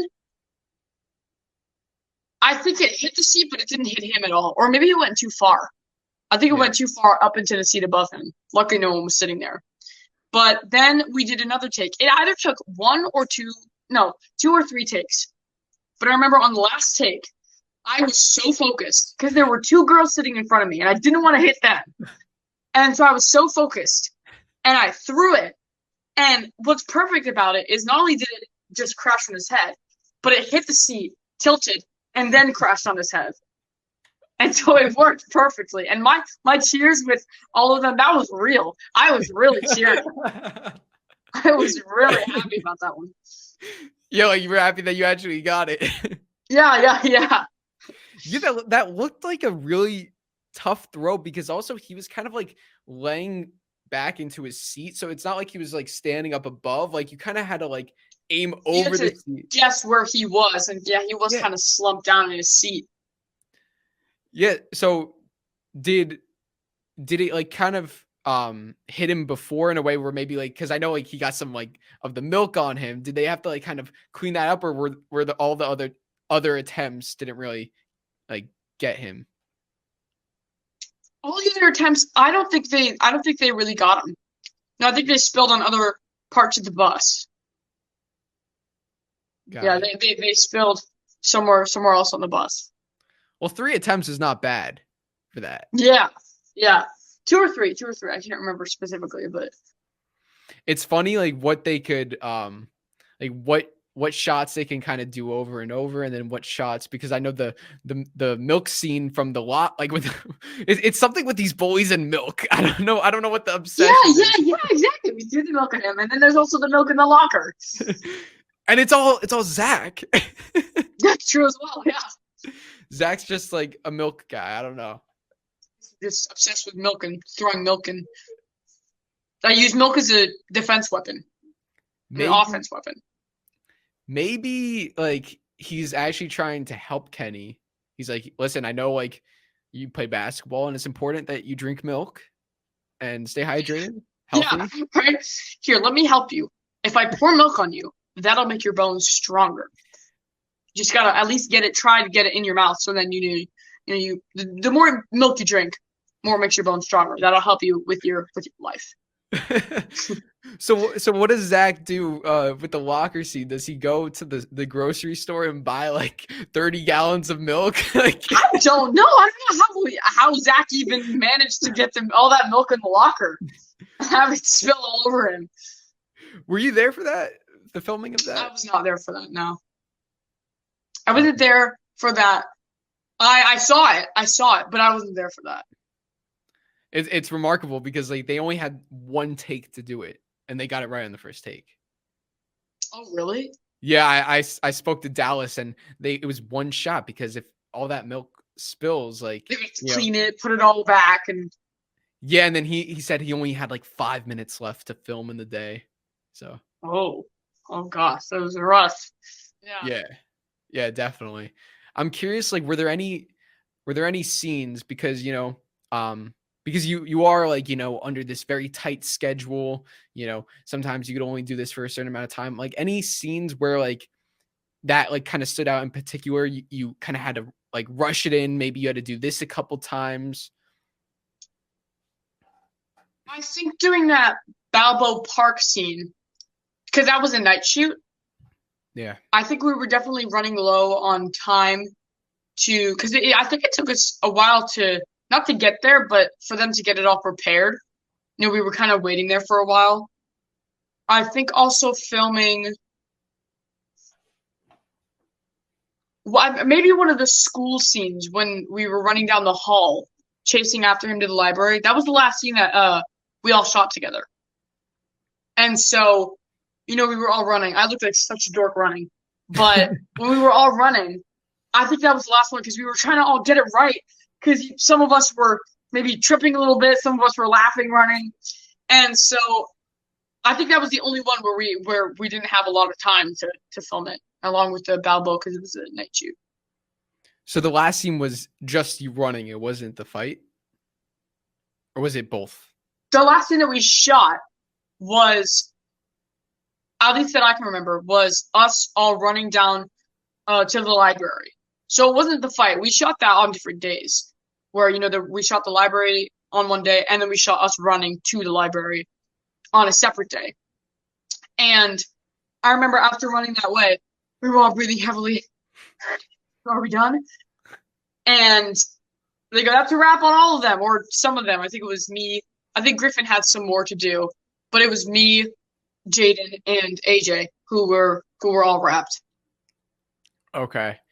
Now, on your Instagram, you posted pictures like, behind the scenes, like at the on the outside of the All Valley tournament set with, like all the different cast members. So were you there just taking photos, or were you going to be in that scene? Actually, we were there because we were giving thanks to all the producers and the cast for letting all the kids be in there. And, just thanking them for making such a great show and thanking all the crew for working so hard. And so we got, someone brought all these cupcakes or made all these cupcakes. And we all brought them. We put up signs, stuff like that. And cast and crew would come by, pick up a cupcake, eat it. And it was really cool because there were a lot of cast members there, a lot of people that I wanted to meet when I first watched the show. And so being able to meet only some of them was a great experience. Being able to take a picture with a lot of them was also a great experience. So it was hilarious to see that all of the actors' chairs all said Cobra Kai on them and all had the Cobra Kai logo, except for Ralph's. His was a Miyagi-Do chair, and he would not sit in a Cobra Kai chair. He had to have a Miyagi-Do chair. He's the same person. He's all the same as Daniel. Evil, yeah, all the other chairs are evil, not the Cobra Kai chairs. Miyagi-Do chair. That's so funny because that's like a thing that Daniel LaRusso would do. Like he would never sit in the Cobra Kai chair. That's funny that Ralph would do that. Yeah, it was very funny. He's staying true to the character. Yeah. So when you filmed that whole episode, that was episode 7, so it was relatively late into the season. So did you, other than, there's going to be an All Valley tournament, Johnny's dojo is trying to compete, did you know like this, like the whole story or what else they filmed beforehand? No, if usually casting breaks down for TV, breaks down into like a hierarchy. There's the stars, then below the stars, there are the guest stars. And then below that, there are the co-stars. So board members, pawn shop guy, homeless Lynn, Counselor Blatt, characters like that, which even though they recur and some of us are like, enjoyed by the fan, all of us are enjoyed by the fans because the fans are awesome. But we're all co-stars and we're sort of at the, the bottom of the pyramid to a certain extent. Some of the dojo kids that have bigger roles are guest stars, and then of course the stars would be like Ralph and Billy and Courtney and the ones that are like the major main characters of the show. Sholo, Mary, people like that. So for co-stars, we usually just get like they'll send us, our agents will send us an availability check for dates to be on the show, which might only be like a week or two in the future. And we'll get the script for the episodes that we're in. And then we're just told what time to show up, and that's it. Everything else is just sort of unknown, which is actually kind of fun in a way, because I know what I know from whatever I got to read and whatever I shot. But when the season drops, like I'm usually just geeking out right along with the rest of you because I know some things, but I don't know everything. And even when I do, like the committee had a scene that didn't make the final cut for season 4, episode 10. And I totally understand why, because at first it was a very short scene where we're just like, man, that was a heck of a tournament. We'll see you guys next year. And then the big three got excited and handed us new pages on the day. And it turned out to be this longer scene that was really funny. And I think we ended it by deciding that we should all go to Applebee's, victory nachos, or whatever. Kids, they're probably at Applebee's. But it was right at the end of the tournament. So, having watched season 4, they're like wrapping up all these major plot lines and setting up the cliffhangers for season 5. And it's really dramatic. And then just to have the committee just sort of like pop up and be stupid for 20 seconds didn't make sense. But my point is that I got to read the script for episode 10 as well. So I knew how it was going to end. I knew all the cliffhangers. I read the whole thing a million times. But still, like even seeing it, like once it was filmed and released to us as fans, totally different ballgame. Like it's one thing to like read the scene where Daniel's talking to Miyagi's grave and then Chosen shows up, but like seeing it, ooh, like it was just amazing. Wait, so what did it say on the script? Like camera pans, Chosen revealed is. That's pretty much what it was. And I'm really good friends with Nate and Owen's moms because they're probably a little bit younger than me. They definitely look younger than me. But because Nate and Owen are still minors, or at least they were as of season 4, their moms are stuck there like all the time. So their moms are just trapped there like 15 hours a day, super bored. And so anytime I see them, like they're always down to chat or whatever. And Nate's mom was telling me, because she was friends with the actor that plays Chosen. I can't think of his name off the top of my head. But she had seen him the day before I was talking to her. And apparently he took the red eye in from LA, went straight to set, did like 8 takes of that scene, went right back to the airport and flew home. So that was like a full day of flying for him to go like, yes, or whatever. Times go home. Like, so, but I'm sure that it looks like anyway that he'll be around a lot for season 5, which I'm so excited about because I didn't even know how excited I was about Chosen being in the show until he actually showed up. And it was like, oh my God, this is just, it's like everything else, they take these characters that we think that we know and then embellish them and make them richer and more interesting and dynamic. And, you know, it's like seeing Terry Silver in season 4. Like, I knew a lot of people that were excited about that. And I was like, yeah, I'm not the biggest Karate Kid 3 fan in the world, but we'll see. But holy crap, like Thomas Ian Griffith just was amazing in season 4. So good. So good. Yeah. Did you get the chance to meet him? I didn't, but I saw him.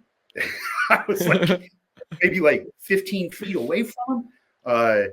It was right when we had wrapped the Carrie Underwood portion of the tournament, kind of wrapped that for the day. And so everyone, like at the end of that day, everyone was just sort of milling around, shooting the breeze. And I was like, okay, well, I guess we're done for the day. And I talked to the big 3, and I love all 3 of them. I love talking to John Hurwitz so much. And he's like usually the one that's, I mean, they're all personable and they're all very kind, but Hurwitz is usually the one that like will come straight to me and be like, hey man, how are you? It's good to see you again. Thanks for coming back. And he's just so sweet. They all are. So I talked to them for a while. I talked to Ralph, talked to Billy, Courtney, Rose, talked to some of the kids. Sholo's always really friendly. And then Carrie Underwood came in her big Rockstar tour bus. And it was just like parked in the parking lot at the school where we were filming. And when she was on her way out, all of the kids and everybody like wanted to get pictures with her and stuff. And there's a picture that's been floating around social media where like Sholo and some of the other guys were like her. Yes. I tried to get a picture of that, but there was like 100 people in front of me, so my picture sucks. But Thomas Ian Griffith was right there, and he was busy doing stuff. I didn't want to bother him. I'm not there all the time, so I wasn't even sure like he'd even know who I was. I'm sure he would have been nice, but no, I didn't get a chance to say hi to him yet. But that doesn't mean never. I did finally get to meet Marty Cove, and that was amazing.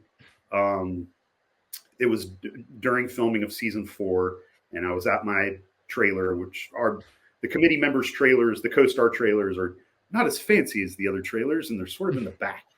But we were right by Marty and Billy's trailer. They were like right in front, and Courtney. And so I saw Marty from down the way, and he made eye contact with me, and I made eye contact with him. And then he sort of gave me one of these. Oh, that's awesome. Okay, I think this means I should approach. And so I did. He held out his hand, and I shook his hand. And he was just like, John Kreese and Marty Cove do not seem to be that separate, at least at that moment. He was just like smoking a cigar and sneering at me and told me that it was nice to meet me. And I was like, okay, nice to meet you too, sir. And I tried not to nerd out too much, but I'm sure I looked like a flailing idiot. You know, what are you going to do? It's John Kreese. You can't be cool in front of John Kreese for the first time. It's like, Marty Cove's a very nice guy in real life, but he still, as you said, he has those John Kreese. He has the charisma with the cigar, with the "It's nice to meet you," like the voice. Yeah. Oh. Yep. And he gives you the nod. That's awesome. That's so cool. Yeah, that was probably one of the coolest moments of my life. Besides, getting to hang out with the Karate Kid and Johnny Lawrence every once in a while. Meeting him and getting that was pretty amazing. Pretty cool. So when did you start watching? What year was that? I think it was last year or the year. No, it was like a couple years ago, because it was like, I think season 3 was out when I started watching it. Maybe. Yeah. I think that was it. 2020. Mm-hmm. So when it was all on Netflix, you saw it. Yeah. Okay. And you didn't have the role at the time. No, I just watched it and I was like, oh, these characters are actually really cool. And then I applied for it and they like sent something back. I was like, this ain't real. I was like, there's no way. But yeah, it was real. That is crazy. So like you're watching this show with no idea. No. I was like, oh, I know who Peyton List is because, Disney Channel and everything. But I didn't know any of the other actors. And then I got on set and everything kind of hit me, like Jacob and everything. I was like, I Kirby saw him on Buckets. Kirby Buckets. Yeah. I was like, you know what? I think I do know who these people are. So yeah, it's crazy. You ever see Frenemies? No. Is he in that? Mary Mauser. It's like a Disney Channel movie. Okay. Yeah, I need to go watch it. Yeah, I didn't know who she was at all until I got on set. That is so funny. Like Yeah. literally, like so when you got the role, like what was the description for the role? Like what were you auditioning for? So they invited me to a scene. Do you know the scene where Miguel and Johnny are like out trying to like get the soccer girls to like come to the dojo, and he's like kissing his like muscles and whatnot? Yes. That's the scene I was in. I was a cheerleader for that scene. Yeah. And Wait, then you were in that scene? yeah, I was in that scene. Wait, I gotta was go. like, yeah, I was over in the corner. We were like cheering and everything because I used to cheer in high school. And he comes over to us. I'm like, yo, he's like coming over here. And I was like making a big deal out of it. And he was like showing me the scripts he had to do. And I was like, dude, what is this? Like, this is crazy. Like, Billy just came over here. So that was crazy. And then they called me back for the prom scene for season 4. And then from there on, they just kept calling me back. And then one day they asked me if I wanted to be in the dojo. So yeah, it's crazy. Wow. Okay. Yeah. So you were in the cheerleader scene, the prom scenes, all After Valley. party scene, terrible. What was terrible about that? So cold. Oh, So yeah. cold. I was frozen that night. And you're wearing like a sleeveless dress. Right? Yeah, and my dress kept coming apart. Everybody everybody there was like, Reagan, your dress is like coming apart. Like the beads were coming off, but I made it work. That must have been a fun night though. Like, did you have did you have prom in high school? Was this like a kind of like a second prom? Like, did it feel kind of real? Yes, it did. I had prom in high school, and I will say it was very similar to prom in high school. You know, it's like just dancing and having a good time. But I didn't go to an after party after my real prom. But you know, Yeah, you didn't go to a 40-year-old man's house for an after party where a karate brawl broke out and everyone ended up in the pool. No, I should have. I don't know why I didn't think about that. But yeah, dude, that was fun. So do you think like your character, like she just sees all this karate stuff going on, sees all these people getting hurt, and is just like, I want to be a part of this? Like, is that what's going through her mind? Yeah, I think so. In season 4, she was like, yo, I want to do that. And I think she was like, season 5, she made it happen. So now she's here, learning karate and whatnot. Now she's here. And season 5, in season 5, you were like pretty significant in the dojo. Like the commercial, like you had a couple of shots on you, seeing like Stingray. Like what was it like? Because I mean, when you're filming, you don't know. And we talked about this, like, you don't know like what shots are gonna go in. Like, what was it like seeing like how you were portrayed in season 5 when it came out and you watched it for the first time? You know, yeah, I think they used a lot of scenes I was in. Like, used a lot of takes. I didn't know I was in the camera as much as I was. Because when you're acting, I guess, like, as like a dojo member, you don't really pay attention to that. You don't know who they're going to zoom in on or whatnot. But I saw myself more than I thought I was going to see. So that was really cool. When Stingray came in and they like zoomed in on me, like looking at him, that was really cool. I like that. Yeah. So for the commercial, like, you know, there was that shot of you. Was it like, because you said you weren't sure, so the camera wasn't like right on you, it was back and zoomed in and you didn't know if it was on you? Is that what? Oh, for the commercial, the camera was straight on me. They did like okay. everybody, and I guess they used just like a couple of people, I guess.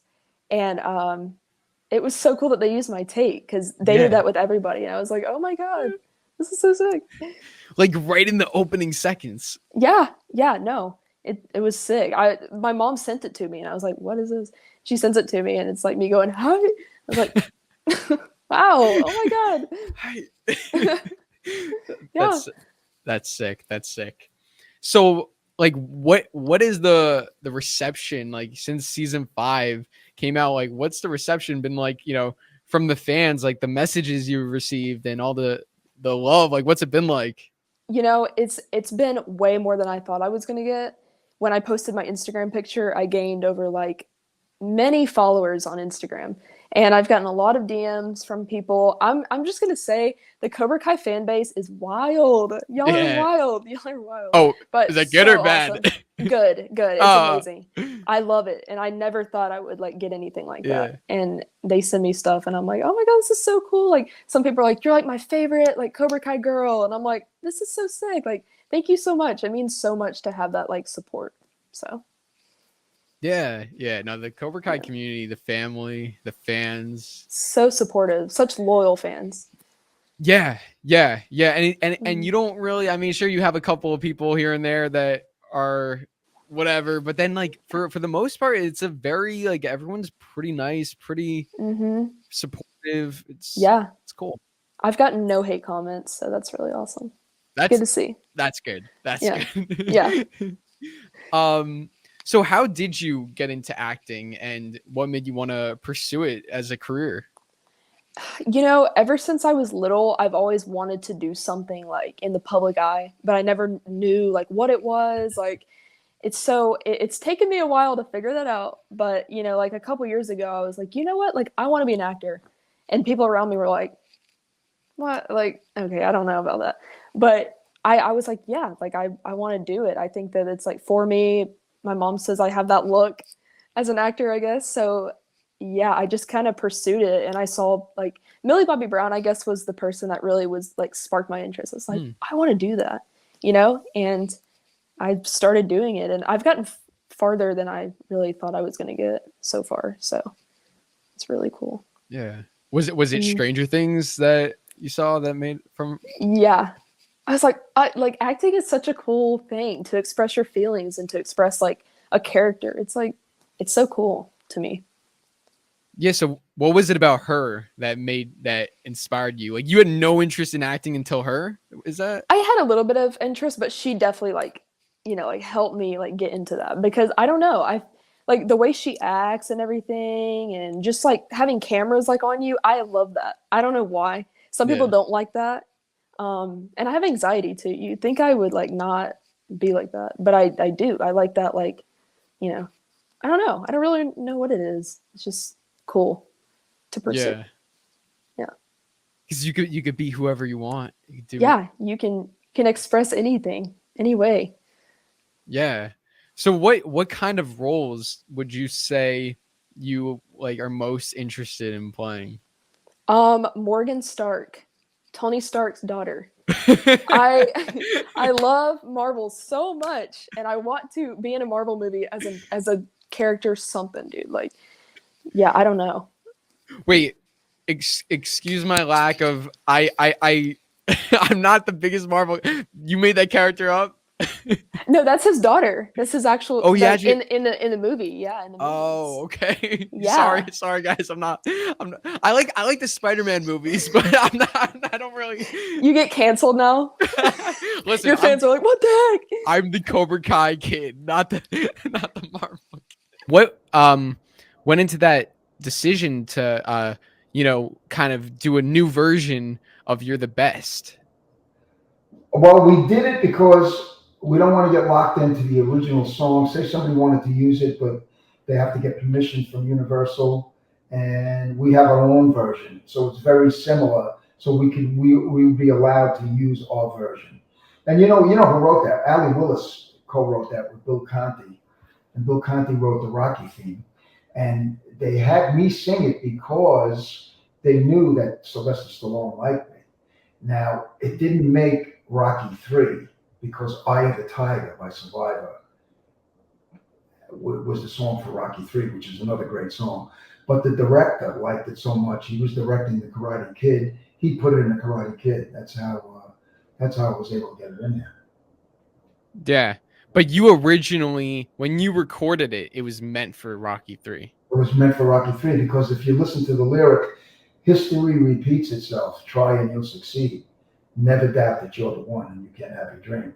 He fights Clubber Lang, he loses, and he comes back and wins. With Ralph Macchio, this is in Karate Kid 1, he didn't lose anything. It's the first time he's even stepping into the arena with with whoever out, and then fights Johnny at the end. So there's a little trivia there. Yeah. Well, I guess if you're the best around is brought back, it'll make sense because then when they say history repeats itself, it will refer to the tournament. To the tournament with Johnny and Daniel's kids that they're maybe I think now don't they team up because they're going against Martin Cove with his guy? Isn't that what the thing is? How last season left off? So last season ended with Terry Silver taking over everything and Kreese is in jail, right? Oh, right. Yeah, so I actually was kind of like the bad guy now, right? Oh yeah, he's worse than Kreese. He's worse than Kreese. which is very hard to believe that there's someone worse than Kreese, but so how did you first fall in love with music and what made you want to do it as a career? Well, when I was a little kid and I first saw Elvis Presley, I tried to comb my hair like him, but I didn't have the same type of hair. And I was just mesmerized by what he did. And there were, in my neighborhood in Brooklyn, there were a lot of guys that could sing on street corner groups. And then they had doo-wop music, which was very romantic. And I met my friend Eddie, and he had a singing group. And when I saw that, I was like, this is what I want to do. And not only that, we were like 13, 14 years old. The girls liked it. So I was like, oh, girls like this.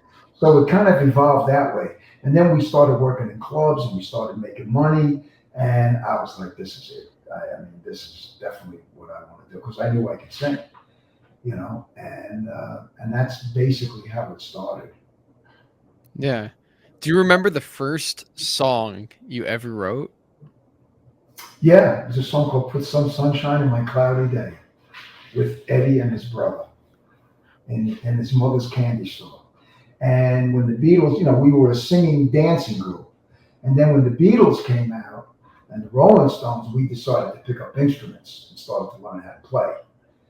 And that was the first song we wrote. So at what age did you write that one? I must have been about 15, 16 years old.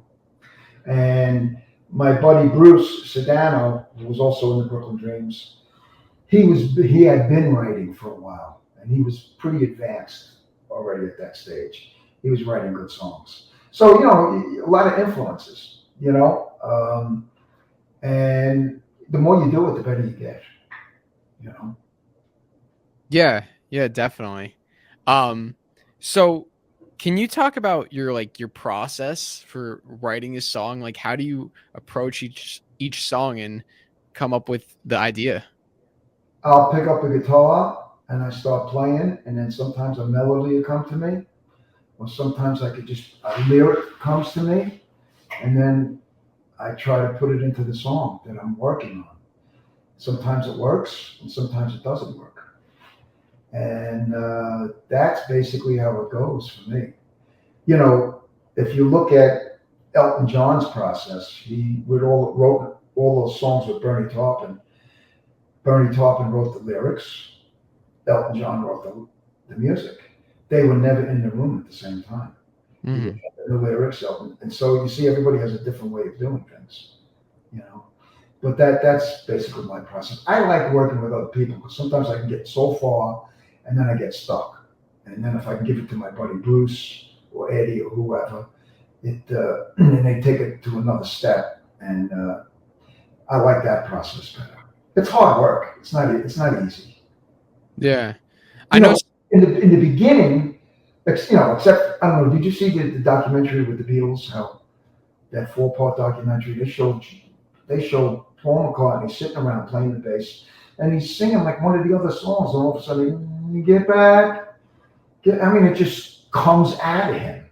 That's just pure genius.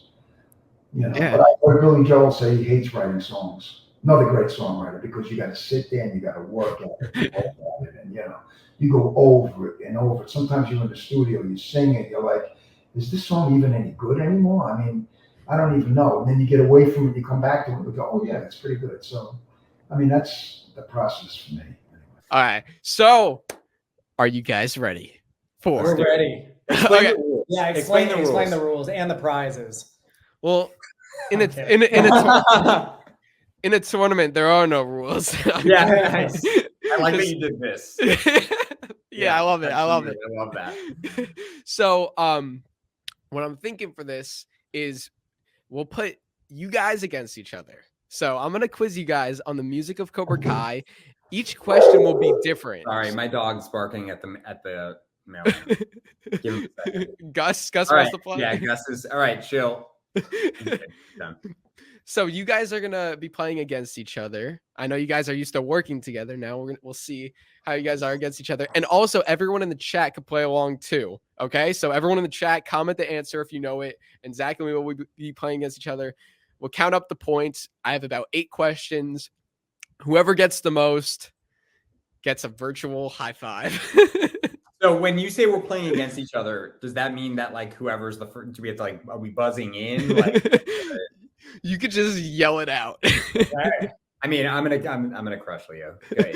Ooh. Why? Because I'm slow. I just like know these things. Okay. Leo, what do you have to say to that? I'm probably gonna get crushed. But I don't want to say. Here's the thing: is like I don't want to say it so fast if people are gonna type it. Like, okay, just put your finger up. So I know that you get to speak first. Okay. Yeah, so that's good. That's My good. reaction time is like going down the tubes lately. But. So each question's like differently structured. So you'll get the flow of it. We have 8 questions. Okay.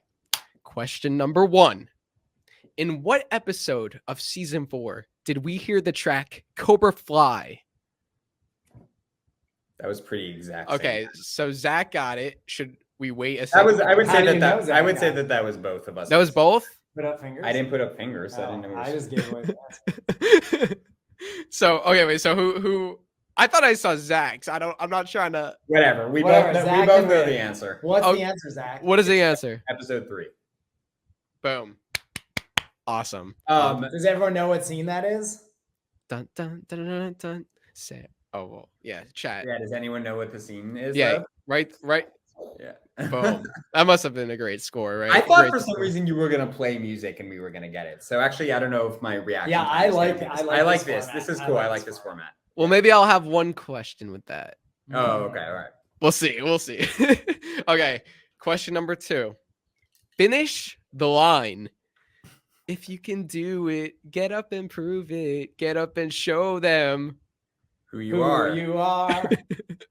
Boom. You got to make these harder, man. Oh, man. Drew, we listen to this stuff like 5,000 times a day. Like, Oh, it's gonna get a little harder. okay. It's gonna get a little harder. This one might not be too hard, but Okay. all right. Question 3. What is the name of the track that plays when Johnny is responding to ALY'S Facebook message in season 3, episode 6, King Cobra? Zach. I'm a sensei. You're a sensei? Really? Where do you teach? All Valley Karate. All Valley Karate, yeah. There you go. I'm a sensei. All Valley Printing Karate. Of that Yeah. track. And you teased that track before Yes. before season 3 came out. I was freaking out. I We was don't like, do those teases anymore. Yeah, no more teasers. I noticed that. Why? Because then you're gonna make videos about it, and then the Cobra Kai fandom industrial complex Yeah. is too smart for us. Now. So like, I if did. we- Yeah. Like if we like record Andrew playing anything, you guys will figure out what theme it is, and then I posted something for season 5, and no one did anything about it. I'm not gonna remind you, but I posted something that was like very weird, and I'll repost it when the season 5 comes out, and no one caught it. Yeah. And I was like shocked. Not even you. I saw you post a couple of videos, but I didn't like see any like familiar themes or anything. Damn, that's on you. Maybe the Cobra Kai fandom industrial complex isn't quite as formidable as I thought. Oh man. I'll have to keep a closer eye. All right, this one's gonna be tough. This one's All right. tough. And this one, I think you guys probably will know, but we'll see. Okay. How long in minutes and seconds is the original Quiver soundtrack? Whoever gets closest to the answer 46. wins. Zach. 119. 116. 116. I said 46. One Probably more like 56. 1-6. I think it's just under a minute. Close. Zach, Just you were over close. a minute. Zach was close. 102. 107, 108, 109. Yeah. Oh, damn. All right. 10 seconds under. Are you guys familiar with like how long most of the tracks are usually, or not really? That's why when you said that, we were like, oh, shit. Because also, like, we don't know, like, it's longer. When we write the cues, they're extra long because they have a whole thing at the front. It's a whole. You know what would be a fun We're not good at trivia that. game Yeah. that we should prepare at some point for Drew is making you guess what the original track titles to things are before they go on the album. That's a good idea. Because we often have radically different names Like while a mix and while match. we're working on it. And then we spend like a week coming up with the album titles. Oh, so like the original name for it, which was it originally going to go to? That track was not called Quiver. It was called Flip the Script. Yeah, it was called Flip the Script. Oh, wow. What made you change that? I think Quiver was tighter. Just We like were trying to like, Quiver was tighter. I mean, the rest is history. Right, the rest is history. Yeah, there's a bunch of stuff like that where we change if it sounds kind of snake punny. Like we change almost everything for the album. Miguel. Yeah, that was that. Actually, no, that that was original. that stayed. Who came up with sometimes that? We come up with them like all season. It's usually like while we're recording it, suddenly the epiphany strikes, and it's like, oh my god, why didn't we call this? And then it goes on the list. Yes. For album names. I love the names. Some of them are very like simple, like Terry's Lesson. It's Terry's Lesson. But then you got like some like really like just all like. Well, we have to sometimes keep it kind of vague because we can't do too spoilery in case like the track titles get leaked or whatever. Like we send it to John, Josh, and Hayden, and they tell us if they feel uncomfortable with anything. Yeah, got you. Okay, so now this one, you mentioned it. I'm gonna play a song, and now you guys got to guess it. And everyone in the chat, you guys can guess it too. Okay, you guys ready? I think you'll get it, but this is more a test of how well I can play it. All right, ready?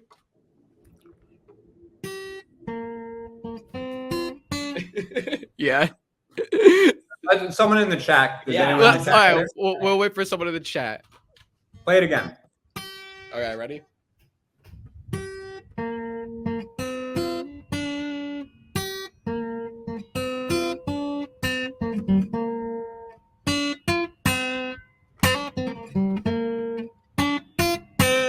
All right, Zach and Leo, on a scale of 1 through 10, how was that?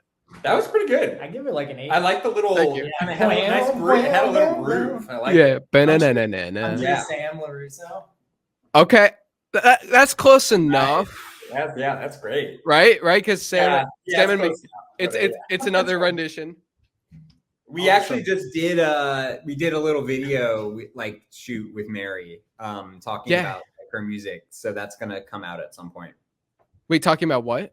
We like talk like about the Sam's score, like just kind of talking about. It's a cool video, yeah. I thought you meant like her music. I'm like, Oh she's music. no. Just like discussing the character of Sam and like her soundtrack and her theme and stuff. Oh wow, like an interview, or just kind of like we're just like talking It's to like each a other. round table. Table. Oh, wow. Oh Yeah. wait, where's that gonna be released? I don't know. We honestly don't know. We just did But it. somewhere. Mary just came over and we just talked about it and filmed it. Oh my god, I gotta see that. That sounds great. I can't wait for that. I love Sam's theme. I think it's just the We best. do too. It's awesome. And it's evolved a lot. For sure. That's kind of what we talk about. Like how just different it is from season 1. Yeah, definitely. Okay. This one is gonna get you guys thinking. So you ready for this one? This is a big one. Okay. And speaking of title tracks, there are 8 tracks in the music of Cobra Kai seasons 1 through 4 with the word Miyagi in the title. Oh. Can you name all of these tracks? 8 tracks with the word Miyagi. Let's do a collab on this one. Okay. Go. Yeah, work together. One, there's just a track called Miyagi Memories, Miyagi Do, Miyagi's Tomb. Yep. Secrets of Miyagi-Do. Miyagi-Do Fix Up. Miyagi-Do Fix Up. Miyagi Metal. Miyagi Metal. So one more. No, I think there's two more. There's one from season 2 and one from season 4. Yeah, there's got to be. Oh, did you say 4? One from season 2. There- One from season 4. There's two more that you guys have to guess. One from season 2. Wait, does Miguel count? No, I ain't count that. Yeah. What's the one from season 4? Season 4? Oh, come on. You know this. We'll get it. This is a good question. Dark Miyagi. Yes. Oh, Dark Miyagi. Yes. Okay, so then And- there's 2-1. And one more. If anyone in the chat knows it, they should say it. Season 2's got to be. Okay, let's. I'm like- Miyagi to fix up's in like the first episode. I don't right? even. Yeah. And then you got wheel technique. Oh, you got oh. the No. old, Yeah, we were thinking. I was thinking of the freezer fight, but that's not. Wait, what did you say? I was thinking of our old titles for things, but I don't know. I'm stumped on this. No, we can get this. You just got to think episode by episode. Yeah, but we're live on the air. We can't. We don't have that. We don't have extra time. Episode- Does anyone in the chat know? I don't No think one knows. anyone's got They're it probably so far. cheaters. They can look it up on Spotify. I'll give you a hint. Okay, give us a hint. Tell us the episode. The episode? Yeah. 6. Oh, we are all Miyagi-Do. Yeah. Oh yeah, duh. It's a good question, That was a right? good question, Drew. That was very good. Thanks. That was hard. It was. You know why we didn't think about that? Is because that version of We Are All Miyagi-Do is not in the show. Yeah, it's That's a little different. different. That's like an album only. It's a little like different. it's a little different. Yeah, like the wait. Yeah. There were some differences with that. Sometimes there's differences. Like we write something, and then sometimes on the stage, like They'll last make an minute, edit. they'll make an edit. Like Andres, like who's our music editor, will like make an edit, and you'll hear things differently sometimes on the show than it is on the album. And sometimes we just do album versions where like we want an extra couple bars to like have a build be better or something. Yeah. I have a we didn't get that. That was a great. I'm like very impressed by that question. That was super good. It was cool looking back and seeing how many tracks were actually had Miyagi in the. Yeah. like, that's pretty awesome. Yeah. Before we start, when is the next time you're going to be in Los Angeles? Oh man, I don't know. I don't know yet. Why? What's up? I got a gift for you.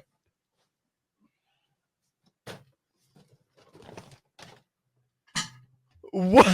No. Yeah, For me? Yeah, man, for you. Gentle Giant was watching the show, and they sent us a bunch of stuff, and they sent us a bunch of cool stuff, and I had they sent me a bunch of Cobra Kai stuff, and I have some, and I actually reached out to like John and Josh and Hayden. I said, hey, I have some stuff. I'd love you guys to have them. They go, you should give them to the biggest Cobra Kai fans, And I was like, well, there's only one person I can think of right away. So, so those yours, man, I'll hold them for you. And I got kreese also. Oh my god, that is the nicest thing. Oh, thank you so much. You got it. Yeah, thanks to Gentle Giant, they're the best. Gentle Giant, they have like do. They make a whole bunch of different things. I don't know if you can see like I can't do a wide shot, but like this guy. Oh, sick.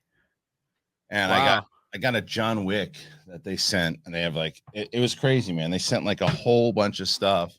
Like I'm looking at like the Crow, Bruce Lee, the Storm Shadow thing that I love, and they sent me a whole bunch of stuff. And I was like, and they had seen that I'd done a bunch of Cobra Kai, interviews and those things. And like, we have some Cobra Kai stuff. Would you? I'm like, would I ever send it over? So yeah, so that's what we're working with at the moment. So it's going good. That's awesome. Thank you so much. We'll definitely have to connect when next time I'm in LA. Yeah, they're yours. Steers. They won't go to anybody else. I promise. That's so nice of you. Thank you for thinking of me. You got it. I'll probably just send it out to you if you're not out here in time. Yeah. Well, we could talk about that. Were you at the premiere? I did not go to the premiere. I wanted to be there. I just had some other things that were going on at the moment. And like I said, I've been missing so many screenings and events recently. Whether it's work or my kids getting sick, I haven't been able to cover a lot of stuff. But I knew a lot of people that also went and said it was a blast. So Yeah. I don't think did I talk to you since I don't think I talked to you since the LA event when no Yeah. when you okay wait can you so for everyone out there listening, you hosted the Netflix is a Joke event, which Yeah. you know, I don't know, did you know I was gonna be there or no? No, I didn't know. I saw you, and I was trying to wave you down because I saw you kind of walking up, and I was trying to wave at you, but like it was just so you looked like my 4-year-old at Disneyland. So I knew exactly what you were going through at the time. So I was like, he doesn't see me, but I'm waving at him. But he's like, what is he? He doesn't give a crap about me anyway right now. Why should he? Yeah. I definitely noticed you though when I was up there. Yeah, I mean, no, you know, it was just I didn't expect to go on stage. So when I'm on stage, I don't know where I'm supposed to look. I'm like, should I look at the audience? But the cast is right there. You're right there. So I was like, my mind was just like not even there. So that's probably why. But how fun was that event though? That was a great event. And dude, I was in shock when they were like hosting is Christian Harloff because we literally talked like before, and then like here you are hosting. I'm like, but I'm happy for you that you got that opportunity. It was a blast, and like that was all. I mean, that was all Josh, Hayden, and John, who I guess because I've obviously been interviewing those guys for so long, and they had recommended me to Netflix, and Netflix asked me if I wanted to do it. I'm like, are you kidding me? Absolutely. So, but the most surreal part for me was, I mean, there's a lot of, I could tell you a bunch of stories from that night that I think you'd enjoy, but like the one at the end for just Karate Kid fans in general was at the very end of it. I knew everything that was going to happen, right? So I got there way earlier than the cast because I had to do a run through and go everything. And I actually got the chance to see the trailer beforehand. And I was bummed because I wanted to watch it with everybody. I was like, what am I complaining about? I got to see it.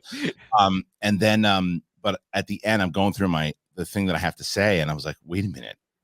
Yo Esposito's going to come out and sing you the best around. I'm like, are you kidding me? I'm like, so not only that, but the fact that I was like kind of hanging out with Ralph Macchio all night that night, like as a kid candy shop and just hanging out with Robby. He's the sweetest guy in the world. And so at the very end of it, I'm standing next to him and Billy Zabka singing "You're the Best Around." I'm like, what planet is this? And I was so bummed though, dude, because I was like you, where you were in that state of like, what's going on? I did the same because I was recording myself hanging out with the two of them, or the whole cast rather, singing that song. And I'm like, I'm sharing this moment with them. I'm recording it. And I didn't hit the record button on my phone. And I looked and I had 3 seconds of it. I'm like, it sucks.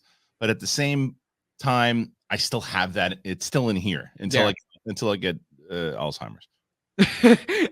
No, that's what's important. Like for me, it's like, you know, I like to record things and have it on camera so I could always go back. But I feel like the most important thing is like, because sometimes if you're recording it, you're losing sight of what you're actually doing. You want to be in the moment. Yeah. So. Yeah. I mean, I was definitely in the moment for sure. I just, it was also like, yeah, I have this, I'm going to take this with me. And then I'm like, oh no, I didn't. Oh, whatever. Yeah. Did you ever think like what did you want to, like when you were like a kid, like what did you want to do? Like, did you ever think that this was going to be stuff that you were doing? Like what, like meeting your idols and interviewing them and hosting events? Not at this, no, because the industry, it's different for you and me, right? Because when you came into this thing, like the internet was still, I mean, you born in like 2020. when you were born, the internet was probably like a thing. It wasn't a thing when it was just TV and movies and those types of things, and like careers kind of shift and move throughout that entire time. So like, no, I didn't think that would happen for sure. But like you know, as you're a kid, you don't know what the hell you want to do. You think there's like 7 billion different things. Like my daughter today, she wants to be a famous soccer player. Tomorrow she wants to be a vet. The day after tomorrow, she's going to want to be an astronaut. So like, you know, it changes up when you're younger, but I always knew I wanted to do something in entertainment. Nice. Is your daughter watching Cobra Kai, or is she not there yet? Not ready for that? No. So she wants to. So I have two. Obviously one's going to be 5 tomorrow, but Happy birthday. Yeah, so she's 10. The other one's 10, about to be 11. She's definitely she wants to watch it. We're doing she never watched the MCU before, so she wanted to watch the Marvel Cinematic Universe. So we've been watching that together. but the reason she really wants to watch Cobra Kai now, she's a major Peyton List fan. Like she is she watches all those Disney shows, and she's been watching like Jesse and all these other shows, and she's like as what Tom Cruise was to me as a kid. This is like or what Ralph Macchio was to us, you know. That's what Peyton List is for my daughter. I have never interviewed Peyton List, and the day that I do, if I don't take my daughter out of school, the day, you know, she'll disown me as her father. She's such a major Peyton List fan. That's awesome. Yeah, Peyton List is like, I remember when I first heard that she was going to be in Cobra Kai as Tory, the bad girl. I was like, wait, Emma from Jesse? Which is hilarious. I had never heard of her before, you know. So for you, obviously, I knew her. I grew up on that too. Right. So that's why this show, though, dude, is so brilliant, because it got. So you're an anomaly. You're an anomaly because you've just kind of taken to the lure of all the old school stuff plus the young stuff, and who knows why you were kind of brought into it, right? Maybe it was because of people like that, but there is what they did so well was take that younger generation, the cast of Jesse. I didn't even realize that. So, and you like again, so Hawk and Tory were on a show together in Disney. I had no idea. They're in a movie, a movie until like last week. I didn't know that, because like my daughter goes like this. She's like, look, she's in another movie, Dad, and I'm like, that's Hawk, Hawk, and I'm like, she's like, wait, that guy's in Cobra Kai too. I'm like, yes, he is. I was like, I didn't know they knew each other. Like so. Yeah. So that's what's so smart about that whole connection with the younger generation. It's a very brilliant move by the guys to write the show this way. That's what I think John, Josh, and Hayden do so well, is they don't keep something dragging for too long. So the Tory Sam rivalry, the Miguel Robby rivalry, like, you know, it ran its course. And this season, you know, it was like, if the season ended with them still hating each other, it would have been like, okay, but they go all in, which is one of the lessons in Cobra Kai. They go all in and they team them all up. What's going to happen now? I don't know, but like, you know, they're going for it. I'm happy that they closed the book on a lot of those things, because I agree with you. If they kept it going on and on, maybe I would have gotten tired of it. I am curious to see what happens though next season. It's like, because like another thing I absolutely love about this show, in this season in particular, but in all other seasons as well, is that like whenever characters find a solution to something, it's not necessarily like using the solution and then walking off into the sunset and forgetting that problem. There's like very human complications. It's like the one that keeps coming to mind is the situation with Sam and Tory. I think it's at the end of episode 8 when Tory confronts Sam and she tells her the truth. And that should be the key to Sam being like, oh no, I forgive you, and like, let's be friends now. But it's not. Sam was really frustrated because of what happened before, so she snapped at Tory. So the larger point being, even though they're all kind of friends now and likely operating under the same dojo banner, I feel like there's still going to be little things, like little interpersonal things that they have to work on. And I'm curious to see what those wind up being.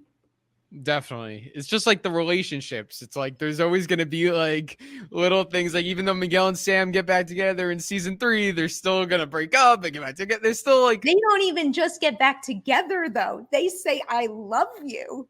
That is like really cementing things. Yeah, it's like break up.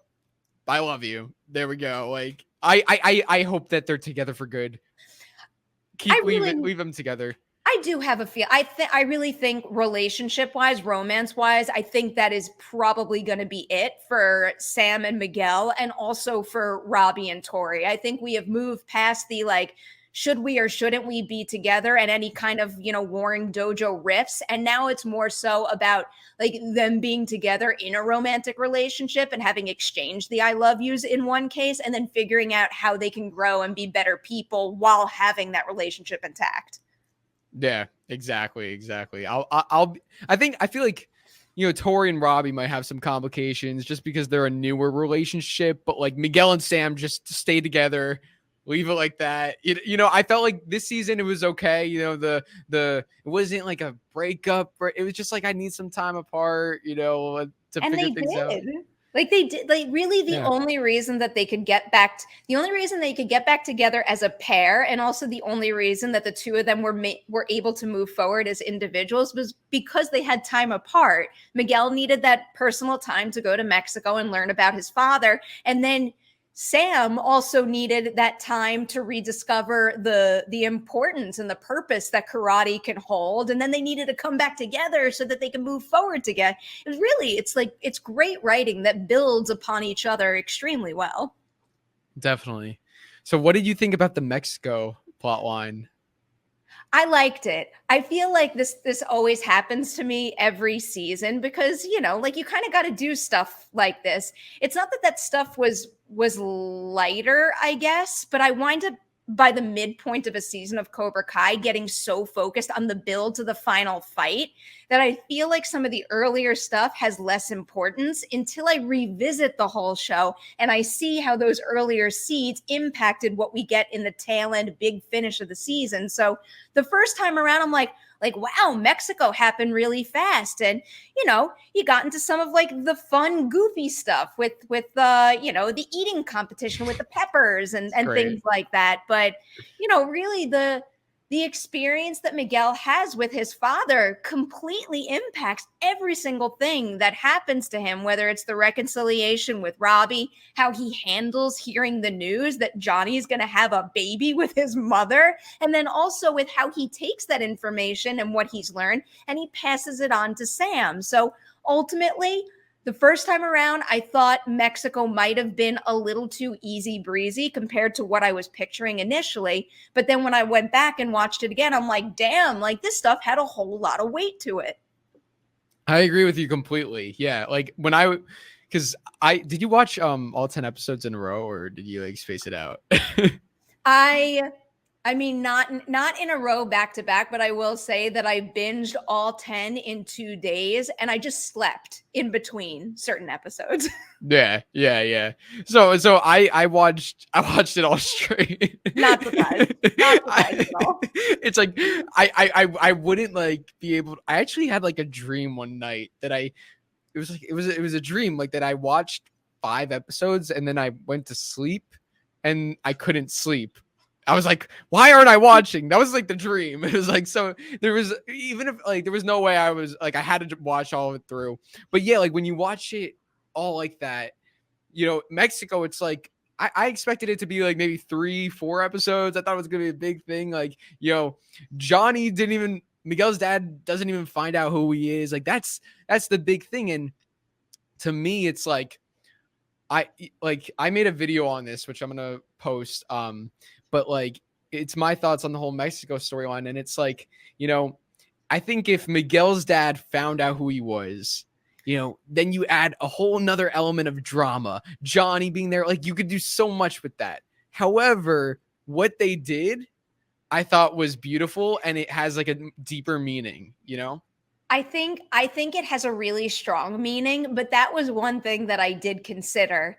If he did find out, like, what if he wanted to get involved and then by adding a whole nother storyline, it kind of overcomplicates the series. So to me, it felt like a really nice way to kind of like close the book on that and not overcomplicate the story, but also make sure that we got something of value from it. So I feel like they got the best of both worlds in that respect, ultimately.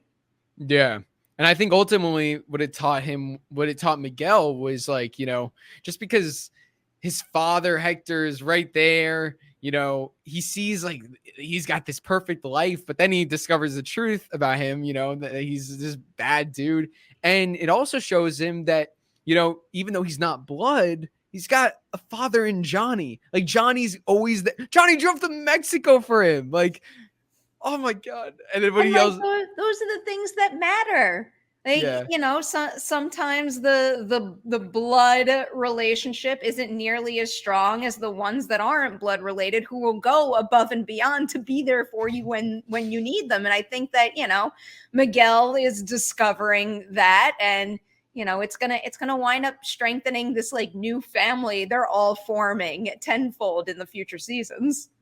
Yeah, and I love Miguel and Robby's relationship. They're so apartment complex fight is above and beyond one of my favorite fight scenes of the entire show. So good. Tell me what you loved about that. I love everything. I'm like very enthusiastic about that particular fight. So the first thing I have to say is, oh my, Tanner and Sholo are just exceptional, because like I tend to do this when I go back and I rewatch, but like I enjoy movie magic. I like what goes into being able to bring things like this to screen. So I'll go back and I'll look for the cuts. Like, where are you slipping in a stunt performer or something like that? There are so many things that can't be anyone but those two actors. And it just goes to show how far they've come as far as karate and athleticism goes since the start of the show. So just the choreography and the stunts was like truly mind-blowing. And then on top of that, and this is something that I think is true of the entire series, but I think we see it on display big time in this particular fight. I love how they tie the fights into story. Like, fights don't just happen because like, oh, it's time for more stunts because we haven't had a fight scene in a while. It is all tied to character evolution. And that one in particular goes back to the season 2 fight, and it taps into how they're growing as individuals and making a big step forward. And then to top it all off, they make a big step forward between each other. And then Johnny spills the baby news at the end. And I feel like one of the main reasons why those two reacted so well to that news is because they had that moment together just then, and they were ready for him to say that in a sense, and they were ready to be okay with it. Yeah, that was like, when he said that, I was like, oh God, how are they gonna react? And they're both like, oh my God, that's great. It could be anything. It could be two polar opposite ends of the spectrum. We either could have gotten what we did get, where they're happy for him, or could have ruined it. They're kids, and I get it. I would understand them freaking out and being mad about it, but because of what they just experienced, it totally justified a really nice supportive reaction. Yeah, and I love what Miguel says. He says, you know, I ain't training karate to hurt people. I train to be a badass. Hey, finally. Nice to meet you. Oh my God, how are you doing? I'm doing good. He's my idol now. So. Daniel with the L. Tornado warnings, COVID cancellations. We're here. I know, finally. It was a journey, but it was a journey, but we got here. Yeah. So how are you doing? I'm doing great. How are you doing, man? I'm doing great. Oh, good. I have to say, I'm so sorry. We got to do one more with creatives and actors, and then you got it. You're good. I'll be right back. If it's not a tornado, it's always something. Okay. We're back. We have 2 minutes. We're back. 2 minutes. Okay, let's do it. Okay, so one of the things that I love about Karate Kid is like I just love Daniel with like, you know, like his temper tantrum. I was like, I just want to go home, and the accent, and you do the accent in the musical. So like, how did you study Ralph's performance? How did you get the accent down? Well, I was aware of the dialect because of the film, and obviously Ralph Macchio is from Long Island, so he's kind of got that natural swagger and that charisma. So what I did was I actually got in touch with a friend of mine from college who has turned dialect coaching into a career, and I set up a session with her, and myself and Kate and a few other cast members sat on Zoom with her while she went through the script with us and was like, okay, these are how your mouth this is how your mouth should shift in order to produce these sounds, so that we could sustain it for the full 2-hour show.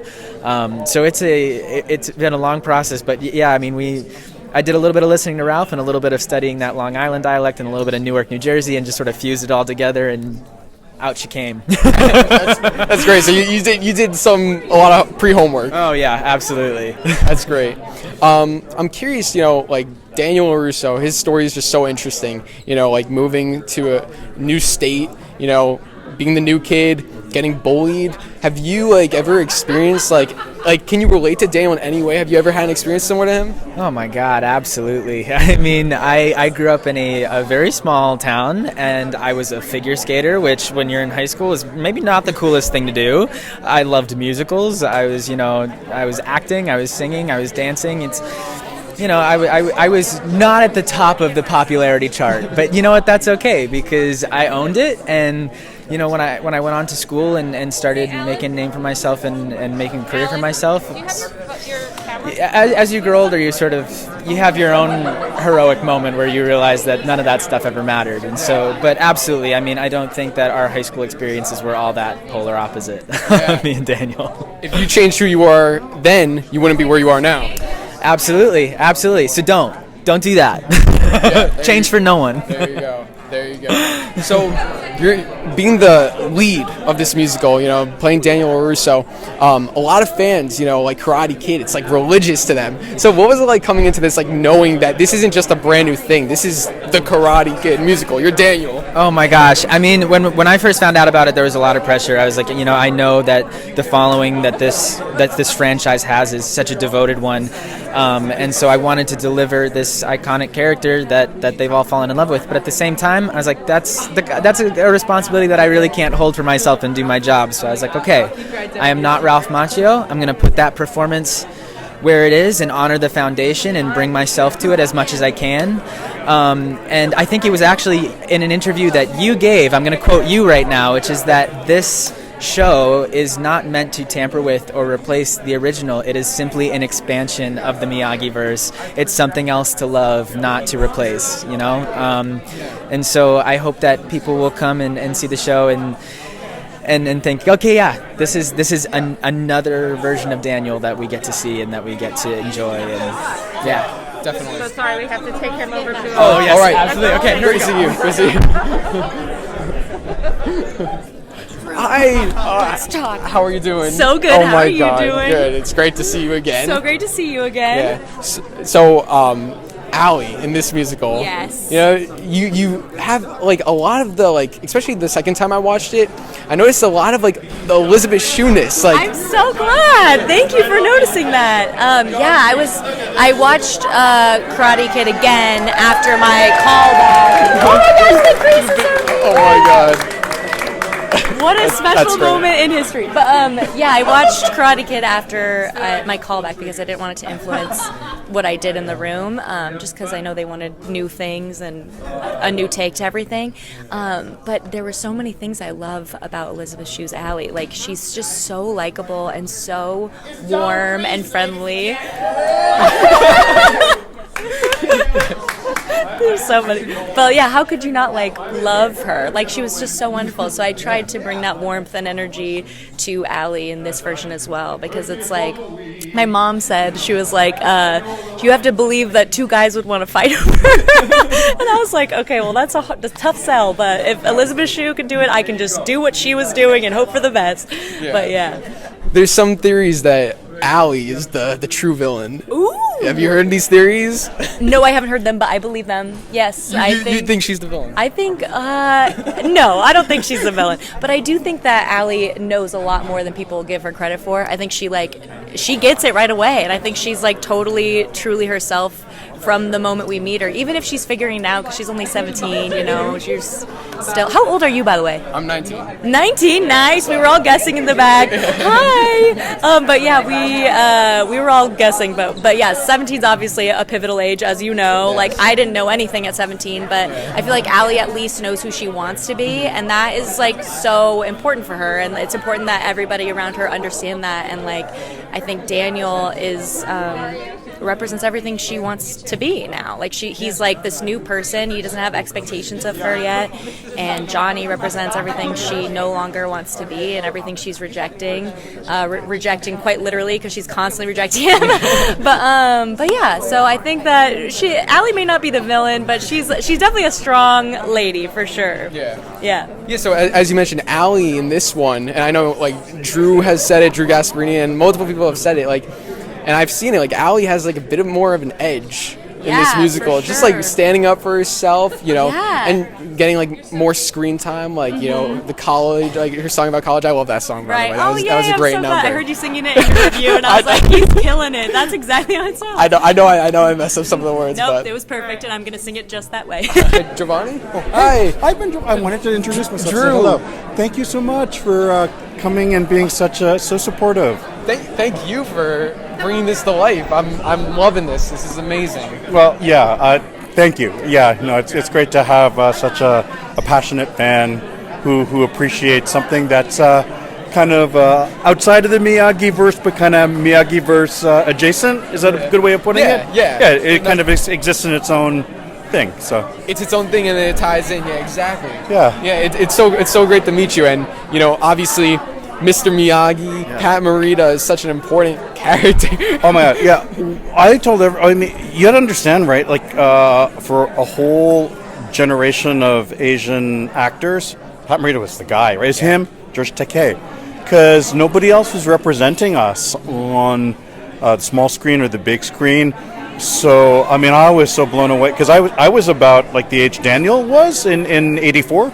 Yeah, when I first saw the movie. And it had such a profound effect on me because of seeing Miyagi, because of seeing what Pat Morita did. So he's like a hero to so many of us, and I'm very aware these are big shoes to fill. And you do a great job. You transform into it like thank you. that. How long did it take to how much do you study Pat's performance and like the accent and his movements? Because you really got it. Even when he's trimming the bonsais, you do a great job. Oh, thanks. Not at all. I mean, I've seen the movie several times, but I'm not a big believer in trying to copy someone because I'm not him. I'm me. And I mean, he's the guy. He created the character. I just have to do it the way I do it. So I'm sure it's kind of embedded in my memory and in the physicality, but I don't consciously try to emulate anything he did. I just took it. I approached it like I'd approach any role of trying to tackle the character. Yeah. And I'm just curious, because there's going to be some people who watch this musical who haven't seen the Karate Kid movies, and you're going to be their first introduction to Mr. Miyagi and the lessons. So I'm curious, what lesson, if someone's watching this for the first time, do you hope that they learn from Mr. Miyagi? What's the most key lesson? Oh, I think it sums up at the beginning. Life is balance. It is, if you have balance in karate in life, you win.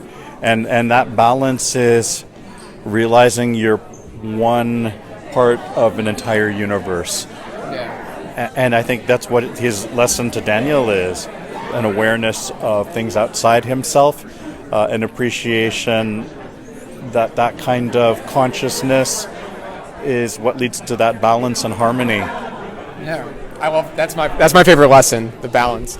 Giovanni, it was so great meeting you. Really great to meet you. And I can't wait to see tonight's show. Where are you sitting tonight? I don't know where I'm sitting. Because I saw you up front, and I saw you in the mezzanine. Oh, you saw me up there? Well, no, I saw you in the front. I heard you were in the mezzanine for your second show, so I was just curious where you're seeing. Yeah. There's no bad seat for this. There's is no there? bad seat. Yeah. I got two very different experiences in a good way. Oh yeah, the mezzanine's totally different because you're just looking. You get to see. Mezzanine's great if you're like a choreography geek. Yeah. Because then you get to see all the patterns a bit more clearly. Yeah. But the front row for seeing facial expressions of the actors is. Yeah. And you're great. Oh, thanks so much. I really appreciate it. Okay, okay, enjoy tonight. Thank you. How's it going? Good. It's great to meet you. I know, finally. Oh my goodness. I know we've been talking for a while. It's great to see you in person. So glad you're here. Yeah. And we thank you for all the love and support, and just your energy out there in the audience was like everything we needed. Oh, thank you. Well, I have to tell you that kreese means so much to me. I love Martin Cove. I love John Kreese. And every time he comes onto camera, his presence, everything, nothing matters. It's just him. And that was the big thing with your character too. Even the music, it's bum bum bum bum. So I'm curious, what did you do to make your presence felt in this musical as John Kreese? It's just, so here's the thing. Obviously, Martin Cove set an incredible template for who this guy is. But I'm going to also add to the equation, I played football in Texas. And John Kreese is a lot of my coaches from back in the day. I had a lot of coaches that were John Kreese. So that is, with Martin Cove and some of my high school and college football coaches, that's where my Kreese came from. Yeah. Just that power. They walk into the room, they walk on the field, they walk into the locker room, and they just take control. They're the one that's in charge. Yeah. That's Kreese. Yeah. And I know you've been Martin's been sharing the musical. I know you guys have spoke online.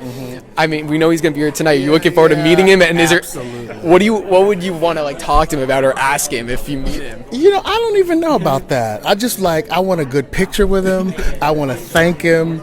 And I just want to say hi to him, It's been so cool, and hopefully he'll love the musical, and hopefully he'll love, you know, how I'm bringing Kreese to into a whole new form. Yeah. And Martin Cove has always said Kreese isn't a villain. He's misunderstood. Yeah. You know, that's the thing about playing bad, quote unquote, bad guys. Nobody thinks they're bad. Everybody has baggage that they're bringing. And I always say, you know, hurt people, right? And so everybody's got a history. Everybody has stuff that was done to them that they ultimately do to other people. And so when you play these, you know, villain-like characters, you can't play them as bad folks. You just have to play them as human beings who make the types of choices that they make, you know. And I love the backstory that the musical's given Kreese to help explain some of what's going on in his mind and some of his decisions.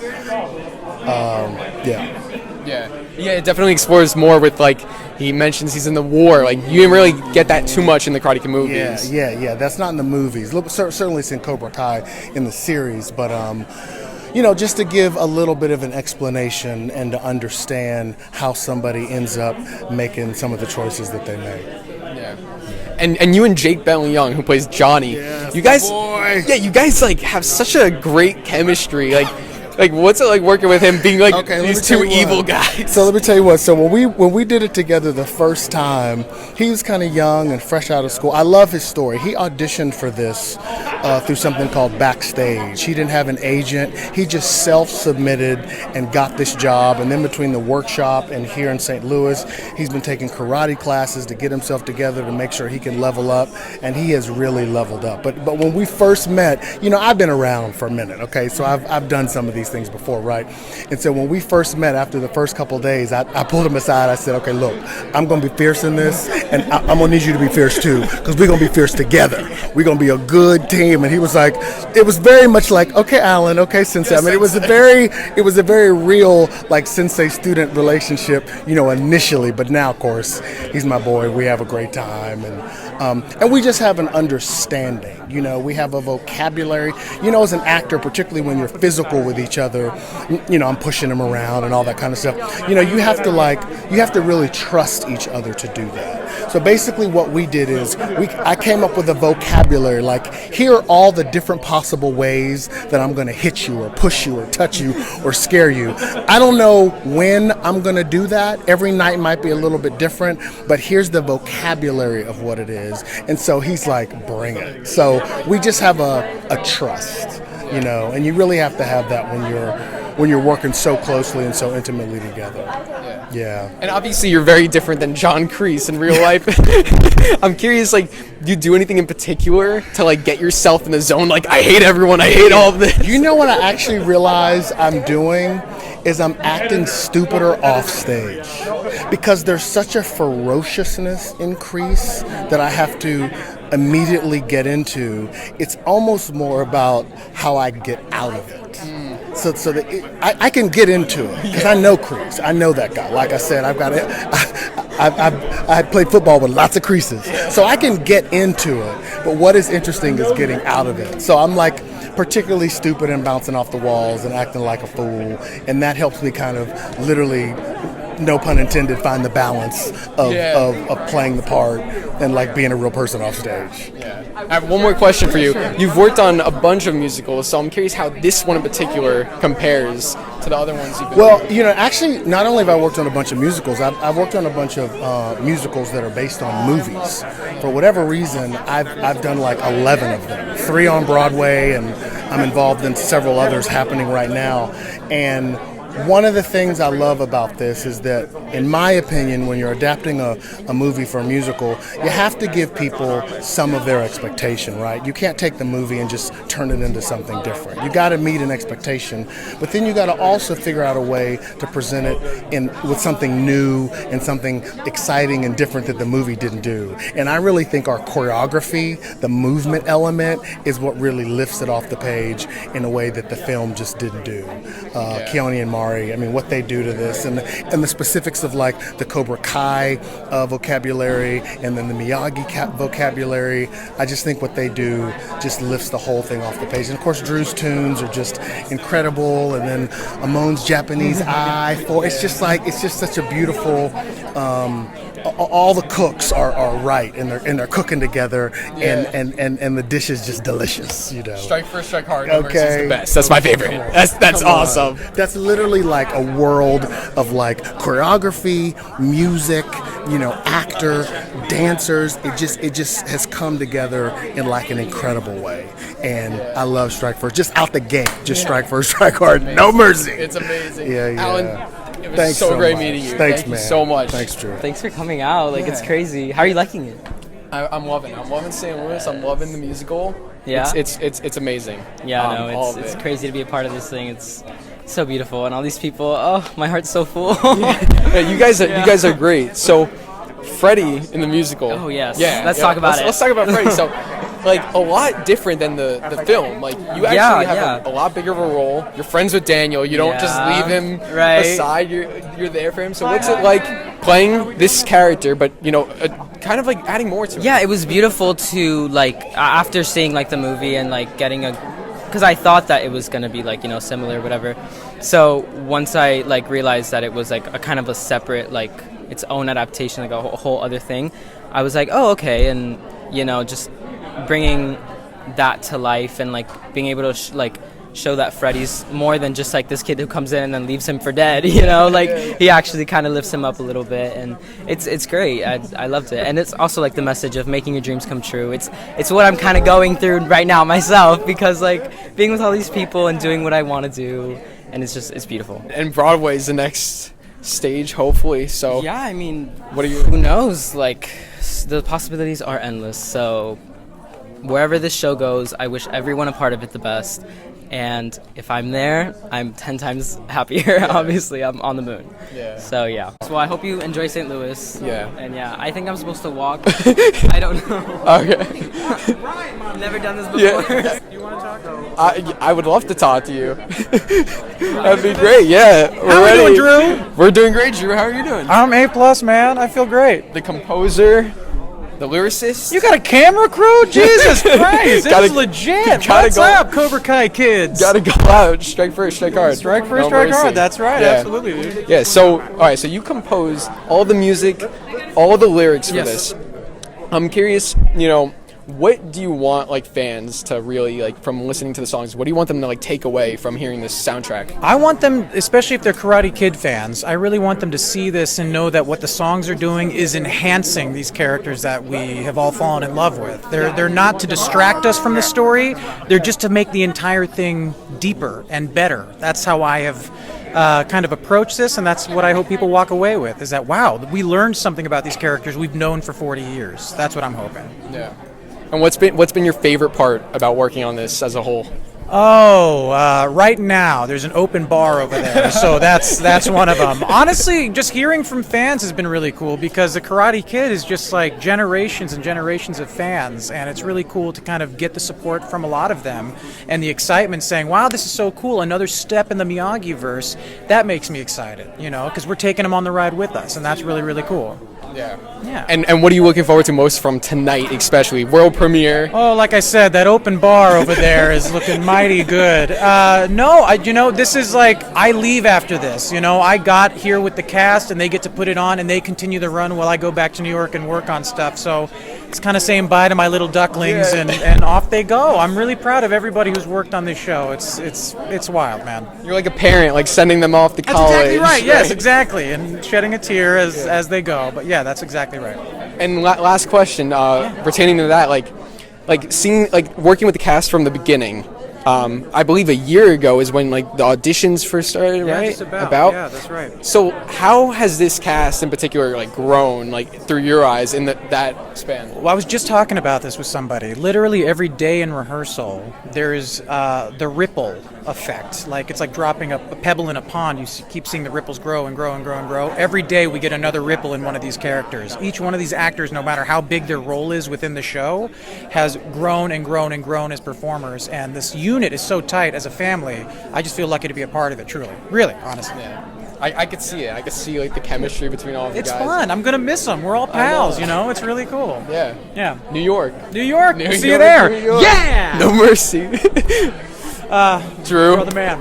Good to see you. You're the best, man. Thank you for Absolutely. everything. Yes, of I can't wait course. to talk spoilers. Like Absolutely. we'll yeah, do one another day. It's interview, coming. It's like coming. We'll be yeah. allowed to soon. Yeah, definitely. Awesome. I'll see you all next time on Cobra Kai Kid, and until then, remember, Cobra Kai never dies. Yeah.